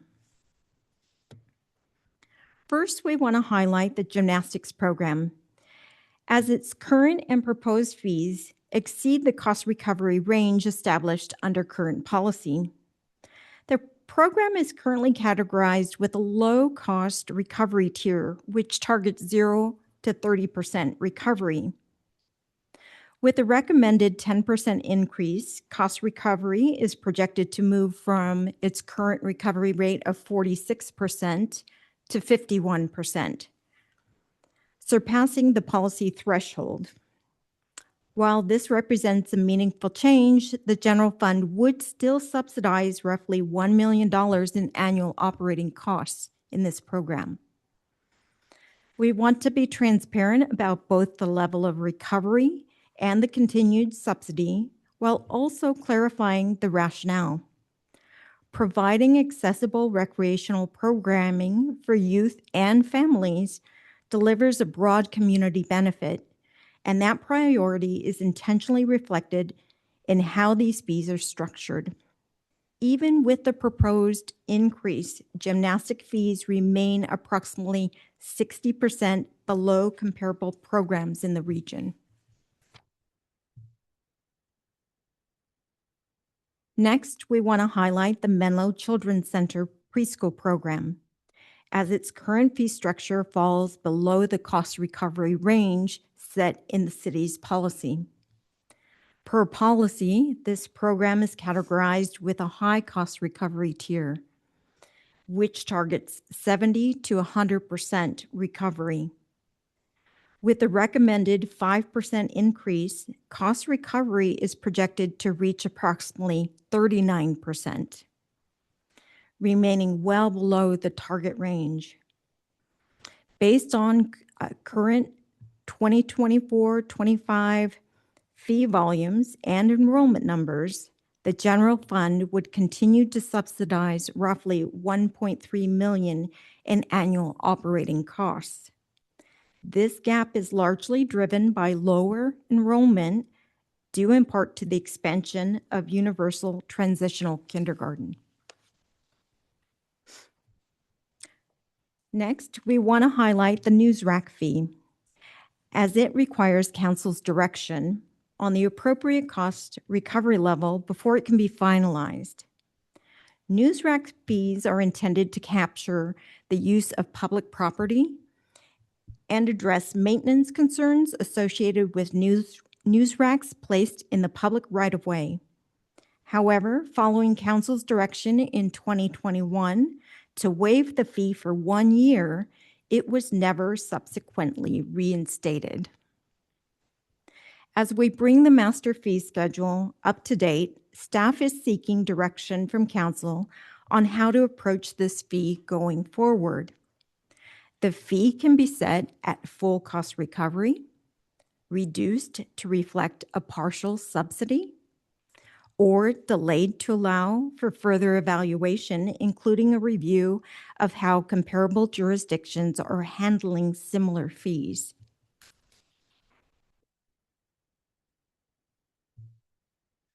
Finally, we'd like to address credit card convenience fees. As more transactions shift to card-based payments, the city's processing costs have grown significantly, approaching 600,000 projected for the current fiscal year. This represents a growing and unsustainable burden to the general fund. To address this, staff recommends a two-part approach where the city's point of sale would support it, the actual processing cost would be passed directly to the user. For systems that do not support a direct pass-through, a standard 2.5% convenience fee would be applied. Staff is also evaluating a transition to a credit card processor with a lower fee structure, which could meaningfully reduce overall costs. That transition would require careful planning and operational coordination, and staff will bring forward a recommendation when ready. Now transition. Thank you, Cindy. So now we'll move on to council direction and next steps. Per the government code, development fees require a 60-day period before they can take effect. To streamline the process, all of the proposed changes in the master fee schedule would take effect on July 1st.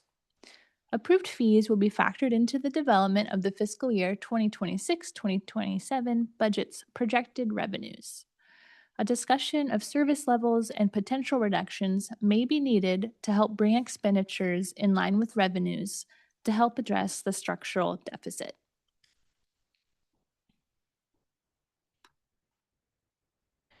Once we get to the discussion portion of this presentation, staff is seeking direction on a few specific items, which Cindy just reviewed, which we propose going through one by one and reaching consensus before moving on to the next item.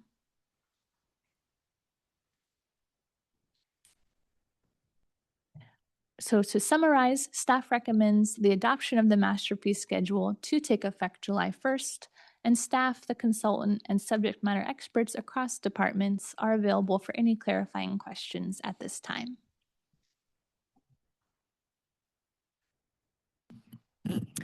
Thank you. Are there any clarifying questions right now? Vice Mayor Wise. Thank you, and thank you, staff, for this. My clarifying question is under community development housing fees for the annual BMR tenant recertification fee. Does that, are 100% affordable housing developers exempted from that, or are they included in that? Yes, thank you for the question. I was able to confirm with our housing manager, Tim Wong, that 100% affordable projects who receive the tax credit financing are monitored by the tax creditors. So the intent would be to not charge the annual recertification fee. Okay, perfect. Thank you. Councilmember Combs. Yeah, thanks. And so making sure I understand the proposed credit card surcharge, would it just apply to credit cards, or would it also apply to like debit card based transactions?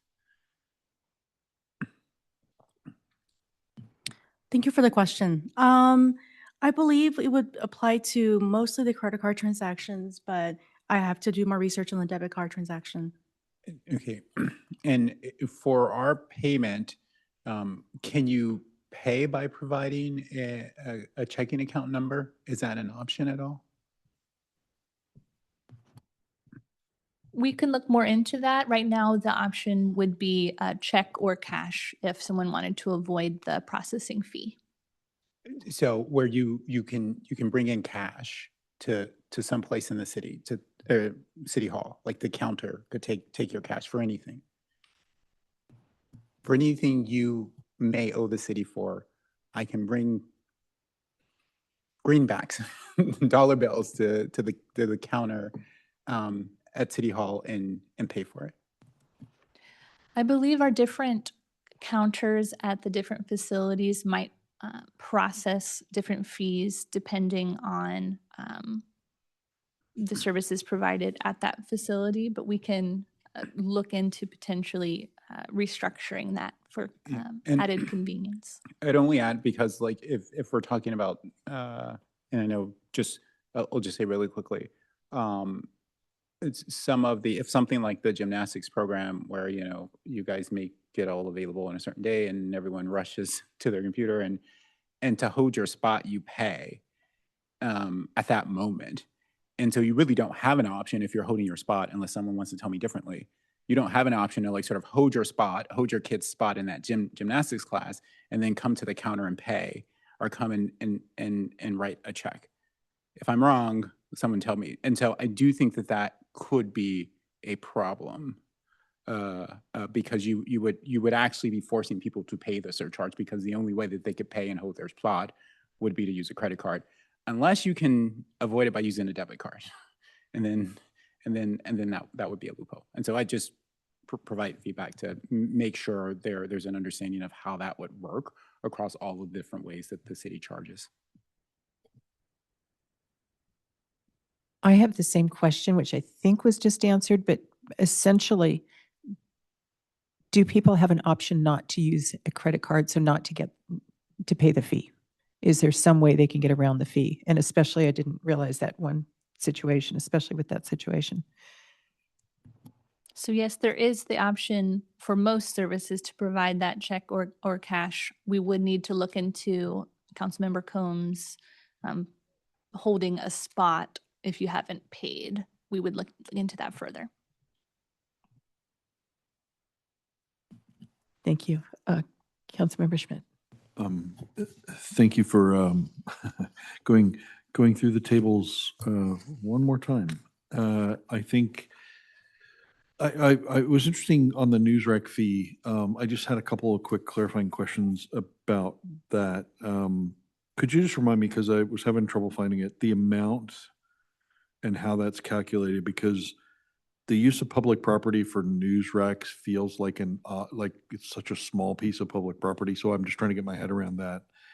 And then the word maintenance concerns also is confusing, right? So first clarifying question is, could you just give a sense of the amount of the news rack fee, what that would bring into the city and how that was calculated? Yes, we did an analysis of the current news rack fees that are in place so that they would be subject to the renewal fees that are in the proposed fee schedule every other year. And so we are estimating $10,000 to $12,000 fiscal impact per year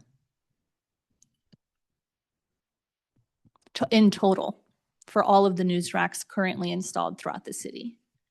But that fiscal impact is the income that will come in, correct? That is correct. But what's the cost? Right. Is there some real cost other than like there's some square of cement that those racks take up? Right. So the cost for the news rack fee specifically is calculated using fully burdened hourly rate and based on the time of effort. So how much time it takes to provide that service. We can look more into the model and do more research. I believe it's about 2 to 2.5 hours. Does anyone in the city staff do anything with the news recs today? Do they go and they clean them? Do they check them? Do they make sure that does that happen today? I see. We'd like to invite up Director Mitch to help answer.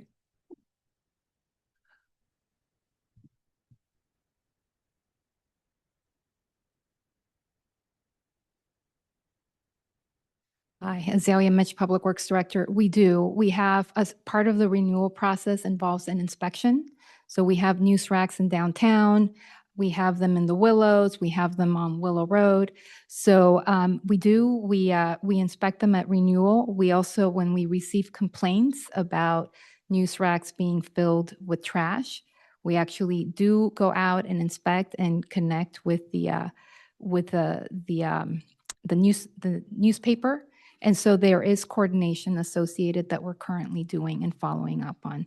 But the renewal process, we currently have 112 permits, and they get renewed every other year. And so the income with this fee, the 233 renewal, would be around $12,000 a year. And so when it renews, it's renewed every year. And when it It, renews it gets renewed every other year. every in other the year. odd year. Mhm. and there's an actual physical check that happens, like, right, that someone in the city has it as part of their job to go out, make sure it's clean, it's in the place it's supposed to be in. Okay. Exactly. Thank you. And that is the time that we put in the model. And what percentage of that is, sorry for getting a little granular on the cost, but I think it's important because there's a public benefit trade-off, I think, here. So I get it because I've seen some of the news racks get a little trashy and, I understand that part. So what percentage is this sort of use of public property in the 10 to 12,000 versus maintenance that's actually done? Is the maintenance 100% of that? It is, so the fee does not include the use of the public property. The fee is only based on the time that it takes to process the permit and the inspection. And then the last kind of clarifying question is, what would further evaluation look, the last bullet there where it says delayed for further evaluation, what would that look like versus just making a decision tonight? A further evaluation could, right now, every location has a specific permit. So every news rack where it's located. Something that we could think about is streamlining the process, maybe having a permit for multiple locations that would be easier to process. That doesn't take away the inspection time because that's physical, but we can look at options to streamline the permitting process to bring the cost down. Thank you. When you are inspecting, are people finding issues? Like, is it worthwhile? Yeah, it is. It definitely is. We have situations, our maintenance team on a routine, if they find news racks that are moved, they do place them back.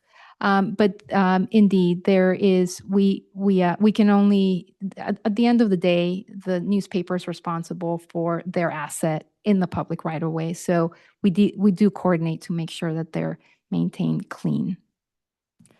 And then where it says renewal permit, and that is $233 fixed fee, that is per rack. And that's every 2 years. It's not every year. Exactly. So if a newspaper has 5 news racks, then it's 5 times 233, and that's every other year.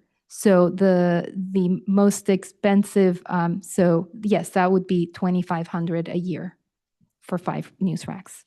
Thank you. Any other questions before we? Okay.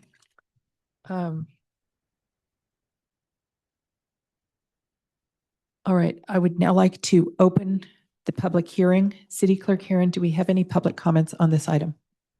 Thank you, Mayor Nash. So at this time, if any member of the public wishes to provide comment on our public hearing I-1 related to the master fee schedule, if you're in person, return that speaker card. If you're virtual, engage that hand feature. Calling in, please press *9 now.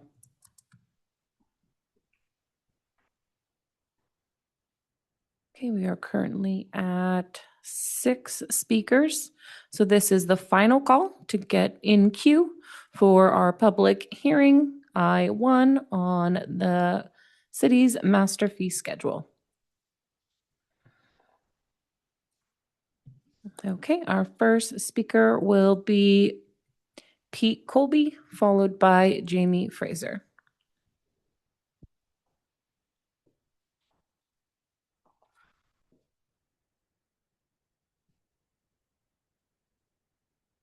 Well, I read David Price's editorial in his newspaper about this fee for his newsstands, and I just thought I should try to support the freedom of the press like he was asking people to do. And I do think it's a valuable service to have a newspaper that's free, because I think the coin machines, newsstands really don't work any better than the ones that are free. I think they're even cleaner when they're not involving money. I think we have to think of the people that deliver the papers early in the morning, and they probably do clean them themselves. And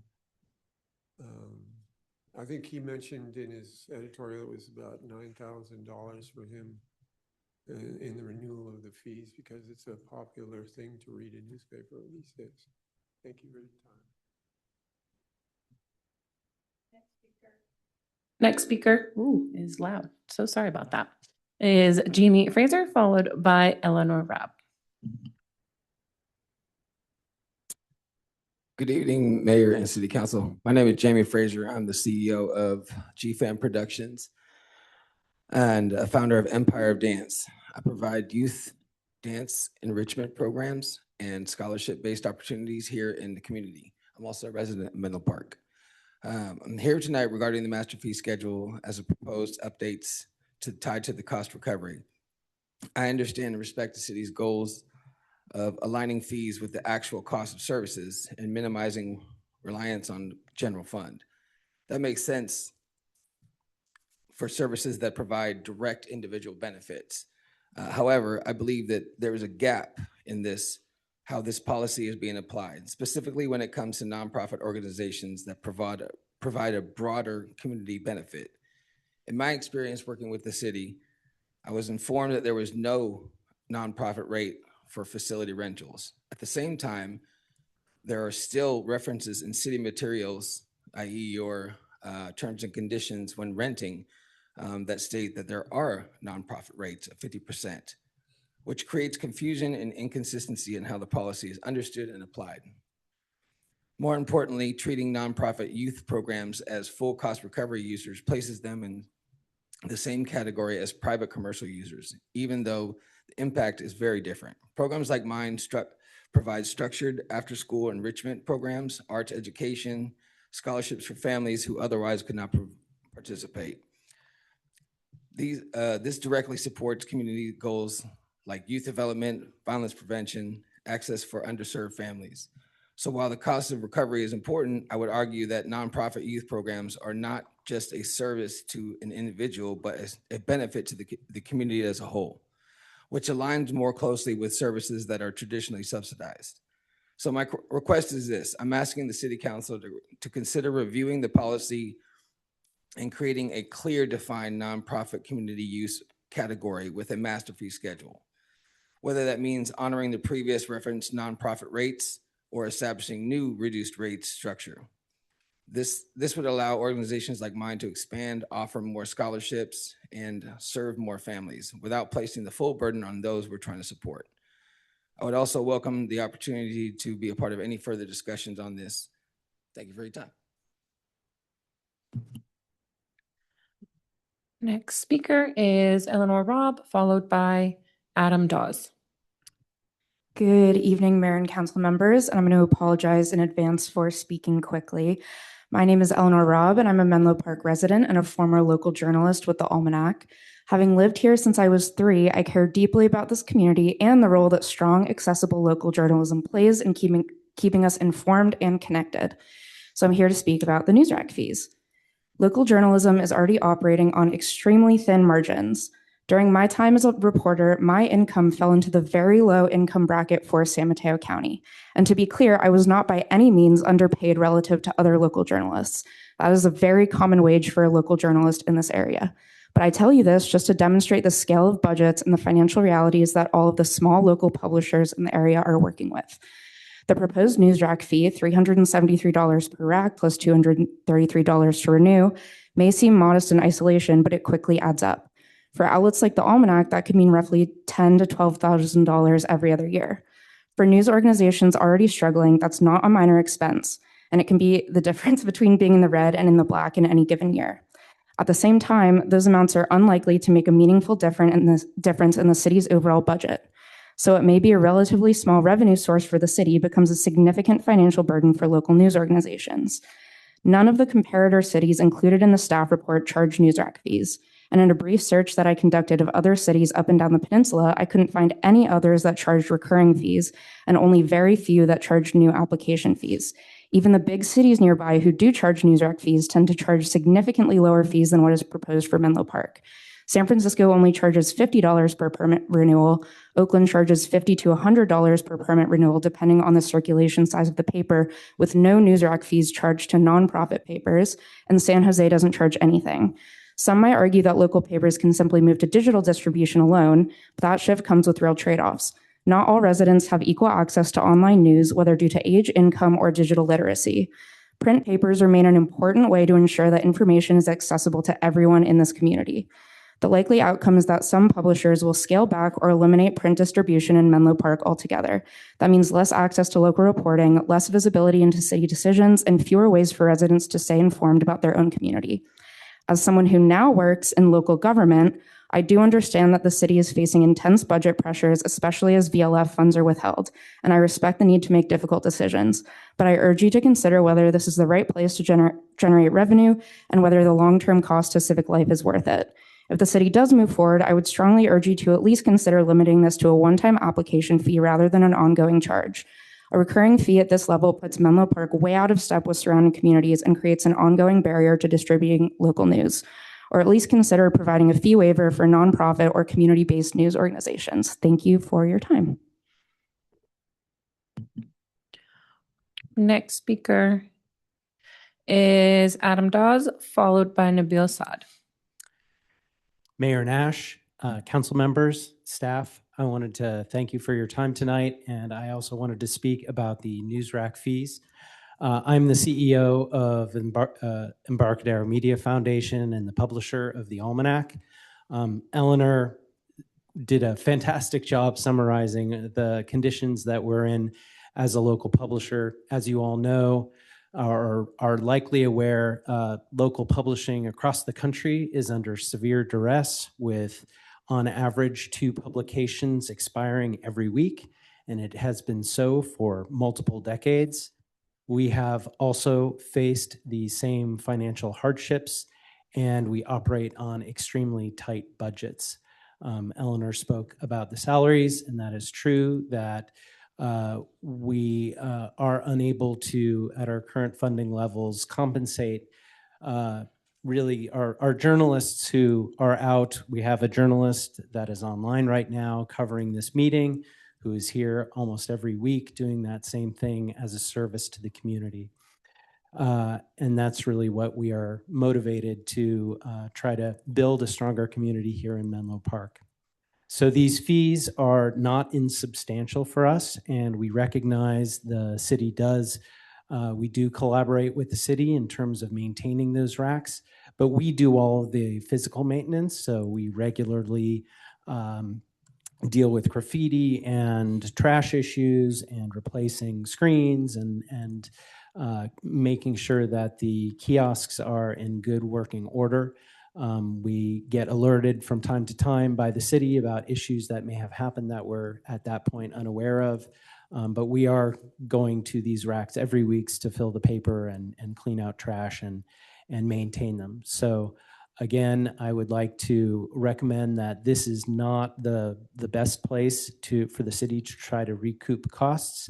We are providing a public service for the community by making local news about this forum, as well as all other activities in the city available to citizens free of charge.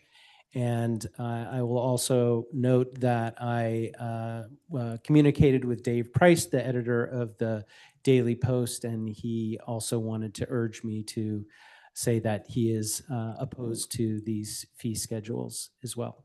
Thank you. Next speaker is Nabil Saad, followed by Dina Levin.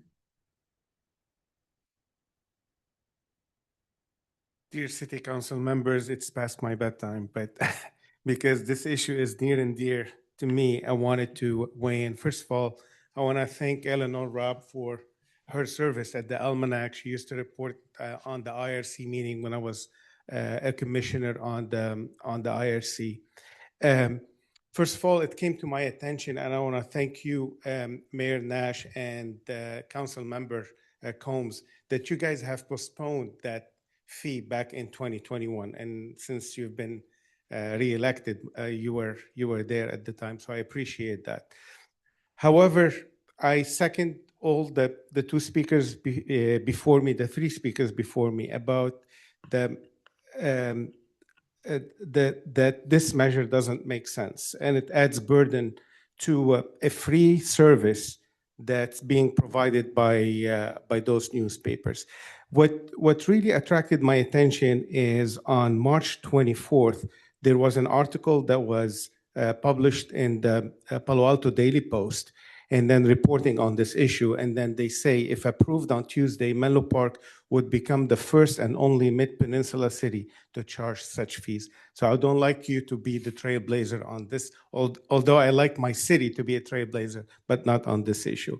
The second thing is, they reported that if newspapers might try to avoid the annual fee by ending distribution to Menlo Park, and that would be a big loss. So what I suggest as a creative solution is to shift the burden more on the newspapers, and the gentleman who spoke before me actually alluded to this. It's the service, the maintenance, even a phone number in case residents would like to call and report an issue directly. That would minimize the intervention of the city staff, and then doesn't cut no skin off the back of the city staff. And then we can maintain this bastion of democracy, because local news are very, very important for us. And I don't need to tell you how much attack democracy is. As they say, democracy dies in darkness. And those newspapers are providing a very good service. On the other hand, since I have 37 seconds left, if you guys can enforce the parking in Menlo Park, that would be a good way for you to get some revenue, a good revenue. On Cambridge Avenue, it's an atrocity. And then I would look at a city manager and you, mayor, if you can do anything to enforce the parking day and night on Cambridge Avenue. We have Uber, we have Lyft that come and park and idle, and they turn the heater on and the air conditioning on. So it's the pollution in addition to taking parking spots from residents. Thank you so much. Next speaker is Adina Levin, followed by Randy Apelos. Good evening, Mayor and council members. First of all, thank you very much for all of the challenging work that's going in a difficult budget year to figure out how to handle the city's budget, including the item that is before you. I have a few different comments and questions. One of them is about the credit card fees. And, city council members ask questions about, well, do people have opportunities to avoid the fee potentially by paying in cash or paying in check? The question, through city council, if city council wants to ask staff, is how likely is it that a lot of people would would avail themselves of that opportunity, because handling checks and cash is probably more expensive than the credit card processing fees. So will, people just, pay the fee and cover the cost, which is reasonable, or would it put more cost on the city? That's number one. Number two is, in terms of the fees, the ones that really raised some concerns in my mind were the fees on different aspects of affordable housing and tenant qualifications and various different fees related to housing. And the question is, have those been reviewed in terms of the potential impact on discouraging affordable housing, which is certainly not something that we want to have happen. In general, fees are an area that can discourage housing production. So would like to, understand, what analysis has gone in about that not impacting the, need to have affordable housing come forward. Third topic, is in terms of the various different processing fees. I'm wondering how much has been considered about opportunities for automation, and are some of the various different fees and processes, are there things where the cost could be reduced by automating, in which case there might be some upfront investment, but reducing the processing fee, to the city and to the residents. And, lastly, speaking to the previous comment about parking, considering parking as a revenue source is a kind of a risky idea. People tend to feel that as a revenue source that is unfair, but using charging for parking as a way to maintain safety and to improve access is a reasonable strategy that, not this budget year, but something to consider. Thank you. Next speaker is Randy Avalos, followed by a caller from a phone number ending in 9542. Thank you, Clerk Karen. And good evening, counselors, once again. So we just had the most confusing, I think $3 million, but honestly not sure anymore, bet, but seriously gambling millions that we get funding from other taxpayers to spend more funding from local taxpayers for a short pedestrian tunnel that, based on some current vibes, is the third best potential project on the rail line that also might impact like a Will's improvement project that impacts more people. So it's a big bet. And now we're talking about penny pinching the scrappy local print press by charging for paper racks in the public space at rates higher than SF, Oakland, and San Jose. City doesn't maintain them, just enforces quality, so that maybe we get 10,000 per year, assuming the local press just doesn't give up on them. That $1 million approved for a gamble would have covered that $10K per year revenue for a century. Also, increasing dog tag fees of 500%. Listen, bunnies are better. I appreciate that. But what a wild night. I hope the press has some good headlines. Enjoy your evening. And our next speaker, again, is calling in from a number ending in 9542.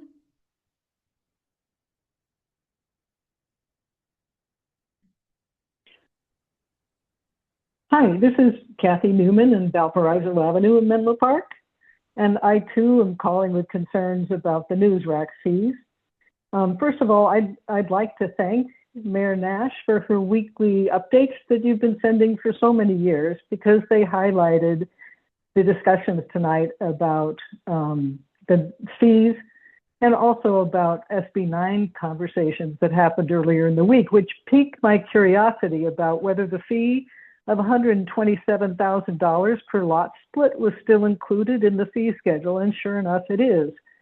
But as I was looking, having reviewed the summary of cost changes, there was no mention of the news racks in the overall summaries or anywhere in the discussions in the documents until I came to the master fee schedule and found a red highlight about the news rack fees, which, having been a resident of Menlo Park for a long time, I know news racks have been an issue since the early 1980s for Menlo Park, and I don't know why they seem to be constantly coming up. It's a great benefit to the community. The papers have followed the rules, put the paper boxes in the right locations with the right design. They've gotten their business licenses. So why are we picking on them for these tiny amounts, as the previous caller mentioned? It just makes no sense to me. Freedom of the press is very important. The press is being vilified right and left. Why is Menlo Park being on the vanguard of preventing the press from doing their business? So I would strongly urge you to please waive the fee again. We shouldn't be spending time on this, spending conversations around millions of dollars, and then going to this conversation is very frustrating. So please waive the fee. Thank you. Okay, seeing no further hands or cards. Mayor Nash, you may continue. Thank you. I will now close the public hearing and open for the city council discussion. The first thing I'd like to do is find out right now, we've got the 3 items that staff has recommended that we discuss: the gymnastics, the news racks, and, oh my gosh, pardon? 4. And the credit card. What was it? I'm missing one. The- There we go. Preschool. Thank you. The preschool. Are there any other items that you want to bring forward and discuss? Okay, the public comment on nonprofits. Anything else?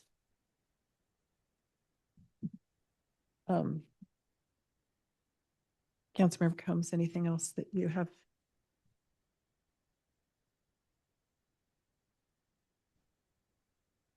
Okay, very good. So we have, actually on items for discussion, the credit card is not on it. Are we to be discussing it? It is not on the list on the slide. Actually, I think we do. I won't forget that. We will discuss it. All right. I would like to start with the news rack fees, just because that seems like the most, the biggest issue. So, Vice Mayor Wise. A very quick clarifying question. So I think I was confused earlier. So this proposed fee is about the inspection of the box, not like the actual purchasing of a new news rack, correct? Because it sounds like that, the purchasing of like a new news rack or like the cleaning of it, the maintenance of it is on the newspaper, correct?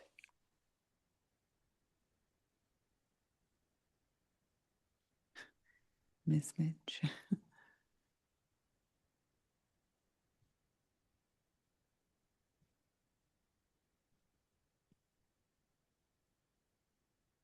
Yes. Is this on duty? Yes. So yes, the permit, the fee is the permit. So it's the process of applying to have the right of newspaper installing a news rack, their news rack in public property. So it's the processing of that permit and the inspection by our staff. Okay, thank you. Sorry to make you walk all that way just to say yes. Well, I guess I'm happy to lead with my thoughts. Actually, can I? Oh, yeah, no, please. Oh, wait. 1 minute. Sorry about that.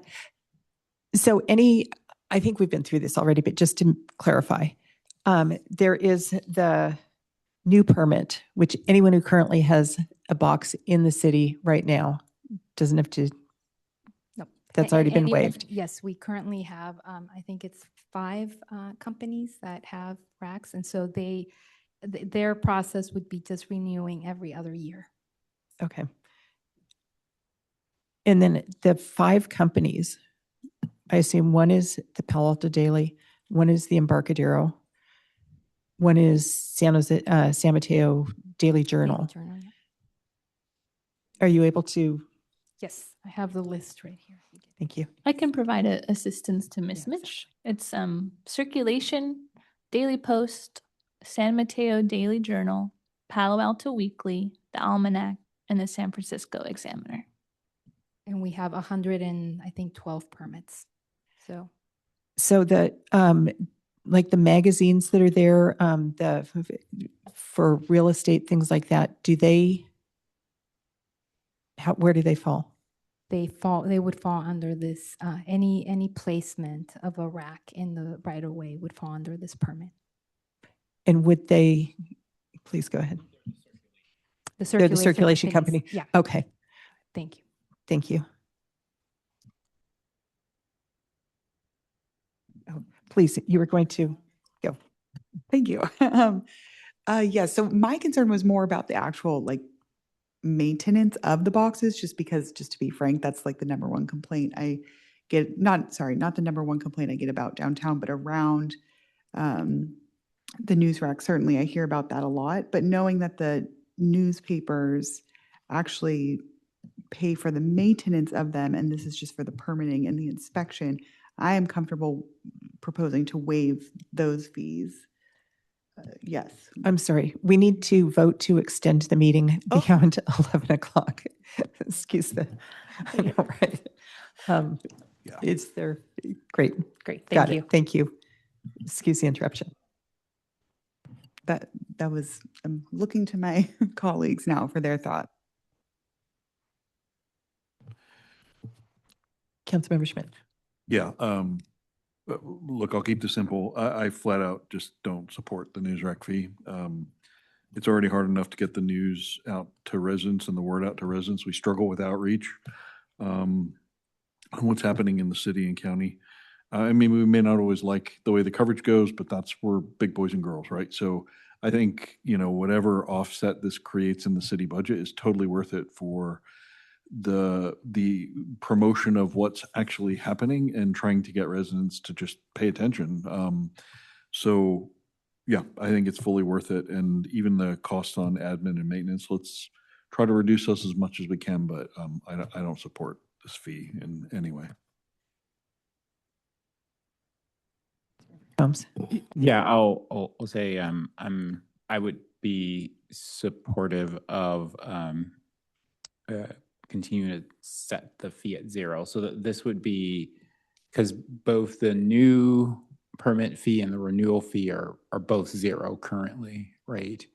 And so I would be supportive of keeping them both at 0. Yeah.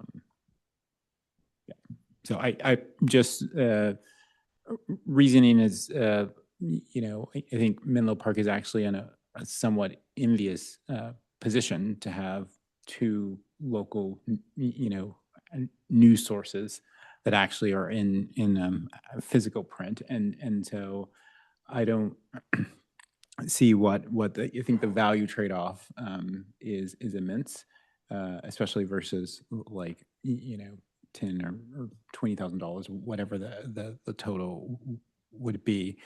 I will though sort of say that like for some people say like, well, this seems small potatoes compared to some of the other items and the dollar amounts that the city has taken on or deals with. But again, this is part of a larger package, and staff got the direction to, across the board, look to increase fees for a number of reasons. One, in many cases, the fees were less than what would be considered a market rate, and certainly less than the cost of the city to deliver that service, which can be fine, but there still needs to be like regular check-ins, and so that's what's happening now. Staff got the direction to propose increasing fees, and so now there's the decision before council, the extent to which we want to accept some of those fee increases and or not accept them. And again, we'll go through the ones that the staff has put up. So, but for the news rack, I'm not in favor of increasing those fees. 2 questions. One is, I would be interested in finding out if we can keep the fees for the circulation, not for the newspaper, not for the 4 newspapers, but just for the circulation. I don't know if that's something that's possible. And I also don't know what my fellow council members think about that. I would, is the city attorney on, like, whether there would be some precisely legal issues that might come into play. I would also say, I think from a policy perspective, it could make sense, but then I do wonder if this is worth it. Yeah, and the administration. And so that would only be my concern. I agree. So I guess, thank you, City Attorney Doherty. I'm just curious if it is possible. Yeah, my apologies. Yes, that would be possible to do this evening. We would structure it as a reduction of a portion of the fee that's already been noticed and posted. But could we? I'm sorry. Please go ahead. Wait, how would you distinguish between the different publications to indicate that for the home remodeling magazine, you want to charge them the fee, but for Embarcadero Media or for the Almanac or the Daily Journal, you don't want to, because again, you could do the nonprofit thing, like the Embarcadero Media is nonprofit. I don't think the Daily Post is a nonprofit, so you can't do a nonprofit distinguishing. So it seems like wouldn't that be some sort of curtailing of speech in some way. Yeah, so if the council wants to give the city manager direction to waive a fee as to, or the city manager, their designee, to waive the fee as to particular types of publication, I don't believe that would be interfering with the speech rights of certain publications. But I think the city manager is going to need pretty explicit direction on how to structure those different categories, and I'm not sure that I would be able to articulate that. And it sounds like maybe the council still needs to specify what is intended with that. I think it's probably not worth the effort to do that, but it is interesting that it is possible. The other question I have is actually for the news agencies, and that is, my understanding is we do not have the news racks in the Bellhaven neighborhood, and that they actually go to other news racks and take papers over there. Is it possible to request as part of this with the fee waivers? I just like to say, because I work in Bellhaven, and so I go, there's a news rack on the corner of Willow and Newbridge, and then there's a news rack, a Daily Post on the right in front of the plaza at the corner of Hamilton and Willow. So I get newspapers from those racks like every day. So there's certainly a news. So there's certainly some. They certainly. We could say that there are more, and I don't know, but they certainly are. Person who knows is not here right now, but well, I know, yes, because please. I'm there every day, and I get that. No. I'm thinking about it, like the Bellhaven Community Campus. I'll have to do this from memory, but I was looking at the map of where our racks are just earlier today. And by memory, I think there are about 4 racks that we have in the Bellhaven neighborhood. This is for the Almanac and the Palo Alto Weekly. I can't speak to the Daily Post or any of the other publications. Thank you. So anyway, that is something that I will throw out there in the universe to see whether Palo Alto Daily Post could also make sure that they have sufficient racks in the Bellhaven neighborhood. So I would also, please. Or I'd only say if the idea is that, like, we would like to see, because I definitely think they're not at the community center. Yeah. Like, I think we can sort of, as public officials or as residents, sort of make that request to look into, as the city manager is going to say, no, they can't put it at the community campus. But if the city staff says that is possible, then I think we think that would be a good idea. Through the mayor, I would just like differentiate between a rack versus deliveries. Because I think the key thing is the issue is to get the distribution there. And I think that's a really good point. Yeah. And so I believe that the council decision is that we will waive or zero out the fees for newspapers. Thank you very much. So. Mayor, if we just clarify that was for, I heard it was for the new permits, the renewals. There's been existing fees on the books that are good to kind of ensure compliance that have been in effect since 2021. Would those remain as is, or increased, decreased? And I can turn to others to kind of point to the specifics. I think it's like an impound fee and a protest fee and appeal fee. So the question is whether to keep them as is since 2021, or to because it's a different thing. I would say keep them as is. Okay. I just, on those other fees, are they really like the impound, the other ones, are they actually collected to some degree above? It's okay. Yeah, I would say keep them at 2021. Like we got, yeah.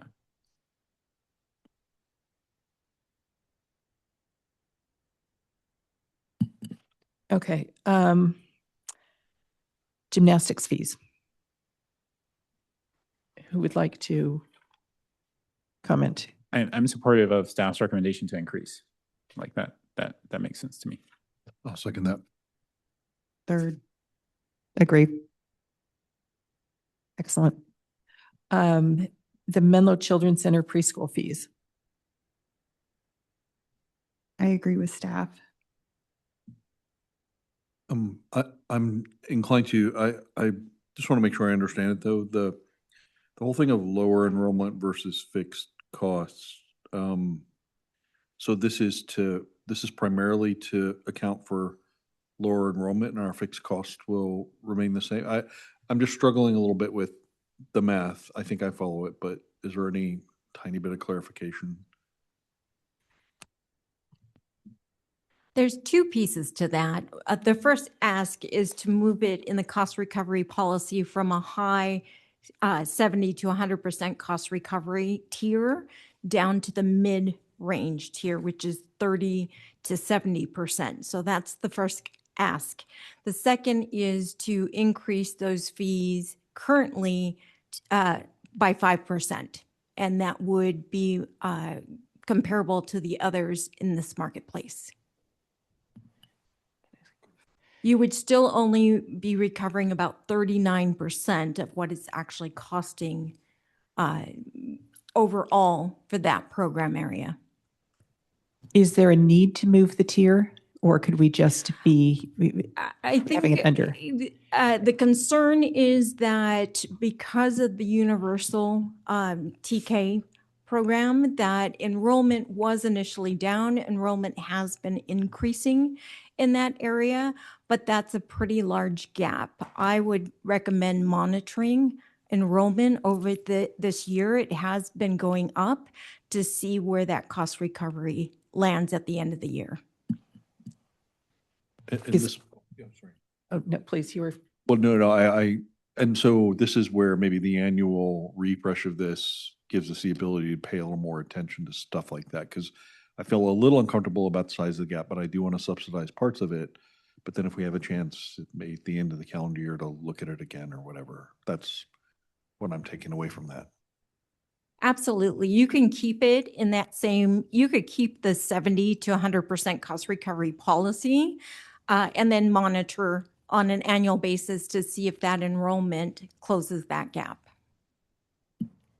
Councilmember Combs. Yeah, I think that there is a larger, more structural issue here than just what the cost recovery policy is. But I don't because this came to council as an agenda item, and it specifically about the childcare services and it being a huge delta between the cost and the revenue that it generated. Some of this is still legacy from the pandemic, but then it is also that other market entrants have come, and it's a lot more competitive in childcare services than it has been historically. I think the question is that staff came and asked whether council wanted it to sort of look at more structural changes. And I don't know if you were on the council then, but the council said no, don't look at more structural changes. I remember that because I was one of the people who says, yes, we need to look at more structural changes here. But council was okay with the subsidy, even though it was large, given the value that this provided to the community. So I think that that's where we are here, and it's just going to be a large subsidy. But that is the last direction the council gave, unless someone wants to correct me and I got my memory wrong. I think you are correct. And I would just say I think we should strive to get up to the 70 to 100%. But so I don't want to change that, but I'm comfortable with what staff is recommending at this point. So, all right. And then we've got credit card fees. Question on credit card fees. So when you say that it would be, oh, here we go. Thank you. Charging the actual processing cost. Would that be the full, what percentage is that generally? Thank you. Thank you for the question. So generally, credit card fee is about 3.5%. And the processor we're looking at right now, their fee structure is interchange plus. I'm sorry, could you repeat that one more time, the last part? Interchange Plus is their Oh. fee structure, which is a couple basis points on top of the actual processor fee, interchange fee. So, but that all comes to around 3%. 3.5. Yeah, Mhm, 3.5. the combination of the interchange fee and the processing fee, right? Yeah. Yep. Okay, and that's usually it's American Express is known as being the highest, like right, and okay. Yeah, I just since I have the mic again, I'm supportive of the city recouping these fees. I mean, if it's a convenience and if it's a convenience you use, you should pay for it. Lots of other government entities, lots of other businesses recoup these fees. So I definitely think we should. But I do think that like we have to dig into like if we're going to charge for the convenience, we also have to have the option that people don't have to pay for it and they want to like go to the counter or put in a check number or something to pay for it. But yeah, I definitely think that we should not be subsidizing the convenience of people using their credit cards. Fully agree. And if I may, Mayor, I do have some answers to your prior questions that the council proposed. So for the recreation software, where folks register for the LCS services, people do have the option of paying via ACH. So this would save their spot in registration and when they're making reservations. So that is an option. Additionally, debit card fees pay a much lower fee than credit cards, but there is still a convenience fee involved. We're estimating that would be around 0.5 to 1% versus that 3 to 3.5% for the credit cards. And I have an answer on the nonprofits but we can wait for that when you're ready. I do have one other question, and that is this all automated? So this is not like terribly administratively burdensome. Thank you. Councilmember Combs. Yeah, I would just say, like, again, across all of the ways in which we collect fees, the extent to which we're charging, as long as there is an option, whether it's the ACH or our physical check, as long as that exists, then I'm totally fine with the processing fees. Great. Nonprofits, please. Wonderful.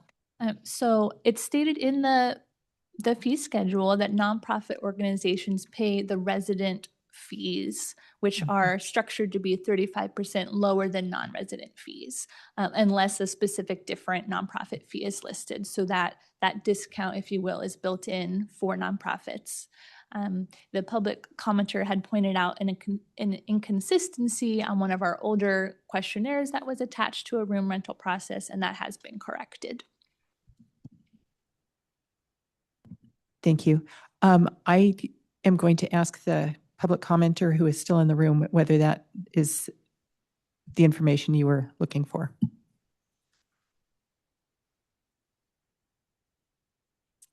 Thank you very much. Actually, I have to address that it's not correct. The non-resident rate, there is no nonprofit discount. It's just $122 an hour. No, for the 2-hour minimum. There's a 2-hour minimum you have to rent it from. And then they used to have a nonprofit. I believe this is in the new fee schedule. I have seen the nonprofit rate stated that it is the resident fee rate. But there's no discount for nonprofits. Previously, you had currently right now, if you go on your website to rent space, which I do every week, not every week, but for the duration of my rental, it says in the terms and conditions, nonprofit rate, 50% off for all nonprofit resident or all nonprofits. And then when I go to pay for it, they're like, oh, that's an old policy. Sorry. That's, we don't do that anymore. But yet your terms and conditions state that you do offer that. So there's a conflict there. So we need to clean that up. That needs to be cleaned up. And then also, what about the nonprofit rate? Like, if we took this to court right now, it would stand and I would win because terms and conditions are what you would hold me to the same terms and conditions when it comes to your payments, right? So I feel that that's not fair for people like me. And ultimately we're talking about all this money and stuff like that. And you're hindering companies like myself to offer these programs to provide you with more money for the city. So I feel like there's a misconception of this whole concept. Thank you. Yep.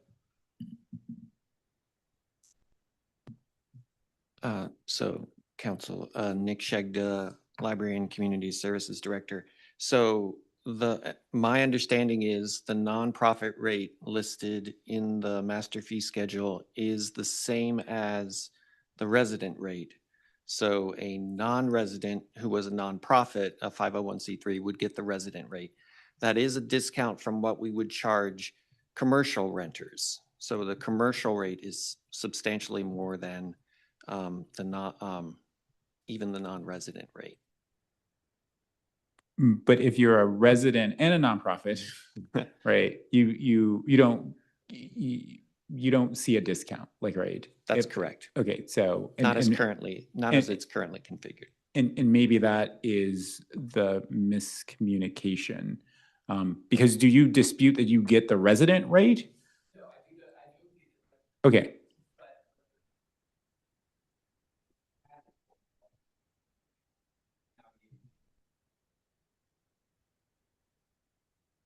Okay, I would encourage Mr. Shegda for you to follow up directly. I will do so. Yeah. Okay, thank you. But yeah, we'll get to the bottom of it.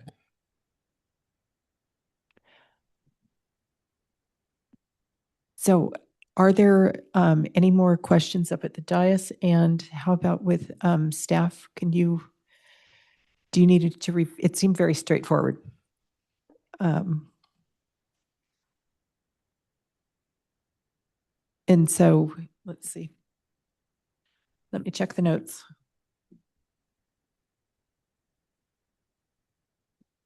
Okay, we need a motion and a second, please. I will say one thing.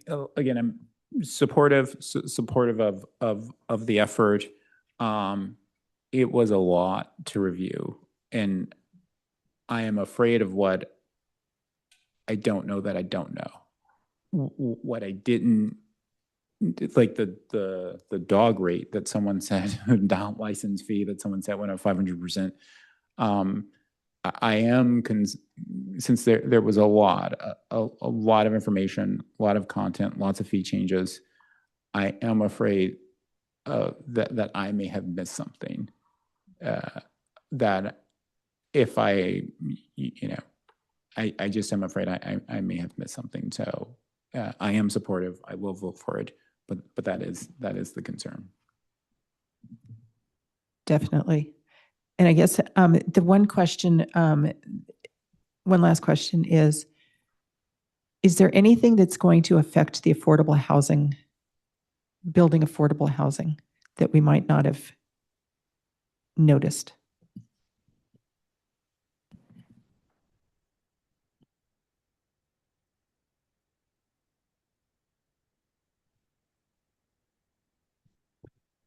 Good evening, Deanna Chow, Community Development Director. There are, as you see in the packet this evening, a number of new housing fees that we are recommending. Those are to support the services that staff already conducts. Some of those fees would be charged on market rate developments that have affordable housing units. So those would be typically the inclusionary zoning requirements, the 15% requirement. In terms of how that might affect the production, that wasn't specifically. Actually, I'm most concerned about the 100% affordable housing developers. So the one fee that could affect it is so that we, when we issue our notice of funding availability, we are looking to charge a fee to recover some of the city attorney fees that are used as a 10% cost. So it is a reduction of what the total fee would be, but it'd be a flat rate fee for staff and then 10% of the city attorney's time to prepare the funding documents so that would affect our NOFA recipients who are typically affordable housing developers. Thank you. I guess I would just like to track that and see whether this is an issue. I appreciate that. Councilmember Schmidt. Just a 10-second thing too before we make a motion. I heard it in what felt more like an aside, so I would want to maybe codify this as to Councilmember Combs's point and tangentially to the mayor's point.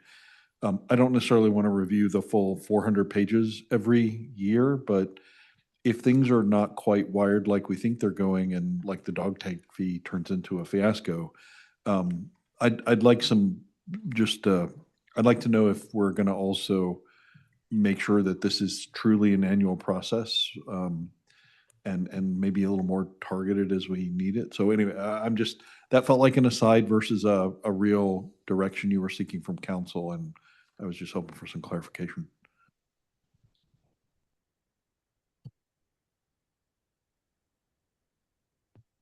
I can help clarify on 2 points. So we do not have a dog tag fee. So that's one thing off your mind for our sweet pups out there. And yes, staff is planning to have this become part of our routine work plan every year to come to the council and review the master fee schedule. So we will be monitoring and collecting data on potential problem areas and raise that to the city council for your review and consideration. Excellent, thank you. And you will also be looking at CPI increases which will be approved by council at those Yes, sessions. Thank you. all increases have to come to council. But you will be proactively looking for them so we don't get out of sync, I believe you said. Yeah. Yes, thank you Excellent. for clarifying. Thank you. All right, I think we are set to vote, please. Oh, no, I think we need to make some motions.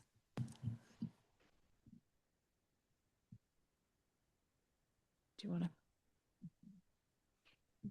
Thank you. I have a motion on the floor by City Councilmember Combs and a second by Mayor Nash to adopt a resolution amending the city's master fee schedule to incorporate proposed changes in fees to become effective July 1, 2026 for the following departments: General Administration, Administrative Services, Community Development, Library and Community Services, Police, Public Works, and Menlo Park Municipal Water, while retaining the 2021 news rack fees. Any further city council question or discussion? Seeing none, please proceed with voting. And the motion passes with City Council Member Taylor absent. Thank you. Thank you so much for all your work on this. It is quite a volume. Next, we are proceeding to the City Council. Actually, I would like to take a 5-minute break before we. Do we need to extend past 11:30? Or no? Very good. Perfect. Okay. Let's say we'll be back at 11:35. 7 minutes. Thank you.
So now we're going to go into the City Council initiated item. In accordance with the City Council Procedures Manual, the following agenda item is to be considered by the City Council. City Council members can ask staff questions regarding preliminary scope, analysis, resource requirements, and overall prioritization of future City Council agenda items based on the city-wide work plan. After discussion with the motion and second, the City Council may take one of the following actions. Preparation of a formal staff report with a determined level of staff resources and timing for City Council consideration, or advisory body preparation of a formal staff report with a determined level of staff support, or consideration at the City Council's annual priority and goal-setting process. The City Council initiated item tonight is J1, request by City Councilmember Schmidt for a future agenda item. To introduce the item is City Councilmember Schmidt. Thanks, Mayor Nash. This hopefully will be a quick one. This is more of a forward-looking item based on a couple of things. One, Mayor Nash and I were at a Council of Cities meeting, and I think we saw some of this preliminary work from San Carlos and some other cities and got some more information. And it's centering around the San Mateo County Child Care Blueprint.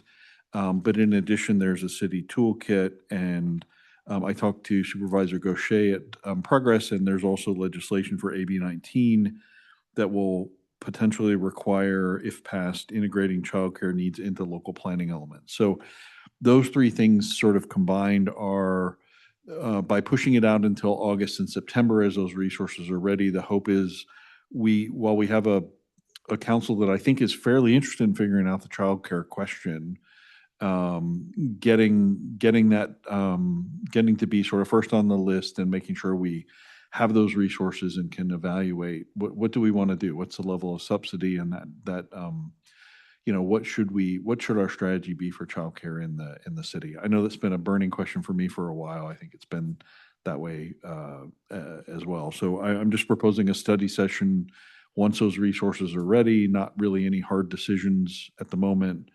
so we can kind of get out in front of this question and look at the impacts to the city. And then I didn't actually realize that the report was more than 100 pages, but that's just extra data in there in case you wanted to look at what some of the research that's already been done about Menlo Park specifically and about the county. So this is just hoping we can schedule a future session once those resources are ready to evaluate them. And that was it. Simple as that.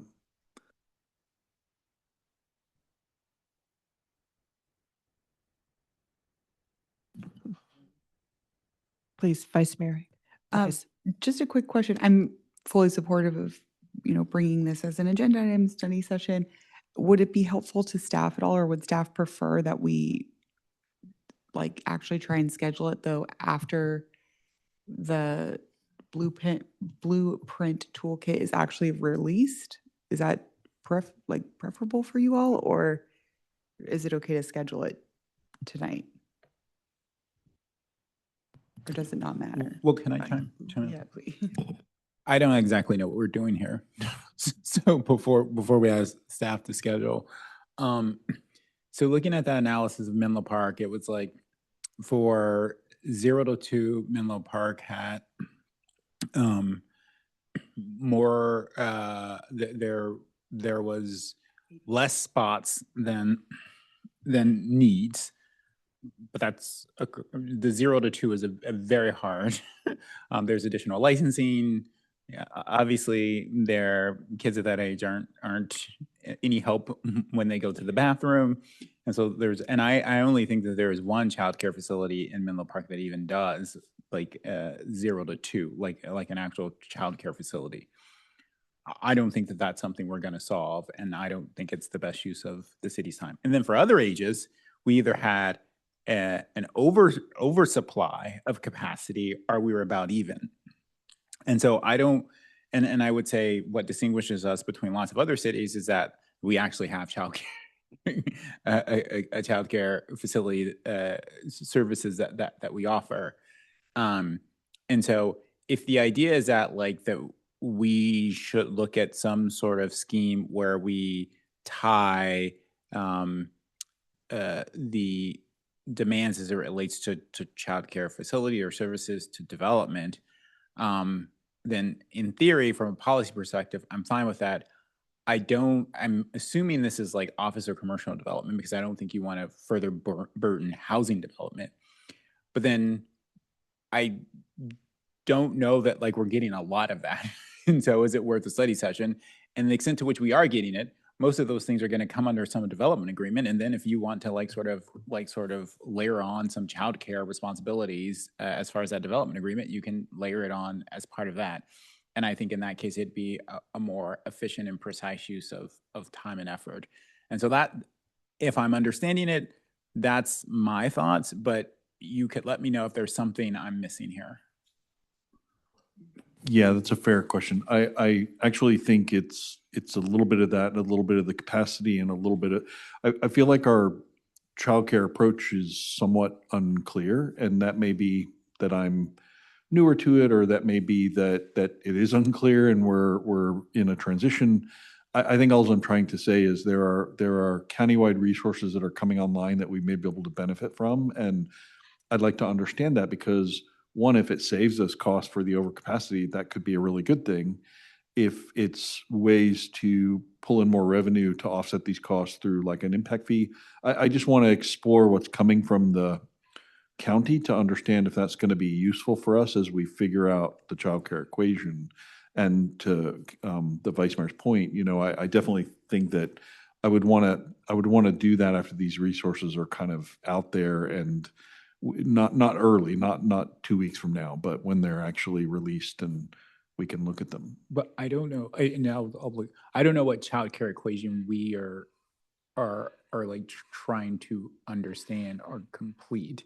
Like, right? I think it's not clear that Menlo Park has some high demand of childcare needs that's not being met. If you look at that report, except for, like I said, in the 0 to 2. And I just don't think it is a worthwhile exercise for us to try to really tackle why there's a deficit there. And I don't think any resources from the county, to be honest, or whatever report the county is putting together is going to have much value. So again, that's where I stand. And like I say, if it's impact fees, then I think there would be more efficient ways to try to extricate impact fees as it relates to newer commercial office development. Yeah, I didn't want to jump to the impact fee thing as an answer for us, because I don't think we studied as much both the capacity side and what the county's putting out from a blueprint point of view. So yeah, go ahead. Well, I agree wholeheartedly with what Councilmember Combs said, that I just, I guess I'm not sure what we would be doing with this. A few things, I'm not sure if you were on council yet. I just tried to look up, but I have no idea when it was. We actually did a fairly robust childcare study with a consultant and all when we were looking at our childcare here. And so that might be something that's worth looking at. But just generally, to me, it sounds like it's something that the staff will monitor, and if it's appropriate, they'll bring it to us. But I don't really want to, I just don't think it's ready for putting forward a study session at this point. Would the staff From monitor everything. that without our direction, though? I mean, that's the. No, that's part of their job. They don't need please correct me if I'm wrong. But my understanding is, I mean, they keep their feelers out. They go to county meetings. When they hear something that's important, they will pull it in. They don't need our direction to do their everyday job. Director of Library and Community Services, Nick Setcha, is part of his purview is childcare. And so I don't see a specific need for council to get involved at this point. Yeah. Are we waiting on a response, or are we? No, I think, well, it's a 2-2. Looks like, so I think that's where we're at on that one, on this one. Because there's no formal vote, right? Or We is do there? still need to take public comment on the Oh, item. I'm sorry. So, but yeah, we would, if there is an action that the city council wants to take, then a motion and a second, but there could also be no action.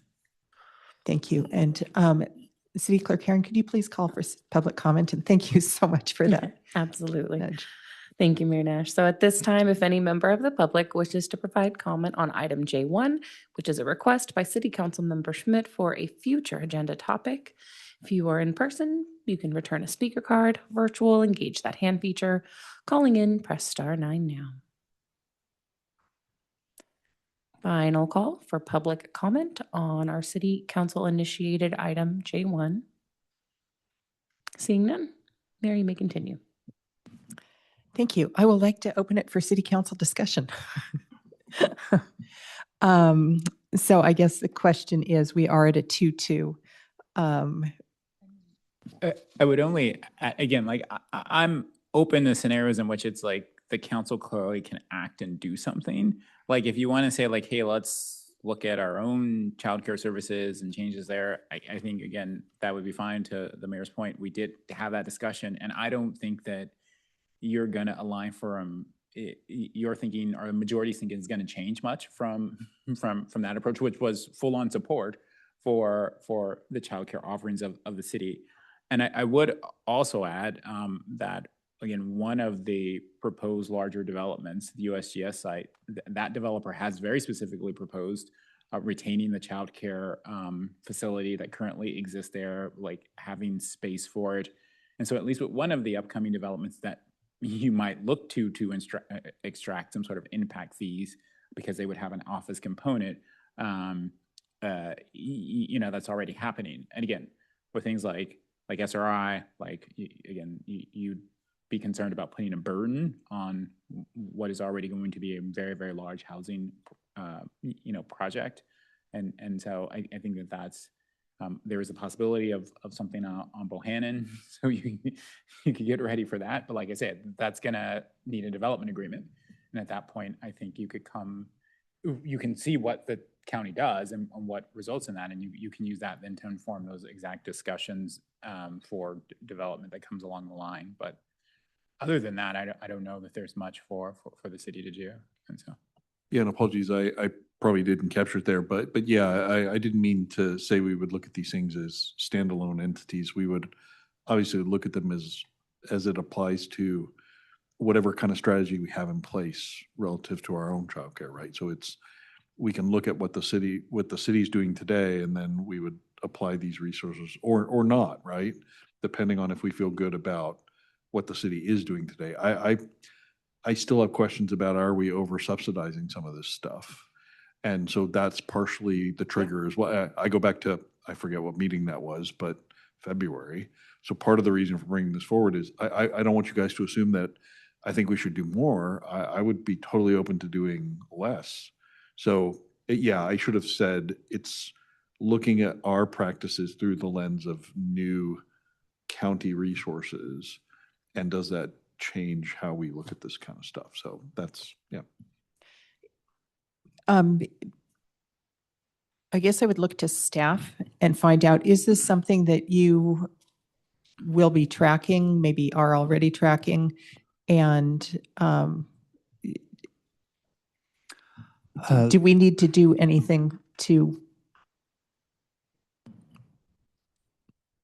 please? Sorry, I was waiting for you to finish the statement. So I'd say a couple things. This request is, I'll say, contingent upon a couple things happening. And so to the earlier statement or question, and I think this was clarified by Councilmember Schmidt, it's definitely, my understanding of this request, it was definitely contingent upon documents being released. So second part about the legislation maybe is, I'm not sure if it's on equal footing or less important. So there's that contingency. The thing that we're also facing tonight is that the council, there's not all 5 council members. So I'm thinking about some optionality for the council in terms of, in a way, kind of putting this request in abeyance until the blueprint is actually released and then kind of go from there. So then it's, so that could be one way. On the flip side, if the blueprint's released, and say there's no council direction on this whatsoever, blueprint's released, and from a staff perspective, we think that we need to bring it forward to the city council, we will. So there's a bit of a judgment call within that I could appreciate has some there's discretion there about whether it comes forward. So if from a staff perspective, we feel like we absolutely need to get in front of the council, we will. If it's something where we don't, then I guess that could be a instance where the council member could request that it be scheduled at that point in time. So just laying out some optionalities. There's a lot of just like unknowns at this point is what I would say. So that's the part that's maybe like if the blueprint was already released, it would be easier for us to weigh in on. Just thank you for that. I would be okay to delay it a bit to see what really comes out. I think the positive things that were in there, and I just don't want to make this purely about cost, but if we can get impact fees like the council member saying, that offset some of our other expenses, and we can kind of right size some of our other costs and still maintain a healthy capacity. That's what's going through my head more than anything. So if the goal is to evaluate it as that is released and jump on any opportunities because of primarily the financial side, but also just, practices that we're not incorporating. But that's what was floating through my head when I started to see this, is it gave us an ability to better define our funding levels primarily. So anyway, I'm happy pushing it out to the future as well. Unless anybody feels differently.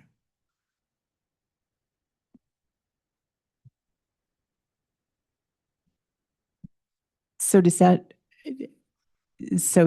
you would generate another request once the report comes out, at which, if it seems like wonderful. Yeah, if that works, makes sense. If that works for everybody, because I'm assuming it's going to have a big impact on some of our decisions, but as City Manager saying, is that's kind of an assumption based on preliminary stuff that we've seen. Right. So I'm happy taking a look as long as we can move quickly if that's warranted. And I guess the one other piece I would say is just given everything else that's on the staff on council's plate, just we need to take a look at everything to see how it all stacks up, which is, I guess, what we would do if you bring it forward. Yeah, I mean, the part of the reason for putting it on is I wouldn't want this to be like a 2030 kind of discussion debate if we could see some savings and changes sooner. So, but yeah, I think that feels good to me. Is let's just get it released and take a look and then put it back on. Thank you. All right. Next we have informational items. So do we have, actually, I don't remember the exactly what informational items are brought forward to for future public discussion. Yes, so through the mayor, I can open it up to public comment for the information item. Thank you. Absolutely. So at this time, if any member of the public wishes to provide comment on informational items K1, City Council agenda topics, or K2, the annual City Council priority setting workshop final report, in person, return a speaker card, virtual, engage that hand feature. Calling in, please press *9 now. And this will be the final call for public comment on our informational items K1 and K2. Seeing none, Mayor Nash, you may continue. Thank you. And I just turned the page and saw that all the text was there. So are there any comments from council about the informational items? No. Let's move to the city manager report, please, with Ms. City Manager Justin Murphy. Yes, thank you, Mayor. So I know it's late. So first, a thanks to the council for all the time invested in going through the pretty thick packet. There's the thickness in the material. There's the number of items as well. So appreciate that heavy lifting. The next upcoming meetings in May and June will be pretty heavy as well until the budget's adopted at the end of June. So a couple other updates. One that was identified earlier about this upcoming bike month in May, but there's 3 specific events. One is a bicycle rodeo here hosted by our police department on Saturday, May 2nd. Then there's the 15th annual National Bike to School Day on May 6th, and then the 32nd annual Bike to Work/Wherever Day with Energizer stations on Thursday, May 17th. And then the second thing to highlight is just a confirmation of an update I provided at the last meeting that the Downtown Developer Open House is indeed on Thursday, May 7th from 5:30 to 7 at the Sequoia Patio at the Arriaga Family Recreation Center. So that's Thursday, May 7th from 5:30 to 7. So regarding the Downtown Developer Open House for the request for proposals for downtown parking plazas 1, 2, and 3. So those are the updates for this evening. More information on the city's website. Thank you. Are there any reports from city council members since the April 14th city council meeting? You did that. I did it earlier. I'm actually fine. I can do 30. The report out for progress can be like 30 seconds, right? I think doesn't have to be involved. Good session of progress. There was a lot of discussion about VLF. I think county CEO and a lot of the local electeds are going to be pushing to make sure we can recover those funds. So personal involvement there, but it was a great opportunity to understand where the county's going. This childcare topic came up. It was a part of the panel, and so that was part of the reason I wrote this forward. It was a good chance to connect with other officials about what the cities are doing and what Lisa's looking at and other things. So that was really helpful. And then there were just a number of panels about housing and, the common challenges that we all face. So I always find a lot of value in going to this one to just understand what other electeds are doing in a concentrated way. But some of the topics we can get in front of as best we can. So anyway, good session and really appreciate the option to go to that.